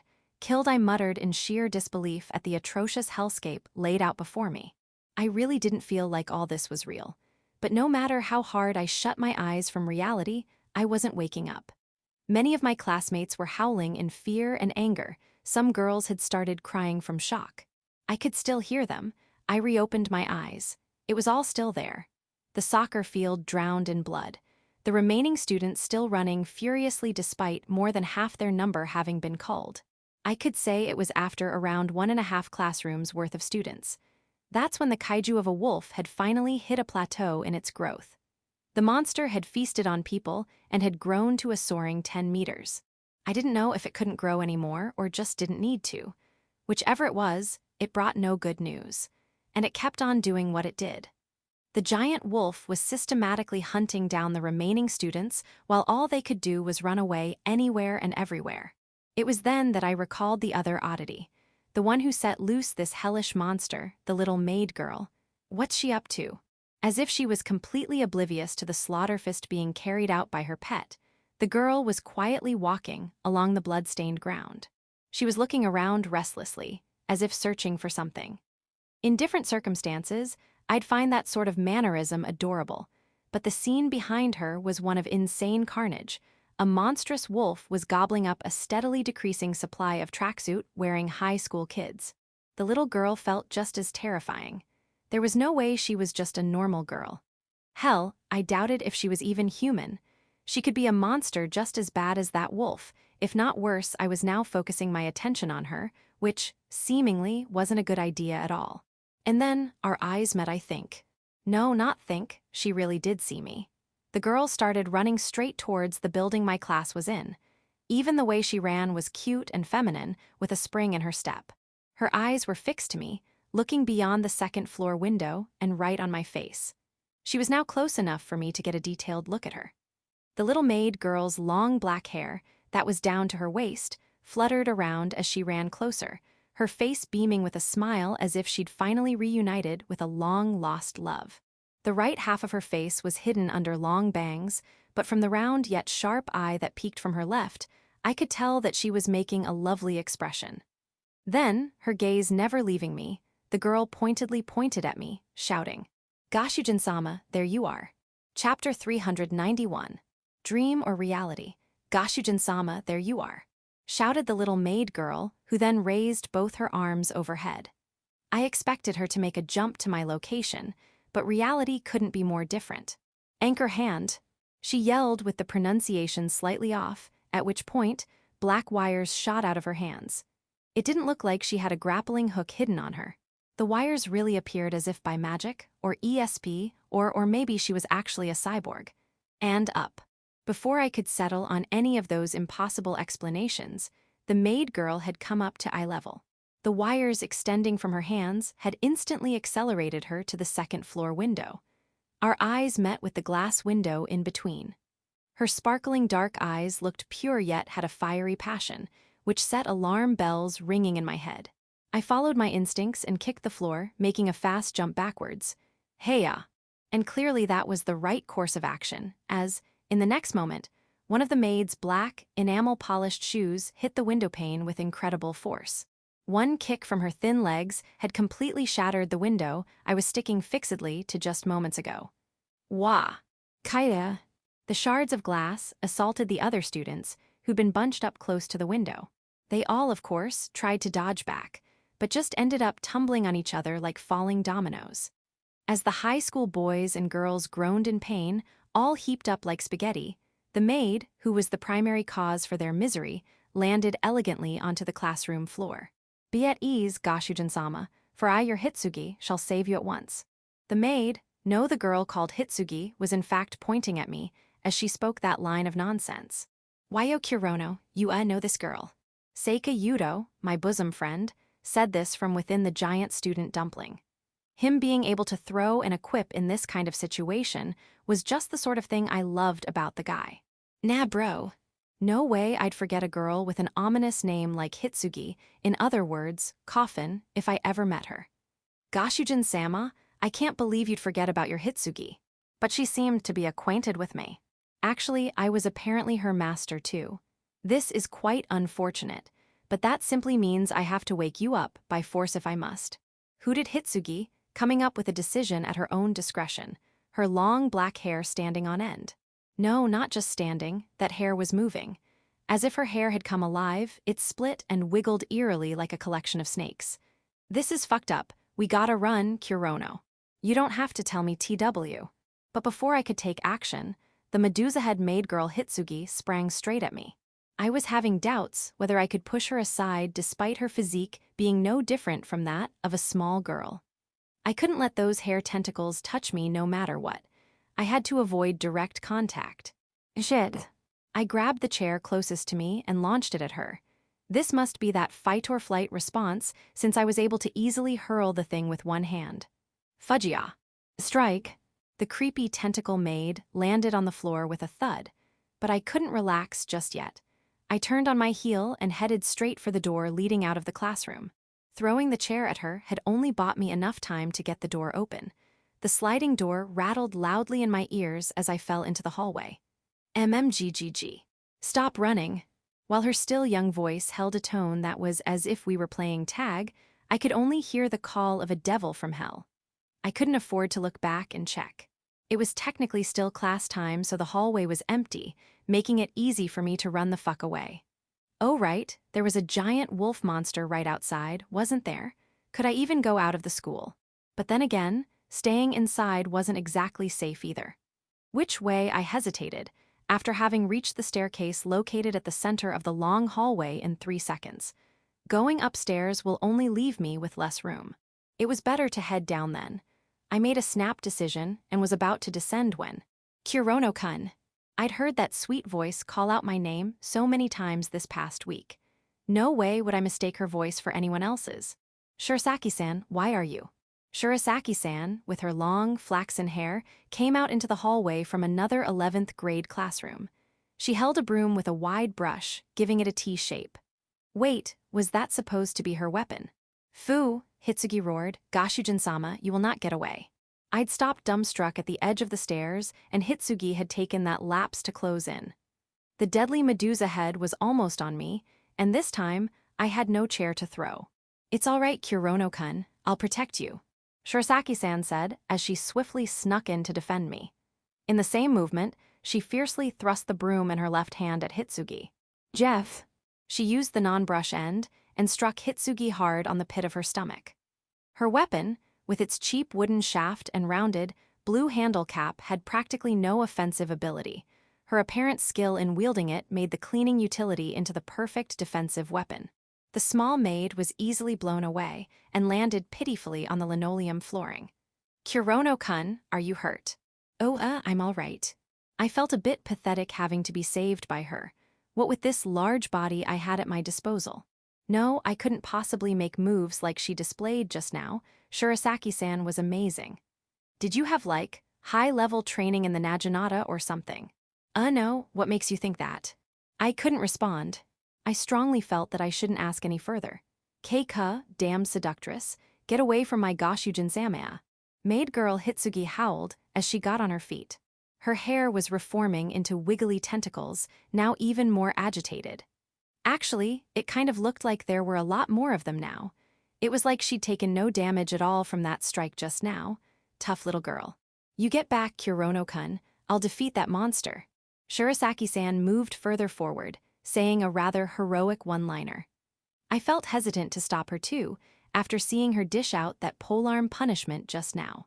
She looked like she could actually do it too. She could beat that tentacle maid with just a broom. No, wait, that's crazy. We need to run. Don't worry, Kurono-kun, I won't let them take you. Shirasaki-san spoke without turning back. She would hear none of my pleas, only showing me her back, poised for battle. Was I supposed to just leave it all to her? Wasn't I supposed to protect? I will save my Gashujin-sama. Take this, bind arts. I won't hand over Kurono-kun. Hitsugi and Shirasaki-san both sprung into action, their respective weapons ready to strike. Hitsugi made the first move. Once she yelled bind arts, which I assumed was an offensive technique, her hair that had formed into tentacles transformed even further. They'd become jet black chains. Seeing these dark, seemingly metallic chains made me instinctively feel as if they were made so as to allow no escape. That was not all there was to these chains. The binding weapons were each tipped with razor-sharp claws. Claws that could surely shred a woman's delicate skin into ribbons. The chain claws numbered a total of 10, and with them all originating from Hitsugi's hair, she looked to have complete control over their movements. All of them headed for Shirasaki-san. 5 of the chains went at her straight, forming a vertical line.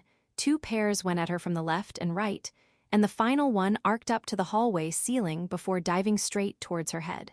It looked humanly impossible for her to dodge something like this. The chain claws were moving so fast they looked like they'd cause whiplashes. She'd have to be superhuman to be able to dodge just one.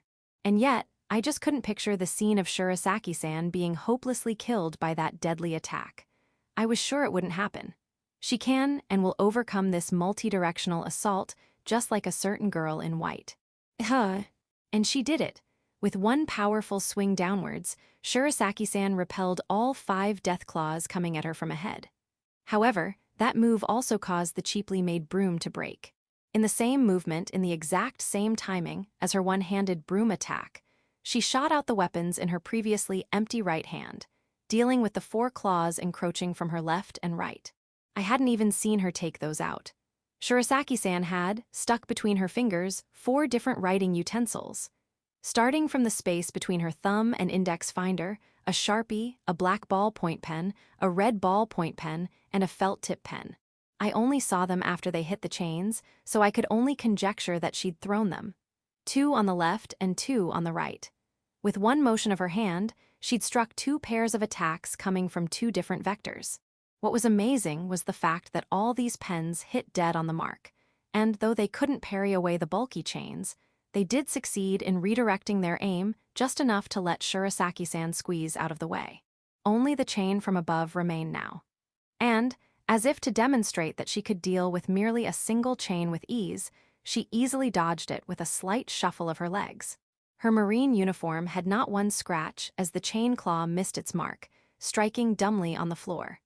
Shirasaki-san then started once again approaching Hitsugi, the maid girl finding herself wide-eyed at the feat she'd just been shown. "You little I'm not done yet, pile." Hitsugi howled, gripping her right hand into a fist and getting ready to make a large swing. At the same time, all 10 of her chain claws were released from her hair, scattering all over the hallway.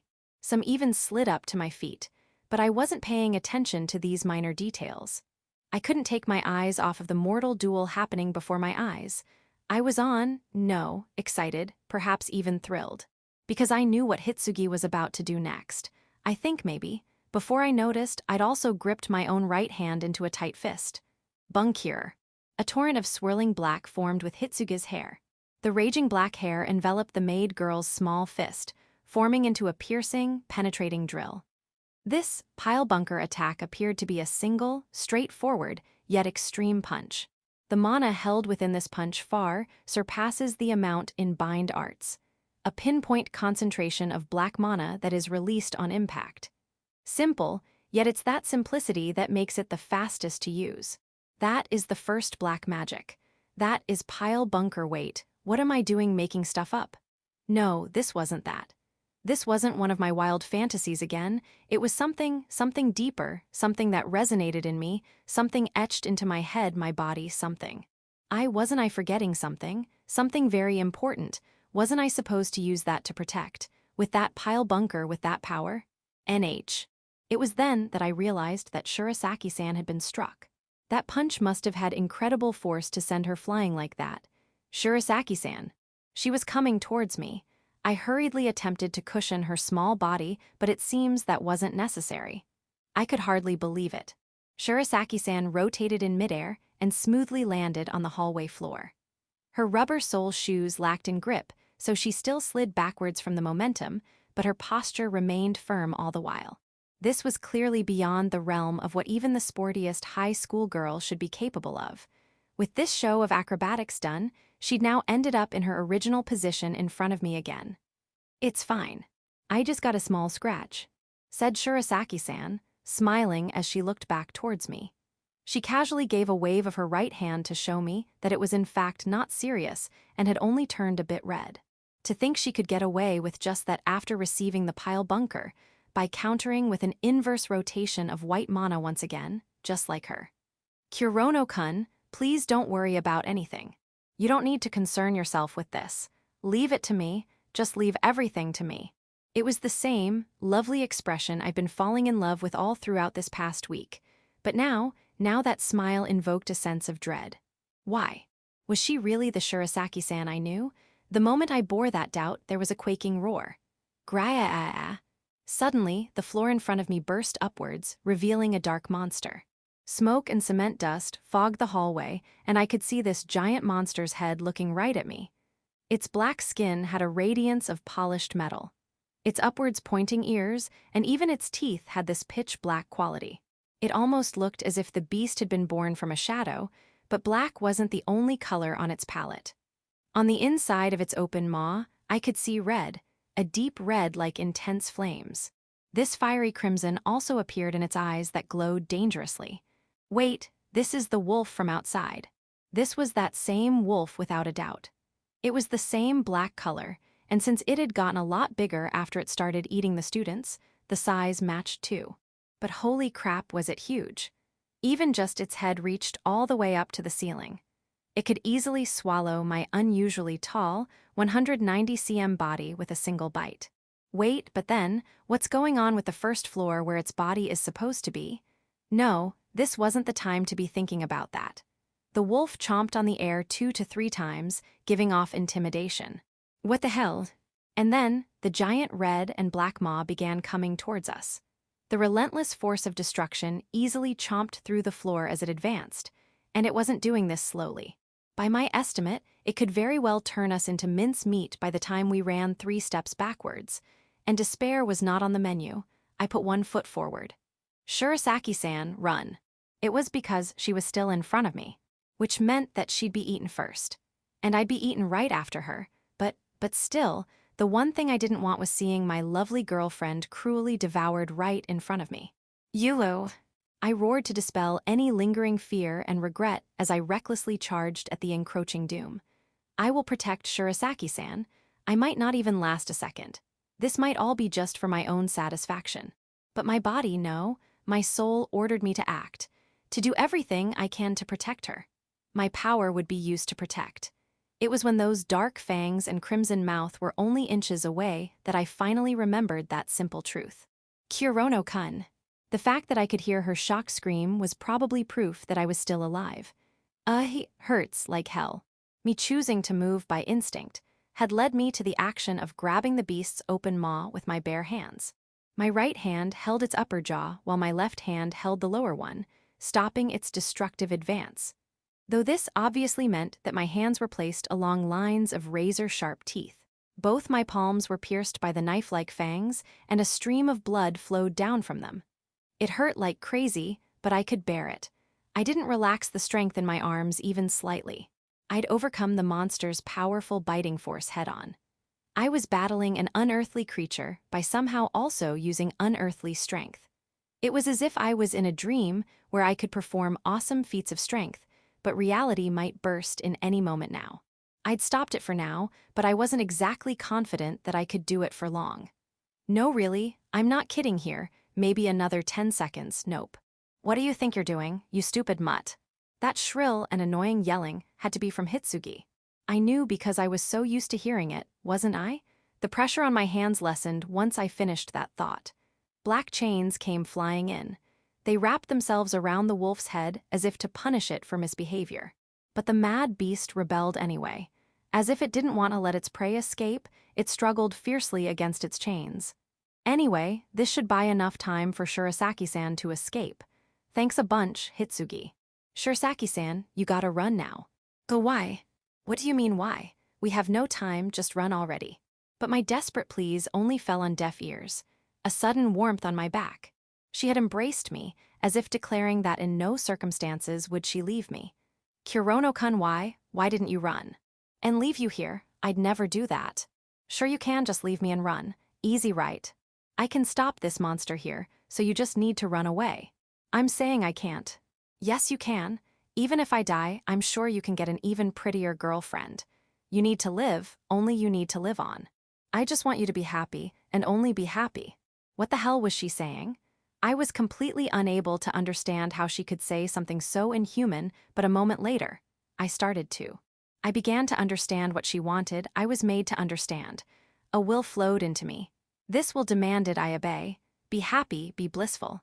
Happiness exists for you, and only you. The world will bring you happiness. The whole world is for you. Therefore, no matter how many are sacrificed, you must still remain happy. So you've lost one woman? Let's give you two. A cute fairy and a lovely witch. If that still doesn't satisfy you, let's include a beautiful princess. And her, and her, and even her. You can have anyone, however many you desire." "No, I never wanted that." "Why not? You don't need to suffer anymore, Kurono-kun. Just forget about all the painful, hurtful things, all right. I'm not doing this because I want to." "Then just don't, it's fine, so just stop. You don't need to work hard, to endure. You don't need to put in any effort at all. Everything will go exactly the way you want. And it will make you happy, Kurono-kun. It will feel wonderful, I guarantee. It will feel so good. Exactly as I want. If I only wish it, I could meet all my base desires of power, of beauty, of lust, anything. The perfect life. Everyone dreamed of it, and I was no exception. I was supposed to spend the night together with Shirasaki-san. I was really looking forward to it. Yes, that's right. You'll feel so good once you have sex with me. I promise I'll satisfy you, now and forevermore. I will satisfy your every desire. But none of this is real." Her slender arms around my waist felt awfully cold. Why? The warmth on my back was now completely gone. It felt like a block of ice was pressing into me. Why are you saying that? This isn't a dream, this isn't fake, it's all real, all of it, all of this is real, believe me. Just stop already. I remember everything now. Everything around me started becoming black. Far away, I could make out something that must have been the hallway. It was as if the darkness was swallowing all of creation. The world was dyed in an explosion of black, but some things were still there. Namely, the wild wolf that was still trying to tear into my hands, Hitsugi who was trying her best to stop it, and on my back, Shurasaki-san, or at least, the something that took her form. I fully realized that it wasn't her, but I still had to say it. Thank you, it was a good. Kurono-kun knew woo-woo. I knew a very easy way to wake up from this dream. I just needed to give the order. Do it, evil eater. I relinquished the strength in my arms. The last thing I saw was the inside of the mouth that ate up anything and everything in this world. Bloody, fiery crimson like I was falling into the depths of hell.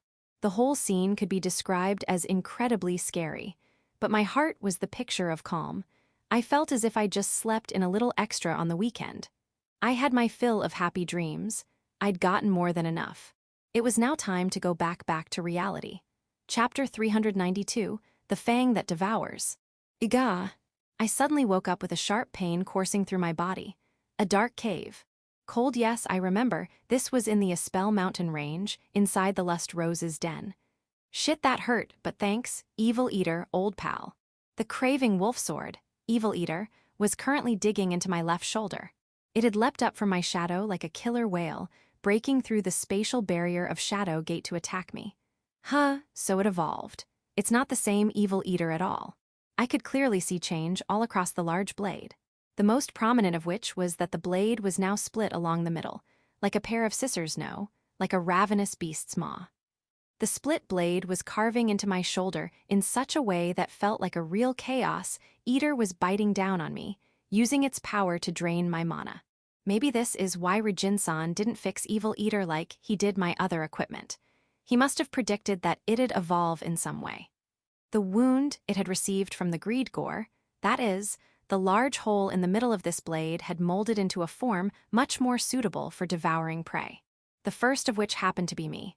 Or, it could have completed its evolution just now when it stabbed into me, getting its fill of my blood, meat, and mana. The inner sides of this new cursed blade were not smooth edges, but rough and pointed like a saw blade.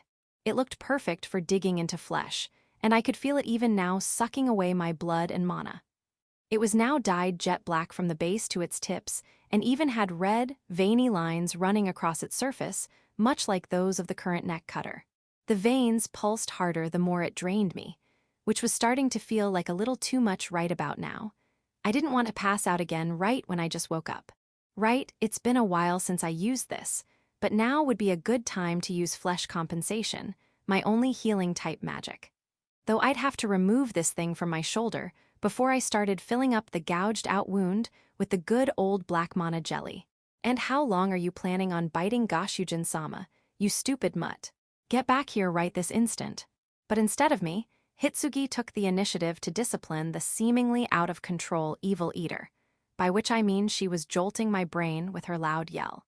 Multiple jet black chains, the type that formed when I used bind arts, shot out from Shadow Gate and wrapped themselves around the hungry blade. Evil Eater rattled against its chain bondage as if it really was a raving animal, but it was now being prevented from biting down any further. Hitsugi was now able to directly receive my mana, so the chains she used of her own volition were strengthened quite a bit more. She'd be able to tear Evil Eater off my shoulder by force if she needed to. She wasn't able to do it in the dream, but here, in reality, she was stronger than the toothy sword. Right, reality. Thanks, Hitsugi. You did a good job getting Evil Eater to me in there. Golly, Goshujin-sama praised me just now, hooray. Damn, I really owed her big time for this one. If Hitsugi hadn't come to my rescue, I'm pretty sure I would have stayed there. I needed to thank her somehow. No, I guess maybe I should call it a reward. Anyway, I needed to do something special for her, or I couldn't keep my pride as her master. Yeah, you're definitely the best maid ever. Hitsugi shrieked in joy and delight inside my head as she pulled off Evil Eater and handed it over to me. The cursed wolf sword now had its unmoving grip firmly held in my hand, now only able to chomp down on thin air. Now holding it, I could feel a sense of familiarity with the weapon even though it had changed so drastically. It was still the Evil Eater I knew. The sword's grip hadn't changed at all from the evolution. It was still the same one that Vulcan used for many years. My senses told me that the blade portion, that'd been made from a Chaos Eater fang, had evolved into a much more intense curse, while the grip still carried Vulcan's malice. These dark emotions flowed up my arm and into me more. We need to devour more. Evil Eater is evolved and it hungers. I also hunger, the curse said. Yeah, you want more, I'll give you more, but you'll need a new name. From today, you're Evil Eater X, the Ravenous Fang Blade. I turned the bestially growling blade towards the ground. It would first devour my restraints. When I woke up, I'd noticed that I'd been encased in ice up to my knees. My feet were very cold, and I was starting to lose feeling in them. Using Evil Eater X on these shackles easily shattered them into 1,000,000 pieces, making the tiny glass-like fragments sparkle in the surrounding air as the ice burst. I was dangerously close to joining all the other frozen statues here, and not just me, all three of us. This could have gone really bad. Now that I had escaped the Lust Rose's dream, I had a good understanding of how this trap really worked. We'd been anticipating that the Lust Rose would have to approach us in order to cast its powerful mind control, but that theory couldn't be more wrong. This elusive monster had shown itself to us from the very start. It had done this slowly, gradually enough that we wouldn't notice, and it had been pulling us into its hypnotic trance all the while. It was those thorny vines, the ones running densely along the walls and ceiling. That was the true form of the Lust Rose, or at least part of it. These vines were like its arms and legs, tentacles of sorts that extended out from its main body. The curious part of it was that this whole trap didn't involve directly using mana on us. At a glance and in reality, these vines were simple plants with nothing out of the ordinary. And we'd ignore it, thinking it must be part of the plant life indigenous to the cave or something, which was all part of the Lust Rose's plan. In short, the whole thing was a magic circuit that induced us to sleep. Rather than magic, this would fall in the realm of hypnosis. The adventurers who'd come here would have to use some light source. With their common torches, they'd only see part of the patterned vines and inevitably ignore those in favor of advancing ahead. And as they would walk, the patterns would slowly start getting to them, eventually dominating their minds. This technique was completely visual in nature, so there was no way to detect the traces of a spell being casted. My senses and Lily's telepathy weren't able to make anything of it, because there wasn't anything we could make of. This sort of visual hypnosis was a very weak sort of mind control, but if not noticed, it was practically unavoidable. And once one of its victims fell into their ideal dream world, they'd have no way of coming back at least. That's what I could say from my own experience. Both of them are in Ice 2, really close call this time. Behind me, I spotted Lily and Fiona, both also encased in ice, all the way up to their waists. Both girls were sleeping peacefully. It made me wonder what sort of sweet dreams they'd been having. With the expressions they had, I'd hesitate on waking them if they were resting on a bed, but they'd go to sleep forever if I didn't get them out of that ice. I shattered their ice prison with one swing of Evil Eater X like how I'd done mine. The reason this ice broke so easily was because this was ice made of magic. In other words, my ravenous sword was draining the mana out in addition to the powerful impact it produced. This whole cave was the Lust Rose's den, or maybe its stomach would be a better analogy. In any case, its influence was spread throughout the whole place. Once its prey was blissfully dreaming, the Lust Rose would use this ice magic to preserve them in its dwelling and slowly feed on their life force until nothing remained. In the end, we would have become skeletons in ice, with all our weapons and equipment still in place. But this sort of enchanting death had been accepted by all its previous victims, which reminded me about something Jimmy-san mentioned. How the cleric who'd once defeated a Lust Rose had said on his deathbed that he only wished he could have been killed by the Lust Rose along with his party members. Makes a lot of sense now that I've experienced that world myself. The Lust Rose's dream, its ability to create an ideal but complete world, was none other than the magic of telepathy. The Vine Circuit only had the effect of inducing sleep. Once an adventurer was asleep and defenseless, the Lust Rose would hack into their brain using its powerful telepathy and plant its illusory world. The first thing it would do was filter through the person's memories and goals. What they liked, what they hated, moments they enjoyed, moments they were hurt, their traumas, their desires, everything. Once it knew all of a person's memories, the monster would create their most ideal world in the most realistic way possible. Having things be too convenient wouldn't be favorable after all. Its victims could wake up if they felt something was off. Hypnosis was a delicate process like that. To achieve this balance, the lust rose was very patient. It sifted through the mind and had the intelligence to determine what was viable to show in that blissful dream. And then, when the oblivious victim started wishing for their happiness to continue forever, that would be the moment they'd be completely trapped. In my case, that moment would have been the night when Shirasaki-san was going to stay over at my place, and we would, engage in certain activities. Maybe I would have been too far gone after that happened, even if Hitsugi and Evil Eater came to the rescue. I was deeply ashamed.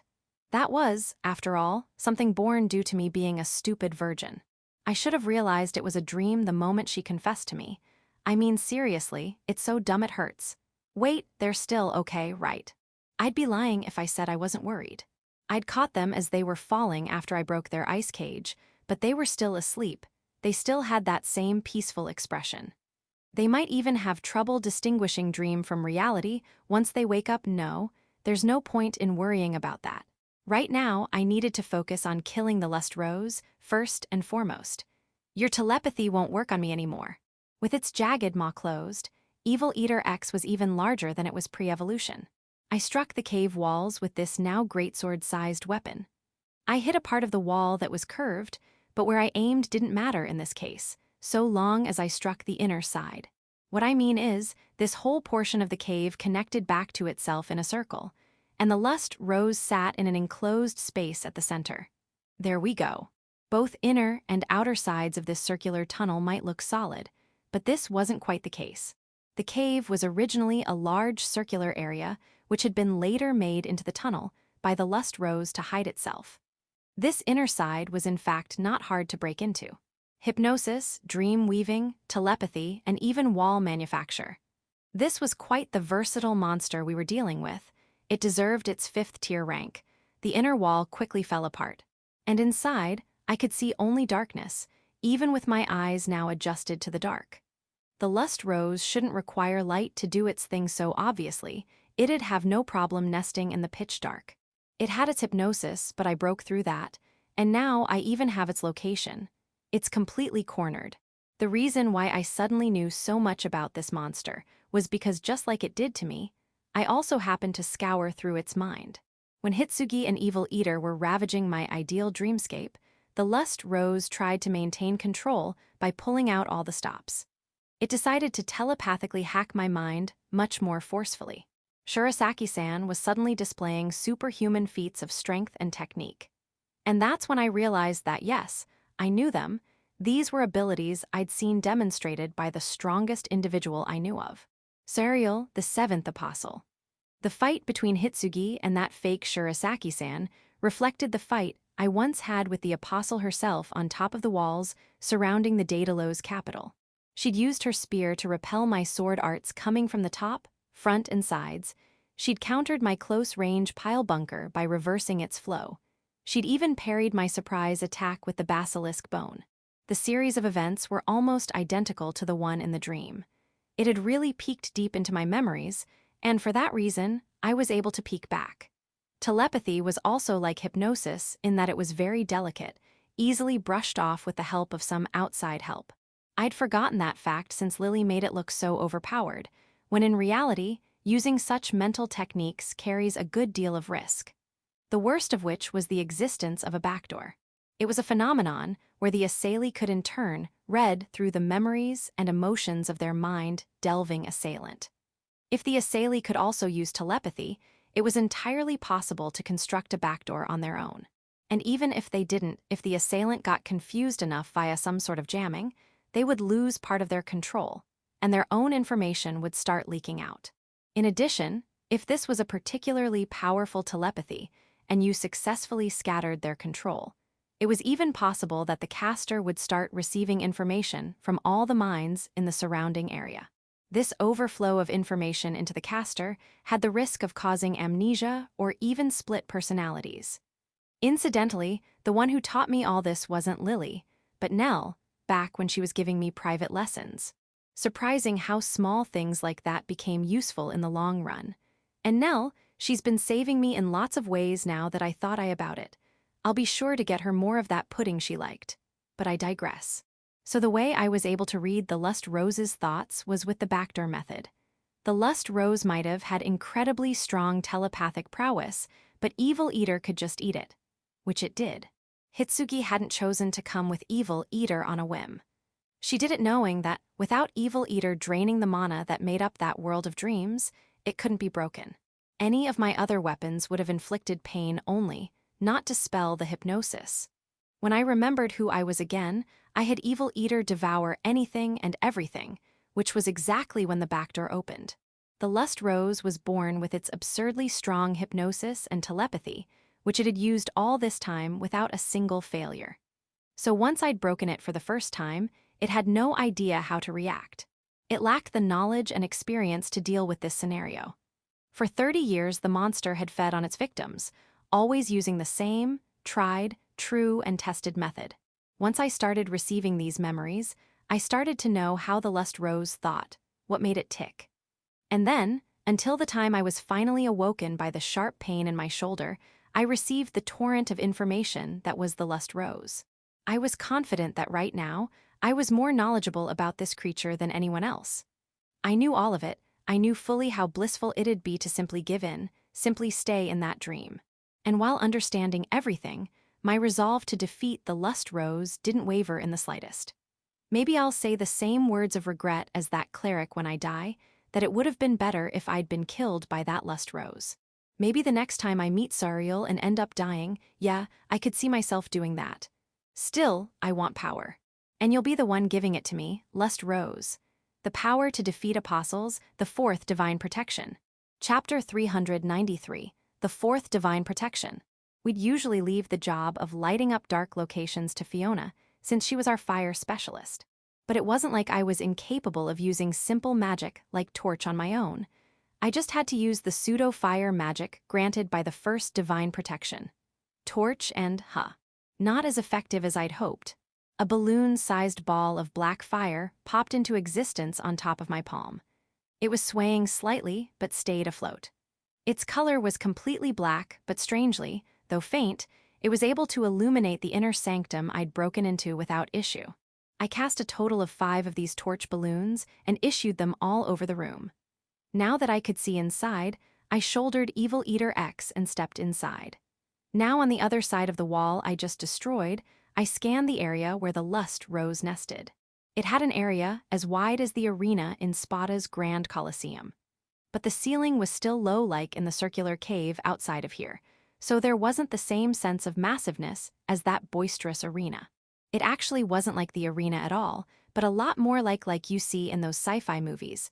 The mother computer, the core room, riddled with circuitry and wires. It's true to its namesake at least. At the center stood a giant flower, a rose.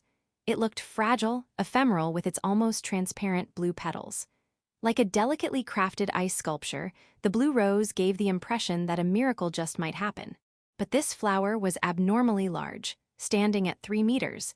Its size only reinforced the idea that it was a powerful monster. And since it was flower-based, the Lust Rose could be the plant variant of a succubus, the Alran, a monster with the upper body of a woman that popped out of a flowery base body.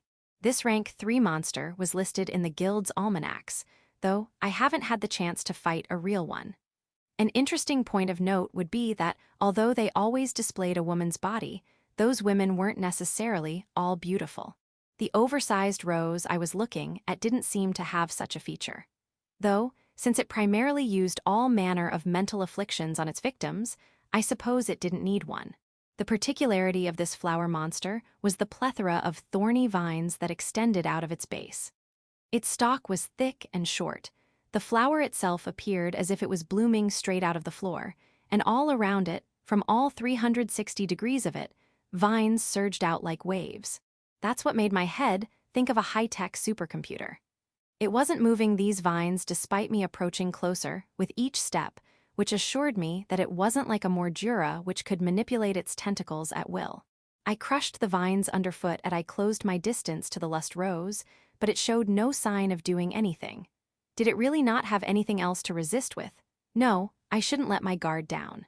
The back door gave me more than enough information on its staple and snaring techniques, but it didn't give me everything.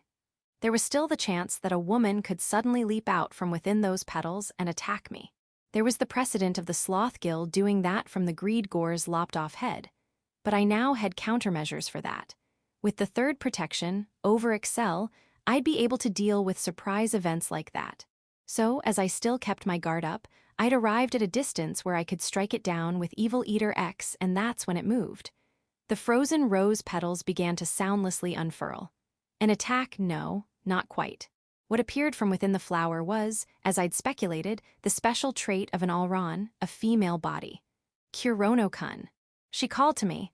In the same sweet, lovely voice it used in that dream, it called to me. Shit, really getting on my nerves now. It was Shirasaki-san. Not in a dream, but in reality, right in front of me, there stood the figure of the same Shirasaki Yuriko as in my memories. She was naked, which could be because the lust rose couldn't recreate the uniform I always saw her in, or because it deemed that her bare figure would be more potent in seducing me. Her clear, white skin, long, black, glossy hair, moderately full breasts, and a slim waist. Everything below was hidden behind blue rose petals. To me, her body looked less bewitching and more like a work of art. It was simply, and only, beautiful. Her clear black eyes looked straight at me as she continued speaking. Please, Kurono-kun, don't do this. She was begging to be spared. Useless, how stupid, I didn't have to listen to this. I clearly knew this was a monster, but the fact that I had yet to cut her down showed that her words carried effect. I really was hesitating. Please, I'm begging you. I just want to live here quietly in peace. Which was a good point. The lust rose, unlike the wrath pun or greed gore, wasn't going out of its way to cause havoc. All the adventurers who died in this cave came knowing the risk, while monsters such as punpuns also died inside due to the natural law of survival of the fittest. What right did we have to kill a wild monster that only wanted to live, peacefully secluded in its cave? Please, Kurono-kun, spare me. Begged Shirasaki-san, her voice pleading me to show sympathy. No, this thing wasn't Shirasaki-san. Actually, I couldn't even be sure if the lust rose was as sentient as the people of this world. It might only be using whatever it deemed capable of getting it out of this situation alive. For instance, since it knew my memories, it could create a person, create words that would prove effective in swaying me. It was doing the same thing as the dream, but now in reality, which I understood all too well, but faced with such a perfect image and voice of someone dear, I hesitated. I just wasn't able to think I could kill her even if I knew she wasn't the real one. It was like being told to step on a photo of a family member or a lover. Would it be that easy to mercilessly stomp on the caricature of someone so dear? I couldn't do it. I'd resist even if I was lightly threatened. I'd refuse even if they said I'd get 10,000 yen if I did. If something that took on her figure so perfectly pleaded with me to spare her, I just couldn't. Listen, Shirasaki-san. I spoke to the something that I knew wasn't her. What is it, Kurono-kun?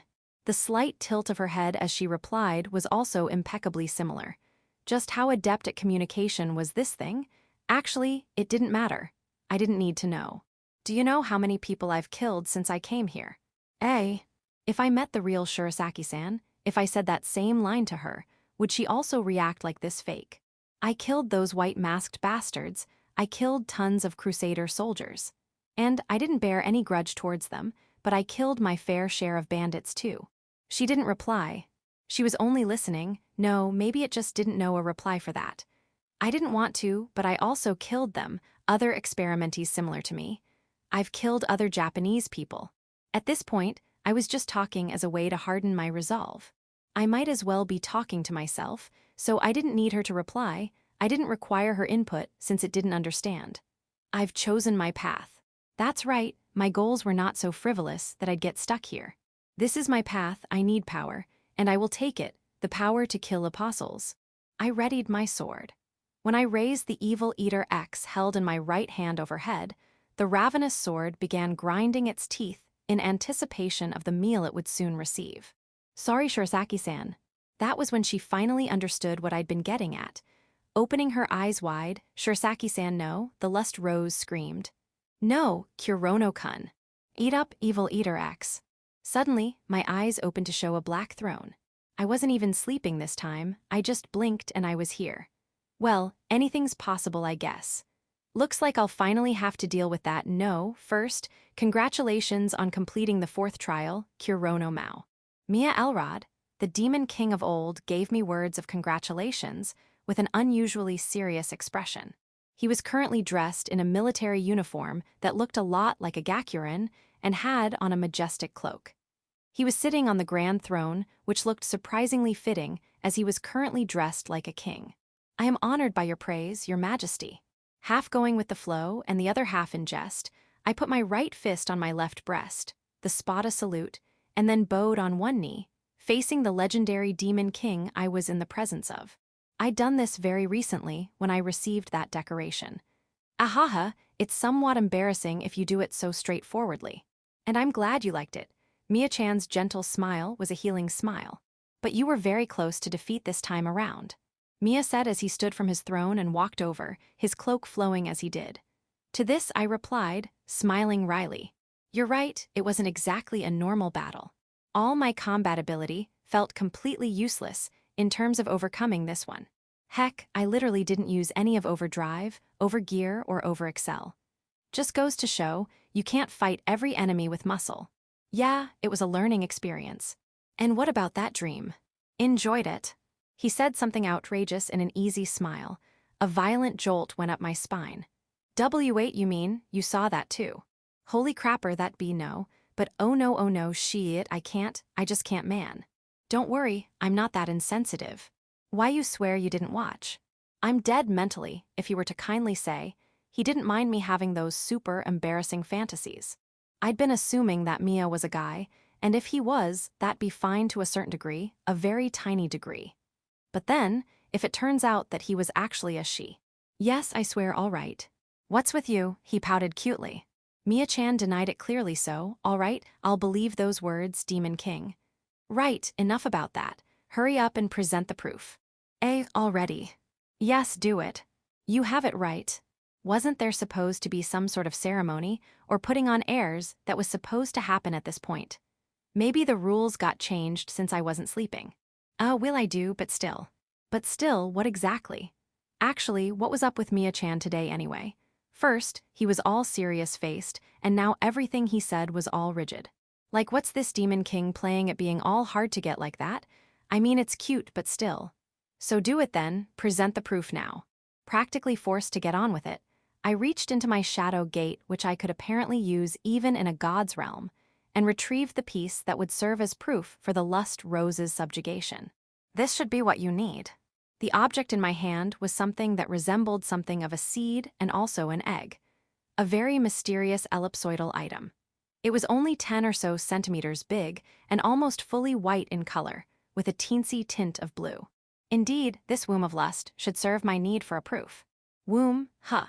Well, I mean, this thing did come out from the imitation Shirasaki-san's lower abdomen when I cut it down with Evil Eater X. I'd imagined that the Lust Rose could even replicate a girl's soft skin, but when I struck it, the body shattered as easy as glass. The imitation was only ice magic on the inside. That's when I saw that this icy Shirasaki-san was actually connected to the Lust Rose proper from the hips down, and I could see, only in my left eye, a red indicator on that round object. I then stabbed the Lust Rose's flower straight down the middle with Evil Eater X, letting it suck out every ounce of the rank 5 monster's mana. The Lust Rose withered very easily. Its translucent blue rose petals were no more, and the green vines extending from it, now having lost their source of life, turned a stark white. The hypnotic patterned vines all started withering in a chain reaction and crumbled away into dust. No longer would they entice the unsuspecting adventurer into a land of dreams. Good, and so I've received it, and with that, my 4th protection is yours. As how it always went, the womb of lust started vanishing into light particles from my hand. The 4th, I now had more than half of the trials done, it's sort of moving. Thanks, so anyway, what exactly does this one do? Right when I was asking what powers I'd received, Mia-chan started yelling. Very, very deliberately. What's wrong? Why the sudden yelling? Ooh, let me think. Ah, that's right. So recently I went and had sushi after a long while. Last time was 2,000 years ago. That's quite the generous long while he's got. Everything said and done, he was still a god, I guess. Ah, sushi. That reminds me, I've been hearing about a new sushi place that opened up in Spada. That's the one, yes. Let me guess, you also participated in the grand opening eating contest. Sure did. I was real close to winning too. From that expression, it looked like he didn't mind losing. I guess it was the fun experience that really mattered. He got to enjoy exorbitant helpings of sushi after 2,000 years without it, and got off without the normally inevitable stomach ache that preceded. Sounds like a great place. I'll make sure to go there once I get back to Spada. So anyway, back to the fourth protection. AHHH. Once again, he'd barred me from speaking. What is it this time? Yes, I know. So it's about that sushi place again. Can you believe this? They don't have pudding. Was that really necessary to talk about right now? No, he was still of the gods, so his words might just hold some deeper meaning. Who knows, this could even be a clue to my next trial, right? When I ordered it, they said they didn't serve pudding and I was so sad. The hell, man, he was just talking about him being stupid. Like getting your picture taken doing a double peace sign with a weird face. All right, don't be so depressed about it. Let me tell you about this store called Sweet Smile. It's in Spada's upper stratum and it's not cheap. Just one costs 1,500 clans, but I guarantee they're worth the price. Oh, didn't know about that. Thanks, I'll go there as soon as I can. It's a popular store, so good luck getting one before they run out. Actually, what's a god doing fussing over pudding anyway? Grow up. All right, enough about pudding, I just want to talk about the Protec. LA. And a third time, he was being so obviously deliberate, it wasn't funny anymore. If he was going to be this way, I might as well push. Look, can you just tell my why you've been avoiding the topic like this? Who's avoiding what? Now say that again, but looking at me this time.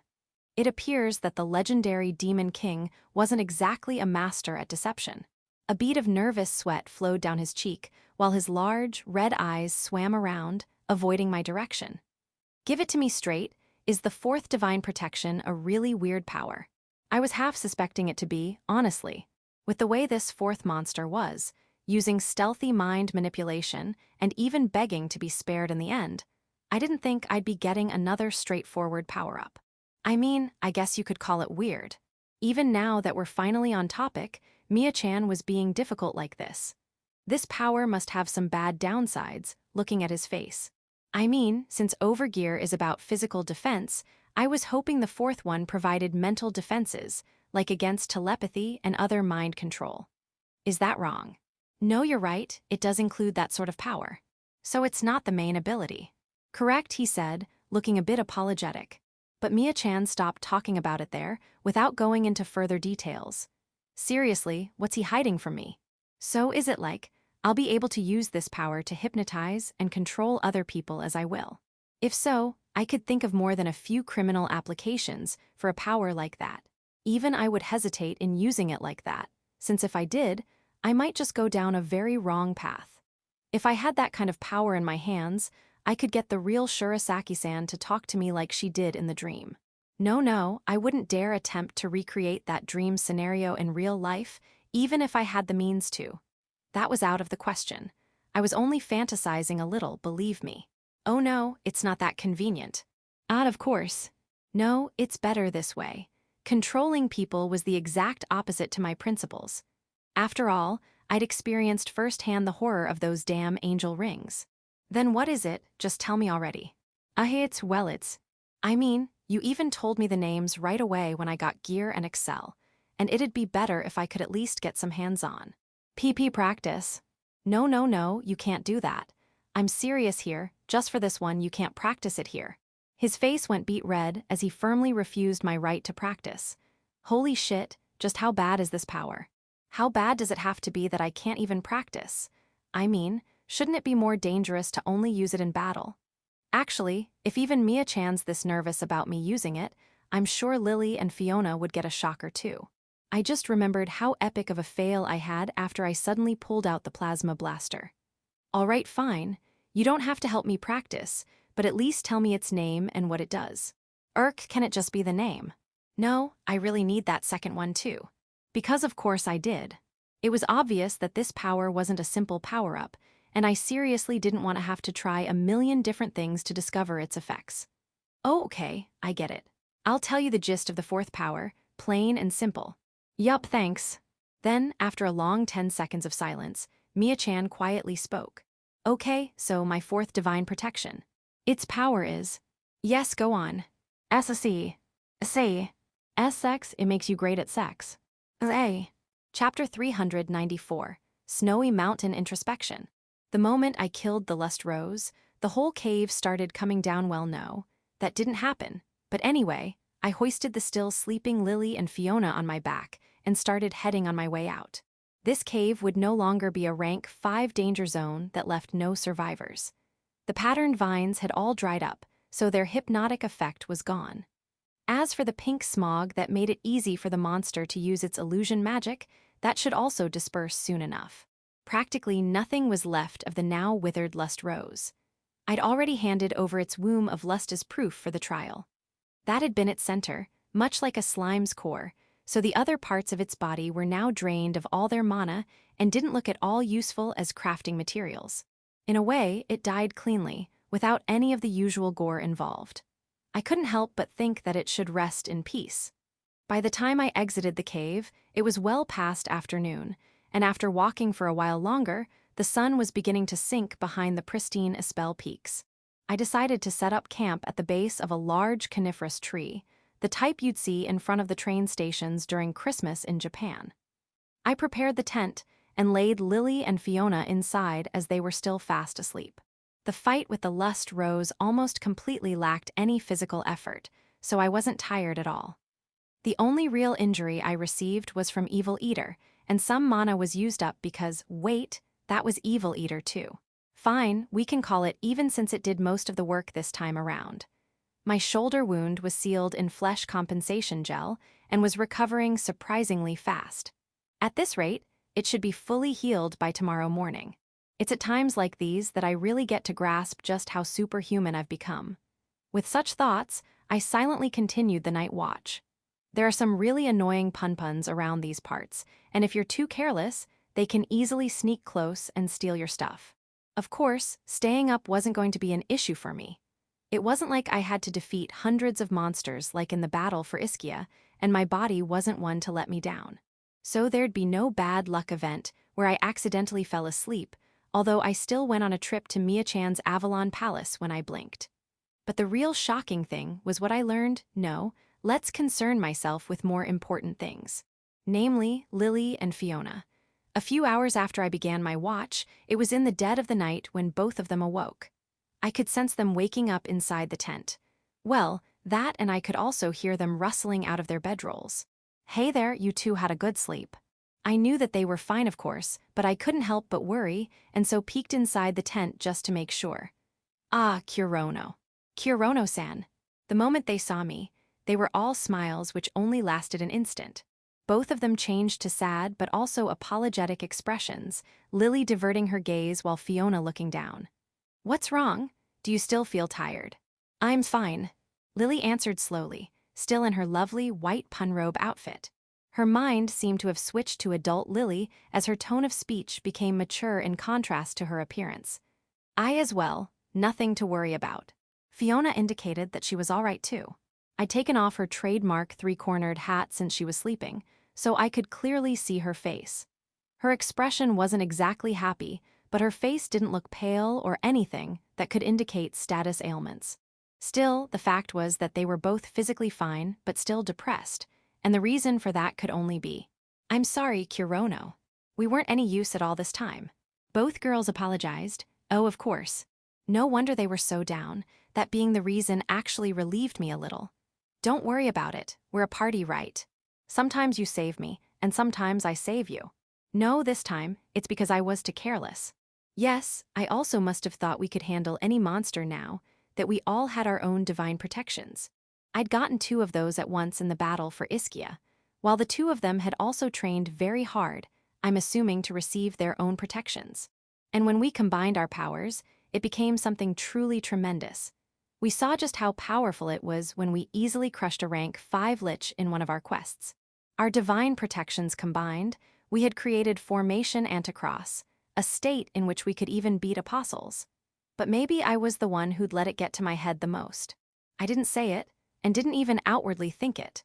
But in the back of my head, I must have built up an idea that we could easily beat something on the level of mere trial monsters if we were so strong already. And this was the result of my conceit. I had to be saved by Hitsugi, an evil eater. My only job, this time around, was lightly swinging my sword to finish off the weak real body of the Lust Rose. I wasn't going to proudly claim that I beat the Lust Rose on my own, because I clearly hadn't. Actually, I would have turned out the same. You could say I only won by luck. And so, I told them how I escaped the dream and finished the battle. But I still say that you saved us. And you even carried us this far. I'm so embarrassed that I had you do that, Kurono-san. The reason Fiona almost slipped the word, happy, in there must have been because she wanted to express her gratitude to me as a party member. I'd be happy too if one of them saved me, so the word really resonated in me. I felt that our bonds of companionship had become very strong. I agree that we need to reflect on it, but not right now. I got my trial done and got that new protection too, which is what we came here for. Let's be happy about that first. I said, trying to convince them, but I knew that emotions couldn't be changed on a whim like that. Still, Lily and Fiona smiled as if to say they'd try. They thanked me, and I was relieved hearing it. It just hurt me to see them looking so sad, so I was glad. So, Kurono, this will be your 1-2, fourth divine protection, right? What sort of power is it? I'm very interested in that too. Who knows, we might even be able to strengthen our anticross formation with it. And no, we can't. I yelled. I really didn't mean to yell, but I yelled. Lily and Fiona first looked wide-eyed, but quickly changed to expressions of suspicion at my clearly strange reaction.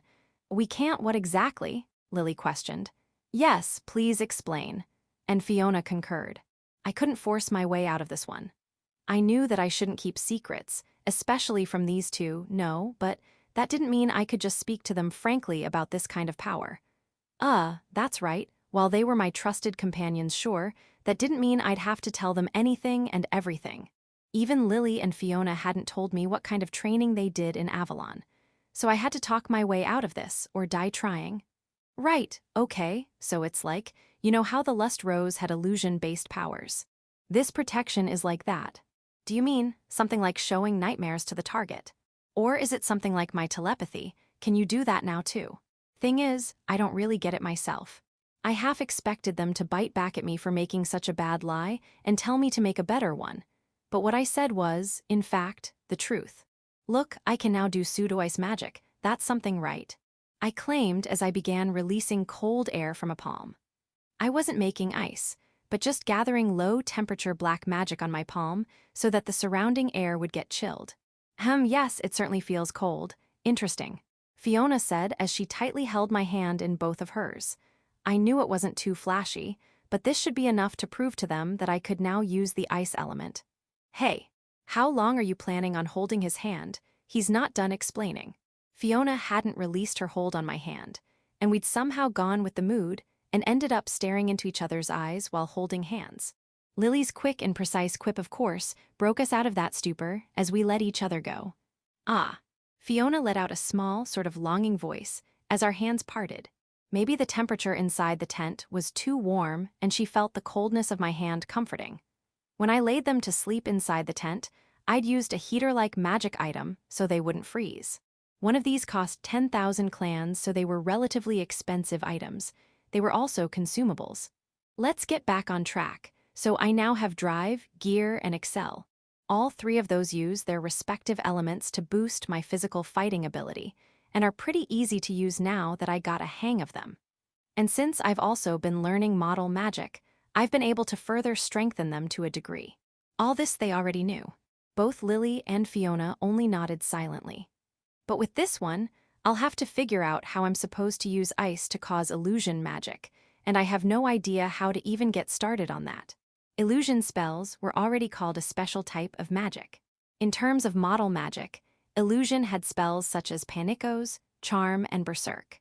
But in practical terms, most illusion magic that pulled their weight in battle were various forms of extra or very powerful original magics, so most people just couldn't use this subdivision of the arcane. In addition, it was very difficult to teach illusion magic, and in many cases, the student couldn't even use it. And apparently, because I have no talent for illusion, the Demon King straight up told me that I can't do any of the things that the Lust Rose was doing, no joke. Mia-chan also told me that he couldn't do those things either, so this power most likely didn't include those abilities in the first place. I wasn't very disappointed hearing this, as I honestly thought that I was expecting too much from it. What so? Lily said doubtfully. Does that mean the protection is useless? It's still mainly supposed to improve my mental defenses. If I use it, I should be safe from all kinds of illusion or the sort, in theory. I wasn't lying about that either. The fourth protection isn't so convenient that it would passively shield me from any mental attack, but during the time I have it activated, it should give me strong mental barriers against illusion spells, similar to the spell Protect. Mental defense being a main ability of the fourth protection was also not a lie. Mia-chan told me this himself. In other words, you're saying it will be useless unless the opponent actually uses that sort of magic. Fiona complained. That's the gist of it, yeah. Frankly, it'd be useless against Sariel, since she's the type that comes in close and personal with her spear. She's more akin to a knight class than mage.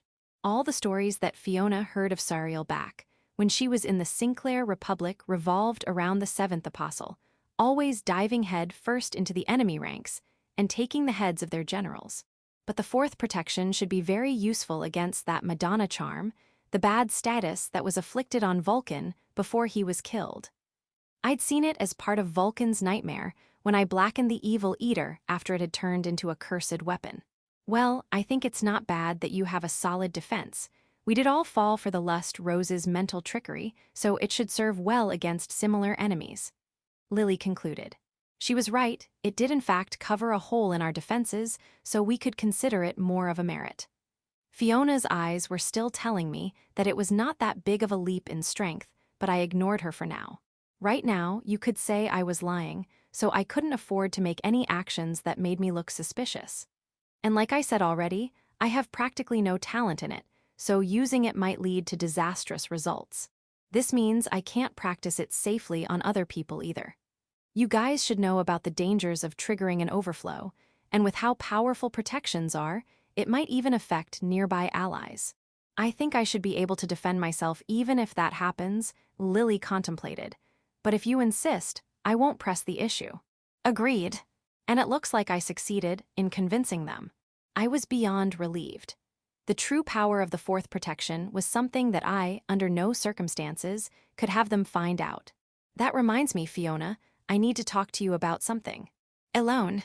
That's very convenient. I was thinking the same, Lily-san. With that mountain of trouble now behind us, Lily suddenly proposed to have a private chat with Fiona, and Fiona even agreed. What's all this about?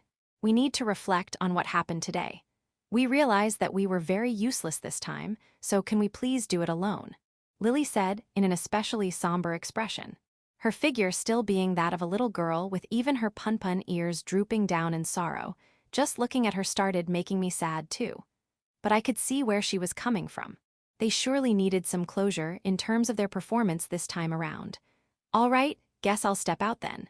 No, we will have our discussion outside, and we can continue the night watch in your place. So please rest here inside the tent, Kurono-san. No really, I'm fine going outside. You two need more rest then. Kurono-san, please, if you treat us too kindly, you just shouldn't. That goes for both me and Lily-san. Fiona said, showing just how strong her heart was. It only proved that she'd firmly resolved to be better. Got it, you two have a good chat then. We'll leave at sunrise. Yes. Sure. Lily, in her white pun robe, and Fiona, still without her hat, exited the tent. I wasn't so crass as to eavesdrop on their private conversation, so I shut out the faint voices from outside and laid down. I felt too lazy to take out my own bedroll from inside my shadow gate, so I just wrapped myself around the blanket that Lily and Fiona were using. With my body as it was, I didn't feel particularly cold, but the warmth and texture of a blanket was perfect for relaxing on the way to a good sleep. Which was when the scent of the two girls, who were under this piece of cloth until only recently, tingled my nose, and I felt strangely captivated by it. Shit, this is all because of that new protection. Mia-chan had gone completely red in the face when he declared that the true power of this protection was, and I quote, "It makes you great at sex." I was so shocked that I just stayed silent for a solid 30 seconds before thinking that no, this was my power, and I had to make him explain it no matter what. So I turned my heart to stone. I grabbed Mia-chan by the cloak as he tried to hide behind his big throne out of embarrassment and demanded that he explained further. Thinking back, the scene must have looked as if I was hungrily assaulting a delicate girl, but no one was there to witness, so surely it doesn't count. Anyway, so this is how it went. Why you misunderstand? Really, that's your excuse for giving me the power to have great sex. I mean, it does do that, but it's not like I came up with it because I'm a pervert, because I'm not. Why in the world, then, would you come up with this, huh? Well, it was when. When what? It was when I got tossed into a succubus nest, all right. I had to fight off the queen and her 1,000 daughter succubi. I felt my tension completely drop as he gave me the insane reason involved, diverting his gaze from me with an indescribably awkward expression. Holy crap, so that story was true. Once upon a time, Demon King Mia Elrod fell into one of his enemies' cowardly traps, this one involving him being thrown into a sanctum of succubi completely in the nude. The myriad of succubi, creatures that lived by feasting on male essence, including their queen, who was fascinated by the androgynous figure of the Demon King, all assaulted him simultaneously. But Mia Elrod prevailed, vanquishing the devourers of men at their own game with his peerless stamina and technique fit to be called Demon King class. He took on the challenge head-on and came out victorious. It was one of the more 18+ of the Demon Lord's adventures that were obviously not taught to young children. This tale of this unimaginably lewd scenario that evoked the desires of men had been passed down throughout the ages in all of Pandora. And many male-oriented works of fiction have been since published based on the contents of the legend. Will was the one who told me about this tale with an incredibly dirty grin on his face. It was in one of our bro-to-bro moments where he promised to one day show me his proud collection. All that said and done, this story was still way too fantastical for even me to believe, and most other people also took it as fiction. Well, now I knew different. So it's still being circulated, after all these years. And the fact it was true was only bolstered by that aghast expression I could see on his royal demonic highness face. The first thought that popped into my head was that I absolutely must have Mia-chan tell me just in what way he went around vanquishing so many of the lewd enchantresses. But I suppressed that welling desire. I had a feeling that our relationship would never be the same again if he actually told me. As an aside, this event might seem to finally reveal Mia-chan's actual sex, but that was not the case. Succubi could absorb the essence from both males and females if they so desired it. So in reality, whether the victim is a man or woman or anywhere in between, they could still technically be a victim of a succubus. What am I gonna do with this anyway? And so I squeezed all the details about my new divine protection out of Mia-chan. It had turned into something similar to sexual harassment in the middle, but I was able to learn that it held similar effects to protect, so, that being the only decent one out of the new abilities, I at least had something to tell Lily and Fiona. And the part I absolutely can't tell them about is the one where it makes me great at sex, as Mia-chan described it. The most formal way I could even begin to explain it is by saying it's a type of lovecraft. Lovecrafts are a genre of magic that worked via sexual intercourse. The techniques used by succubi where they absorb mana from a man or how they entice the man into sharing their mana all on their own fall into this category. Inducing the charm effect by drowning them in pleasures of the flesh was also a good example. But all these lovecrafts essentially involve sex in one way or another, and it was completely not okay to discuss them in public. Frankly speaking, it's even considered an illegal form of magic, sometimes even called forbidden arts, and are often outlawed. Any mage worth their salt would never try learning them anyway, and the only people who do would be shamans or pagan priests. Really, everything about it is either fishy or plain dangerous, and that was what I got as a divine protection.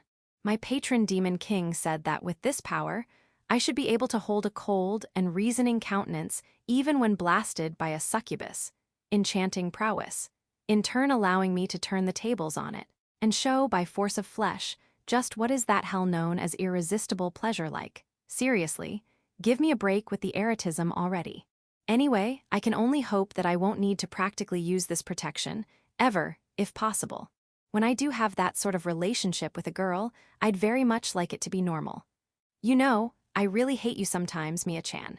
I knew that he didn't mean anything bad by giving me this power, but my feelings on the whole matter were still conflicted.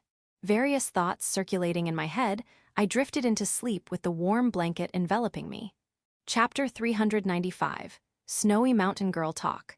In the dead of the snowy night, Lily and Fiona sat down in front of the crackling campfire, having left Kurono to sleep back inside the tent. A nearby uprooted tree made for a perfect seat where Fiona elegantly rested her laurels, and Lily bounced in to sit next to her. So, how was it? They looked like a pair of affectionate sisters as they sat leaning shoulder to shoulder. But the words Lily used to break the ice contained trace amounts of venom. She wasn't directing hostility at the witch, but rather a strong frustration at herself to have failed so badly. It was good. So good, in fact, that I ended up sleeping in, Fiona said in her usual monotone, which seemed to also carry a tinge of self-resentment. Right, that thing showed us a dream so perfect that we didn't even want to resist. Lily sighed, exhaling a small puff of white breath. Fiona kept silent. A moment of further silence passed. Lily once again muttered, "Care to tell me about it?" "I will say this first, I am very sorry," Fiona said as if she'd committed a crime. She subconsciously reached up to her hat, wanting to hide her face only to find that the three-cornered head attire was missing. "Wait, why are you apologizing?" "Lily-san, you died in my dream." "Huh?" Lily briskly stood up, utterly shocked at having learned of her unfortunate state within Fiona's scenario. "This is why I apologized first.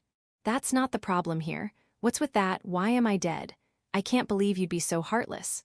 "Then what about you, Lily-san? How did I turn out in your dream?" Well." Lily was visibly stuck on words, but she soon mustered up enough courage to speak honestly as well.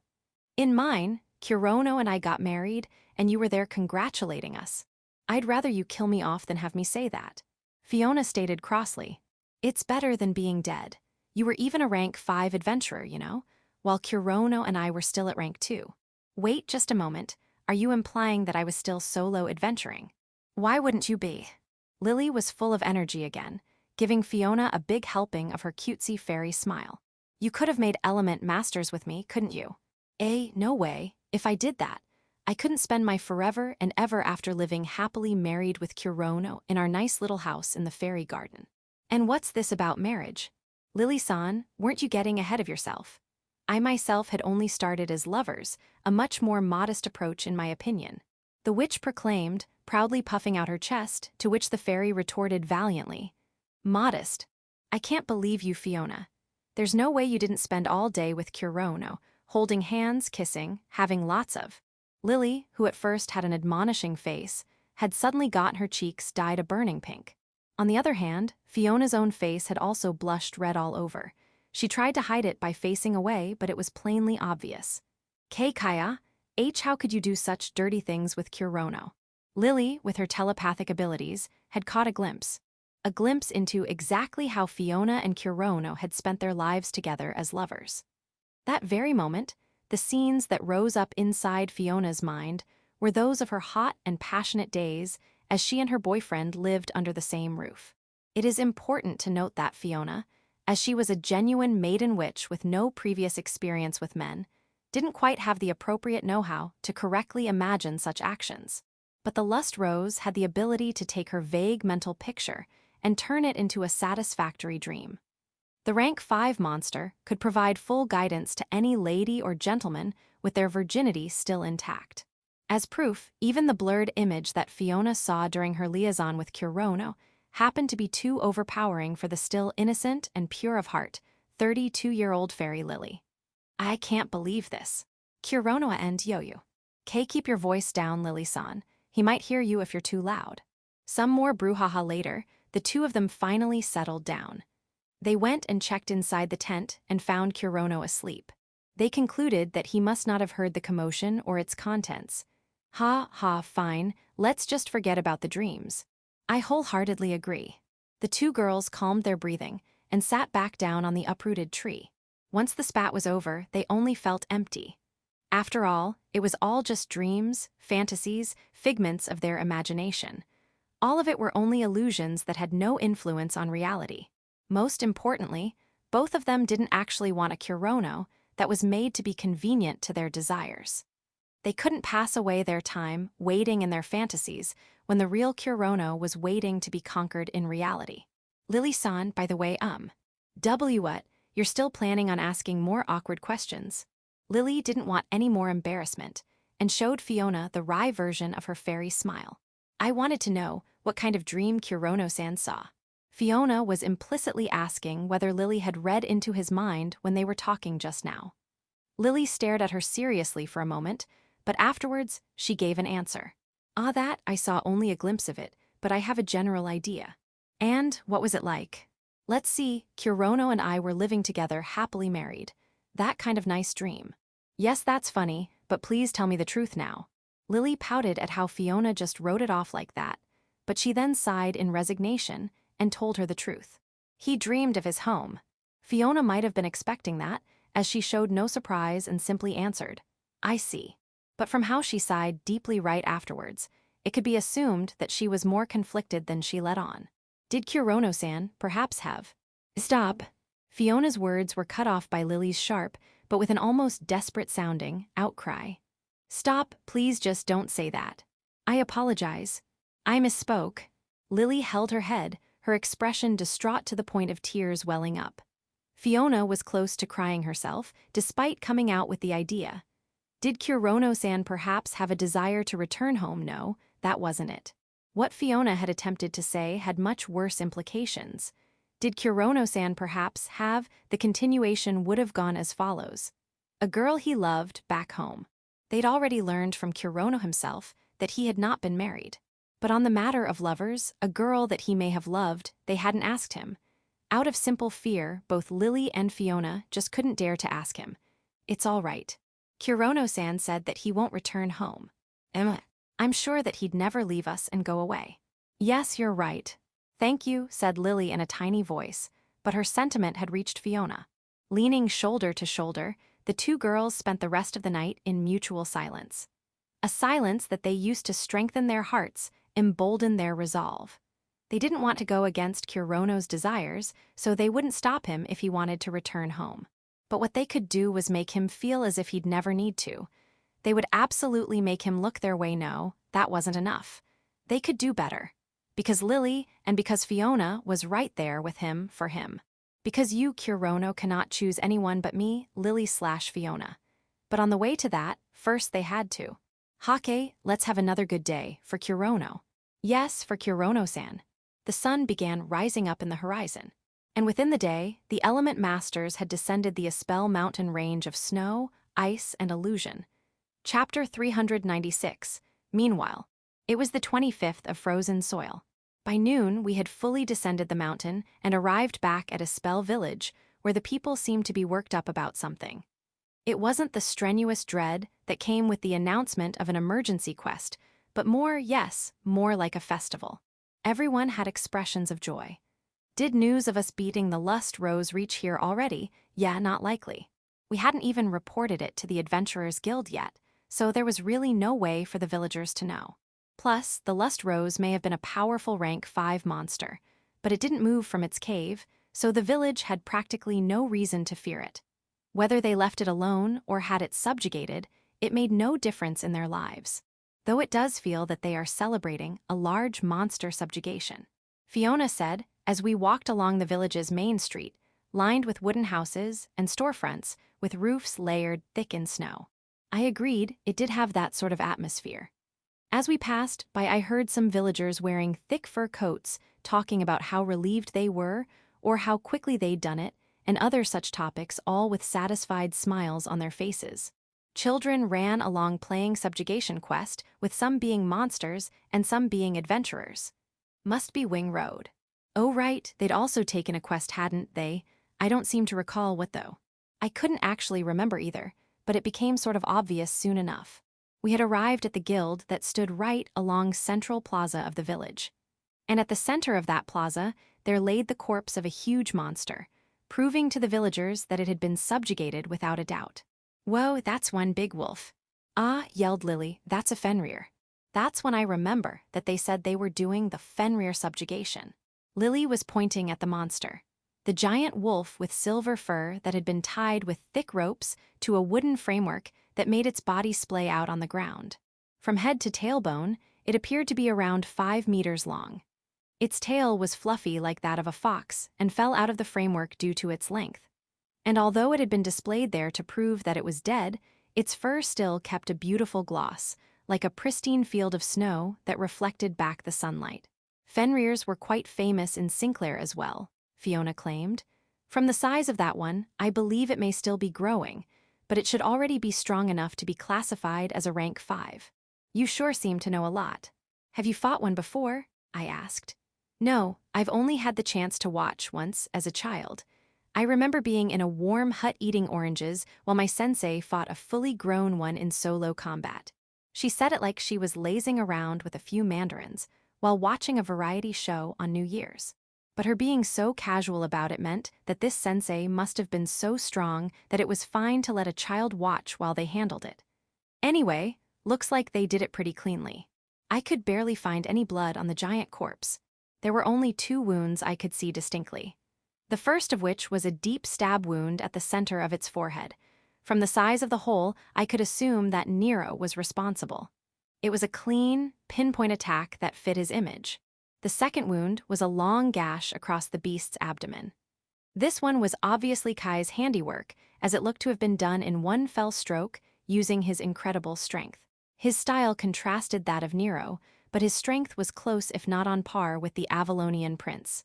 Kurono-san, if it were you, wouldn't you have decapitated it? Wait, just what kind of monster do you think I wanted to retort to her, but realized that it wasn't that bad a prediction. Since a Fenrir is supposed to be very agile, I'd first go for its legs. Then to finish it off, I'd lop off its head. You're right, I'd even go as far as to crush it after lopping it off, just to make sure. Too many times have I had an enemy attack me, even after they got decapitated. Whether it was Seed or the Greed Gore, they didn't want to end the fight after the point where it would otherwise end. Crazy stuff. Interesting, so it seems you've finally awakened to your calling as a berserker, is that it? Wait, hold up, my class is still.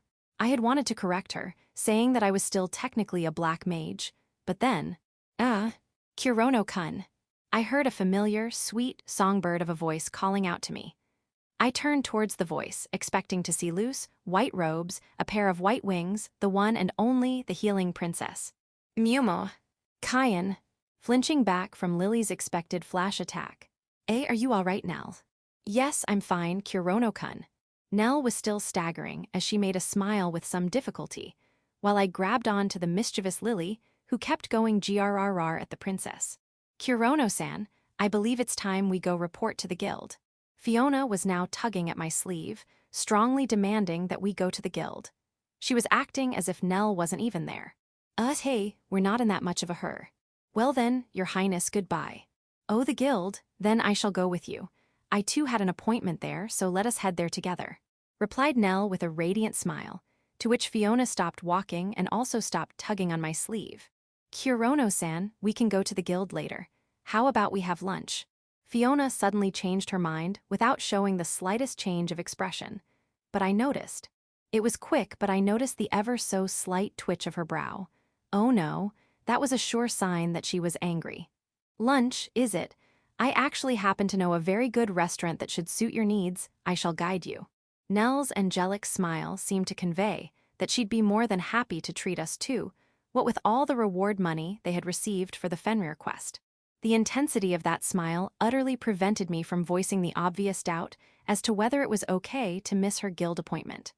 Ah, of course, you do. And then, the moment I turned my gaze back to Fiona, my spine froze over. Her eyes held a dangerous golden glint. I recalled the image of a girl endlessly bashing her staff into a long-deceased catkin. Take-a. Fiona. I shut her mouth. Pretty much forcefully, I used my hand to cover Fiona's mouth. I had to prevent her from going any further, or else. The sudden infringement left her so bewildered that her golden eyes were blinking repeatedly, as she let out moaning sounds from behind my hand. She should have gotten back to her senses now, or rather, had those senses diverted. "Sorry, but I need you to calm down and listen," I said in a quiet voice, fully turning my back to Nell as if to tell her to please hold on a moment as we sort things out. Blocking Fiona's mouth obviously meant that I'd have to let go of the previously rampaging Lily. But for the moment, it seemed that Lily read the mood and wasn't going to cause trouble. Even her little girl self-understood that Fiona needed some handling right now. "Kurono-san, I'd like to remind you not to act so overfamiliar with her. Yes, I know you two told me not to do that, but I think it's better not to be rude. Especially here." I had no doubt in my mind that Fiona was about to say something along the lines of, "Go take a hike already. You insufferable bitch." I admit that I was late to notice until a sort of boiling point was almost reached during that back and forth. But as the party's leader, I had to at least make sure the members are under control. Most importantly, because the reason this was happening in the first place was due to Nell's social standing. "Look, we're not in Spada now, this is Avalon territory. Even if careless remarks can be waved off at the academy, they might not be so lenient in their home turf." You're right. I personally wanted to be friendly with Nell and speak casually with her, but I knew that it wouldn't be right to get so close to royalty. Fiona tried to prevent that and so ended up getting heated up. But behaving rudely to her wasn't the right way to do it. In fact, it would get us the opposite result, since my avoiding Nell was done for the sake of our positions, not because I actually wanted to avoid her. Which was why I'd gotten them to accept her as my tutor for model magic. Learning to use my divine protections was more important than wading through politics. "I can deal with this. You two please go to the guild ahead of me. I'll have a short chat with her, say bye, and go to you right away. How's that sound?" The contents of my words sounded like I was almost betraying the friendship Nell, and I had. I felt really bad, guilty even, now that I had come out and said it, but that was just what it meant to have friendship across social barriers.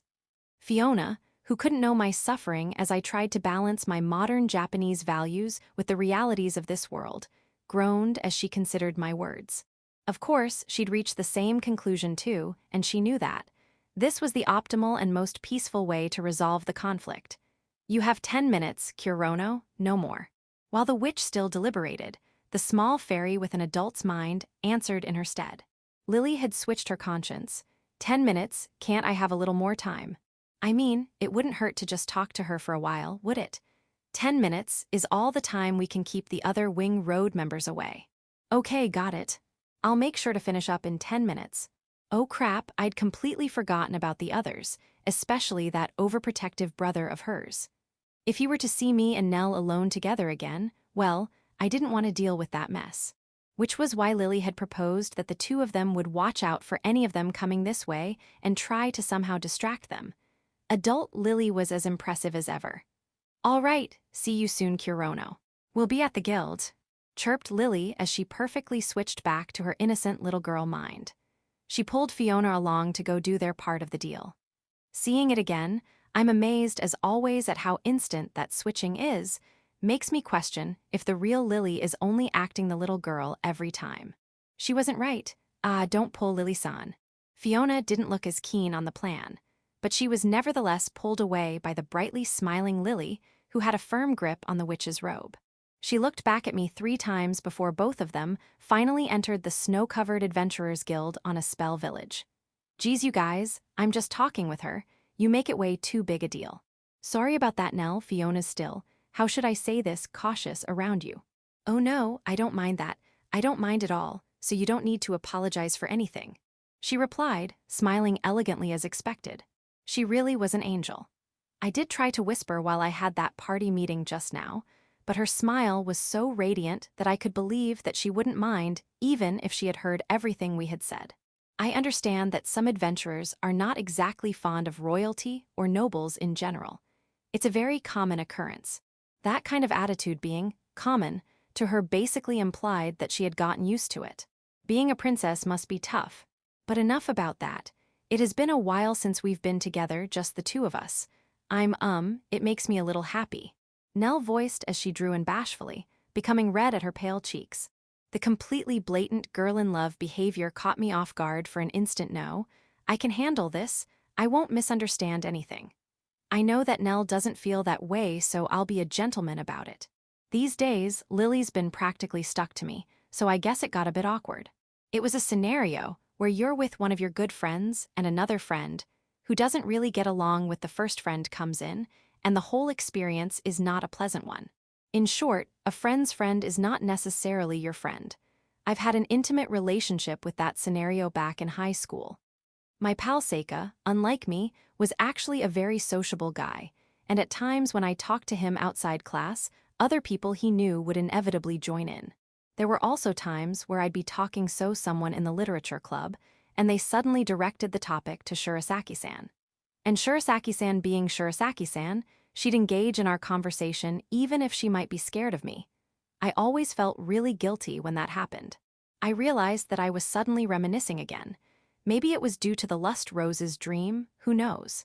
Anyway, I'm saying I understand what Nell felt in between friends like that. I knew all too well that it wasn't a comfortable feeling, so of course, she'd be happy but also embarrassed at having to talk like this. No, really, I'm. Nell started fidgeting even more bashfully, seeming to understand that I understood. I strongly felt the importance of mutual understanding among friends. All right, no need to dwell on this understanding of awkwardness any more than necessary. I needed to change the topic already, as a friend. So, Wing Road got the Fenrir, how did it go? Now that I thought about it, this was the first time I talked about quests with a fellow adventurer and friend. Simon was the researcher type, while Will was a prince. Both of them technically had experience doing quests, but they couldn't exactly be called adventurers. In all of Spada, I had not one adventurer acquaintance I could banter with. Wait, oh no, I wasn't just lacking friends, I lacked even acquaintances. It went very well actually. Of course, it was a powerful monster, but we had planned and prepared for it perfectly. You could say it was a rather easy quest. Oh yeah, we did that too. We prepared for a lot of possibilities but still got almost done in. I didn't tell her that though, mostly out of embarrassment. Nell wasn't bragging or anything, but simply talking about it like it was another day on the job, while I was doing my very best to maintain a poker face and answering her with some short and appropriate replies. But for a quest, it's sort of surprising how lively the whole village is.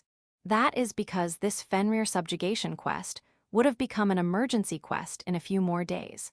The mention of emergency quest instantly put my senses on alert. But I quickly calmed myself once Nell explained the details. This emergency quest would apparently not have been as urgent as Iskia's rescue quest or Ilza's defense quest. Those in and of themselves were very much exceptions among emergency quests. Nell told me about how the Fenrir, whose habitat should have been deeper in the Aspell Mountains, had descended closer to the village and had been sporadically attacking for a while. Including this village itself, the Fenrir had been spotted various times on both the South Highway towards Avalon's capital city and the North Highway to Windham, one of Avalon's neighboring nations. It had attacked travelers and merchant caravans alike, the normal fare in terms of casualties when this kind of thing happens. This sort of thing happened a lot in this world, but it was certainly no laughing matter for the victims and their families. If it had been a pack of slimes or goblins, they could have put up a request for the local adventurers to handle. But the issue wasn't mobs but a Fenrir, the second most powerful of the monsters in the Aspell Mountains, and ranked 5 at that. The average adventurer wouldn't risk it. That was where Wing Road came in. They had heard the rumors and had come to take on the quest, and the villagers were of course overjoyed. Come to the present, and Wing Road didn't disappoint. You guys really did a great job, I mean it. Oh no, we were just lucky this time. She wasn't just being humble, but the circumstances this time were very much in their favor. If they had wanted to challenge a Fenrir in its own grounds, they'd have to go into the very depths of the Aspell Mountains. The Lust Rose had made its residence in a relatively shallow region compared to these ferocious silver wolves.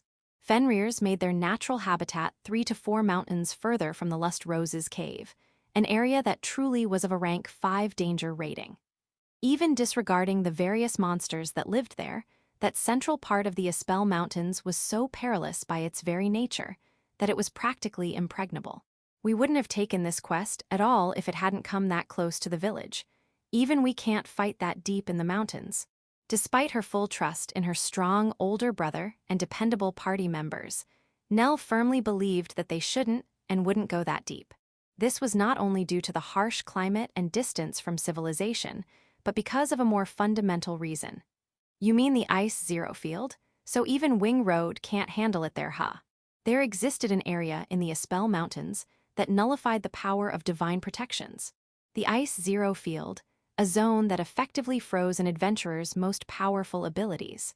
Almost any rank 5 adventurer possessed some manner of divine protection, and that ultimate power of theirs would become completely useless.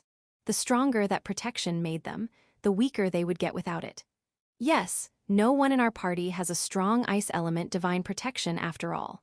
The only exception to this rule was if one had a divine protection that leaned heavily on the ice element. That particular sort of protection would, in contrast, get powered up when used in that zone. This phenomenon has been interpreted such that the ice zero field is an area so dense in ice elemental mana that protections derived from other elements simply can't overcome it and manifest. In my time adventuring, I've also been to areas and regions that favored some attributes of magic over others, and even non-adventurers, if they had any aptitude for magic, they would easily be able to sense the difference. A sea favored water, a volcano liked fire, and frigid mountains put priority on ice mana. As an example from my own experience, in our quest to the revival catacombs, darkness magic reigned. Places like that affected the way spells manifested their effects, and sometimes even affected the health of an elemental caster. Divine protections were not an exception either, as they had a tendency to work, or not in strange ways when they were out of their element. This concept was already common knowledge to anyone living in the continent of Pandora, adventurer or otherwise. And since knowledge of what mana resided in and what was hindered in what dungeon was so important, the information was readily available to peruse at the local guilds. This sort of mystic natural phenomena were part of laws that governed this world, and extreme regions that greatly affected even divine protections were given special names. The ice zero field is but one such example. This was especially true for any areas that had been discovered to outright nullify one's protection, since they were all deemed rank 5 zones without exception. And with those areas usually tilting the balance drastically towards one element, the monsters that could be encountered there all possessed abnormally strong abilities pertaining to said element. This further contributed to the heightened danger level, and there were even theories that the monsters themselves possessed some sort of divine protections popped up in magic-focused scholarly circles. Further theories also postulate that the reason other attributes are unusable is because the part of the pantheon that governed those lands themselves refused to allow any divine protection in which they had no involvement. In more concrete terms, if this land happens to be a sacred homeland or a site that boasts some legend, it can also grant leverage to specific protections. The one I was most familiar with was the Fairy Garden's Spring of Light, Lily's home, and the place where she could naturally return to her true form. Basically, the many theories made sense with how this world worked, and whether it was natural phenomena or God's will that denied certain divine protections, the fact of the matter was that such places existed and had to be handled with caution. I didn't care why this sort of phenomena existed, but I was glad it did. While it meant that my own divine protections could be hindered, it might also mean that certain places exist that weaken the white god's powerful protection. Even if we're strong, we also have to pick and choose the quests that fit our level. Rank 5 parties do practically the same things as any other party after all, just on a higher scale. Nell said, her expression the very picture of diligence. I couldn't find even a hint of egotism or conceit in her words, which made me suddenly think that she must have had a very good upbringing. Avalon grew its princesses into fine and respectable ladies. But still, the fact that you can be smart about it and choose appropriate quests is a skill too. If it was us, we couldn't have done it this cleanly.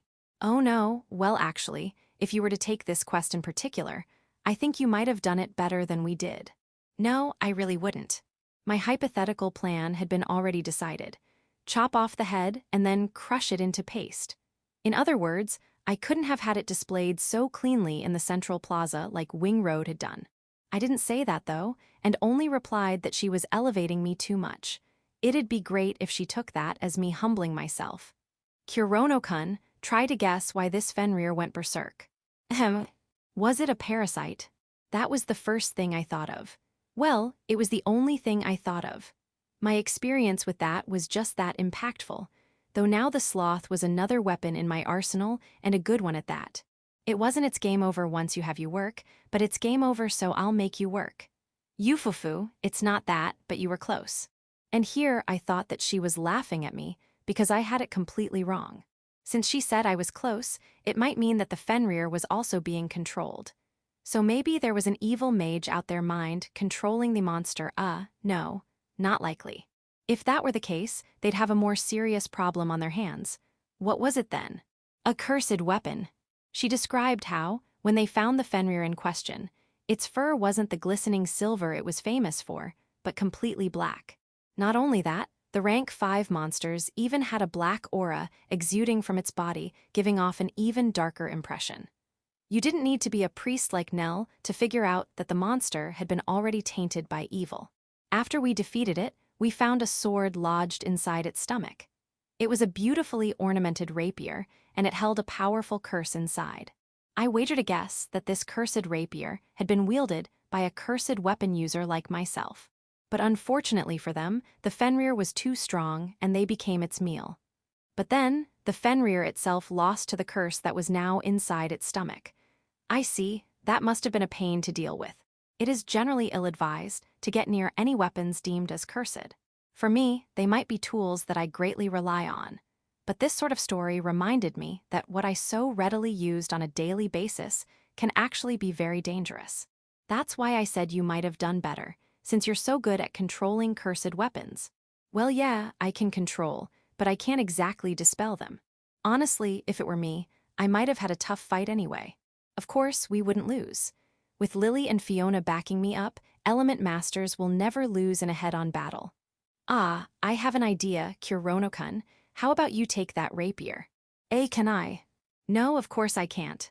Cursed weapons were generally sold for high prices. No, actually, they'd definitely make a small fortune if they sold it to the Mordred firm. I bet that they'd even showcase it in the next Cursed Carnival, grandly proclaiming how it ousted even a Fenrir and spread fear and turmoil all around the Espel region and whatnot. But of course, we don't have anyone who can use it anyway. Who knows, that girl Safiel might just be able to. Not her servants, but on her own. That aside, as an adventurer, I felt like I couldn't take such a valuable item they'd fought and earned. No, I can't take it after all. Actually, I've been receiving so much from you, I really feel like I need to give something back. I declined her offer, and in addition, implied that we were also getting a big payout for our Lust Rose quest. Plus, there was all the gear from the Lust Rose's previous victims, which were now ours. It'd take somewhat of a big fee to get the guild to carry it all back, but it should still earn us a bonus. My wallet was fat enough that I would gladly gift her a present or two.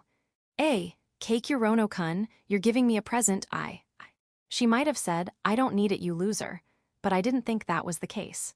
Looking at her blushing face and both hands holding her cheeks going, Kaya, I think it's safe to say that she didn't dislike the prospect. Plus, her trademark wings were also flapping in place like crazy, which made me imagine that she might fly off like that. Being a princess and all, Nell must have received presents all her life, but perhaps a situation like this, where I, a private friend of hers, would give her a gift was one she hadn't experienced before. It's sort of a cliché that a princess aspired towards commonplace things, but here it was, a real princess doing just that. Sure, once we get back to Spada, I'll be sure to pick out something. Maybe it was too soon to be that friendly with Nell, because... Kurono. Lily. Suddenly, Lily had called my name from behind, her tone sharp. I turned around slowly, fearing how badly I was going to get scolded for my overfamiliar treatment of the princess. Did something happen? She was in her original form. She had grown taller while wearing the same white pun robe, and I could see her sexy, supple legs bared all the way to her upper thighs, but more importantly, her face. Her expression was extremely serious. In this world, Lily was the person I had known the longest, and I could instantly tell that something had happened. I changed gears to match her expression, and without bothering to think if it was rude to Nell, I focused completely on Lily's next words. The guild had a letter addressed to you. The sender is King Leonhard. Lily handed over the letter in question, which was red wax sealed with Spada's national emblem, the crown and crossing swords. I had seen the same emblem, but in stamp version, when I received the emergency quest from Will in the Grand Colosseum's infirmary. The seal hadn't been broken, meaning Lily hadn't checked the contents inside, but had still realized that this was a letter of grave importance. That went the same for me, and my hands even slightly trembled as they were about to unseal the wax. Inside, there was a single letter, and as my eyes went over each line of it, the cold sweat gathering in my face clearly told that our urgency was justified. "And what does it say?" asked Lily, her tone calm. My heart was pounding, but I had to be completely direct about this. Calming myself, I replied, "The Crusaders are coming." End of Volume 10.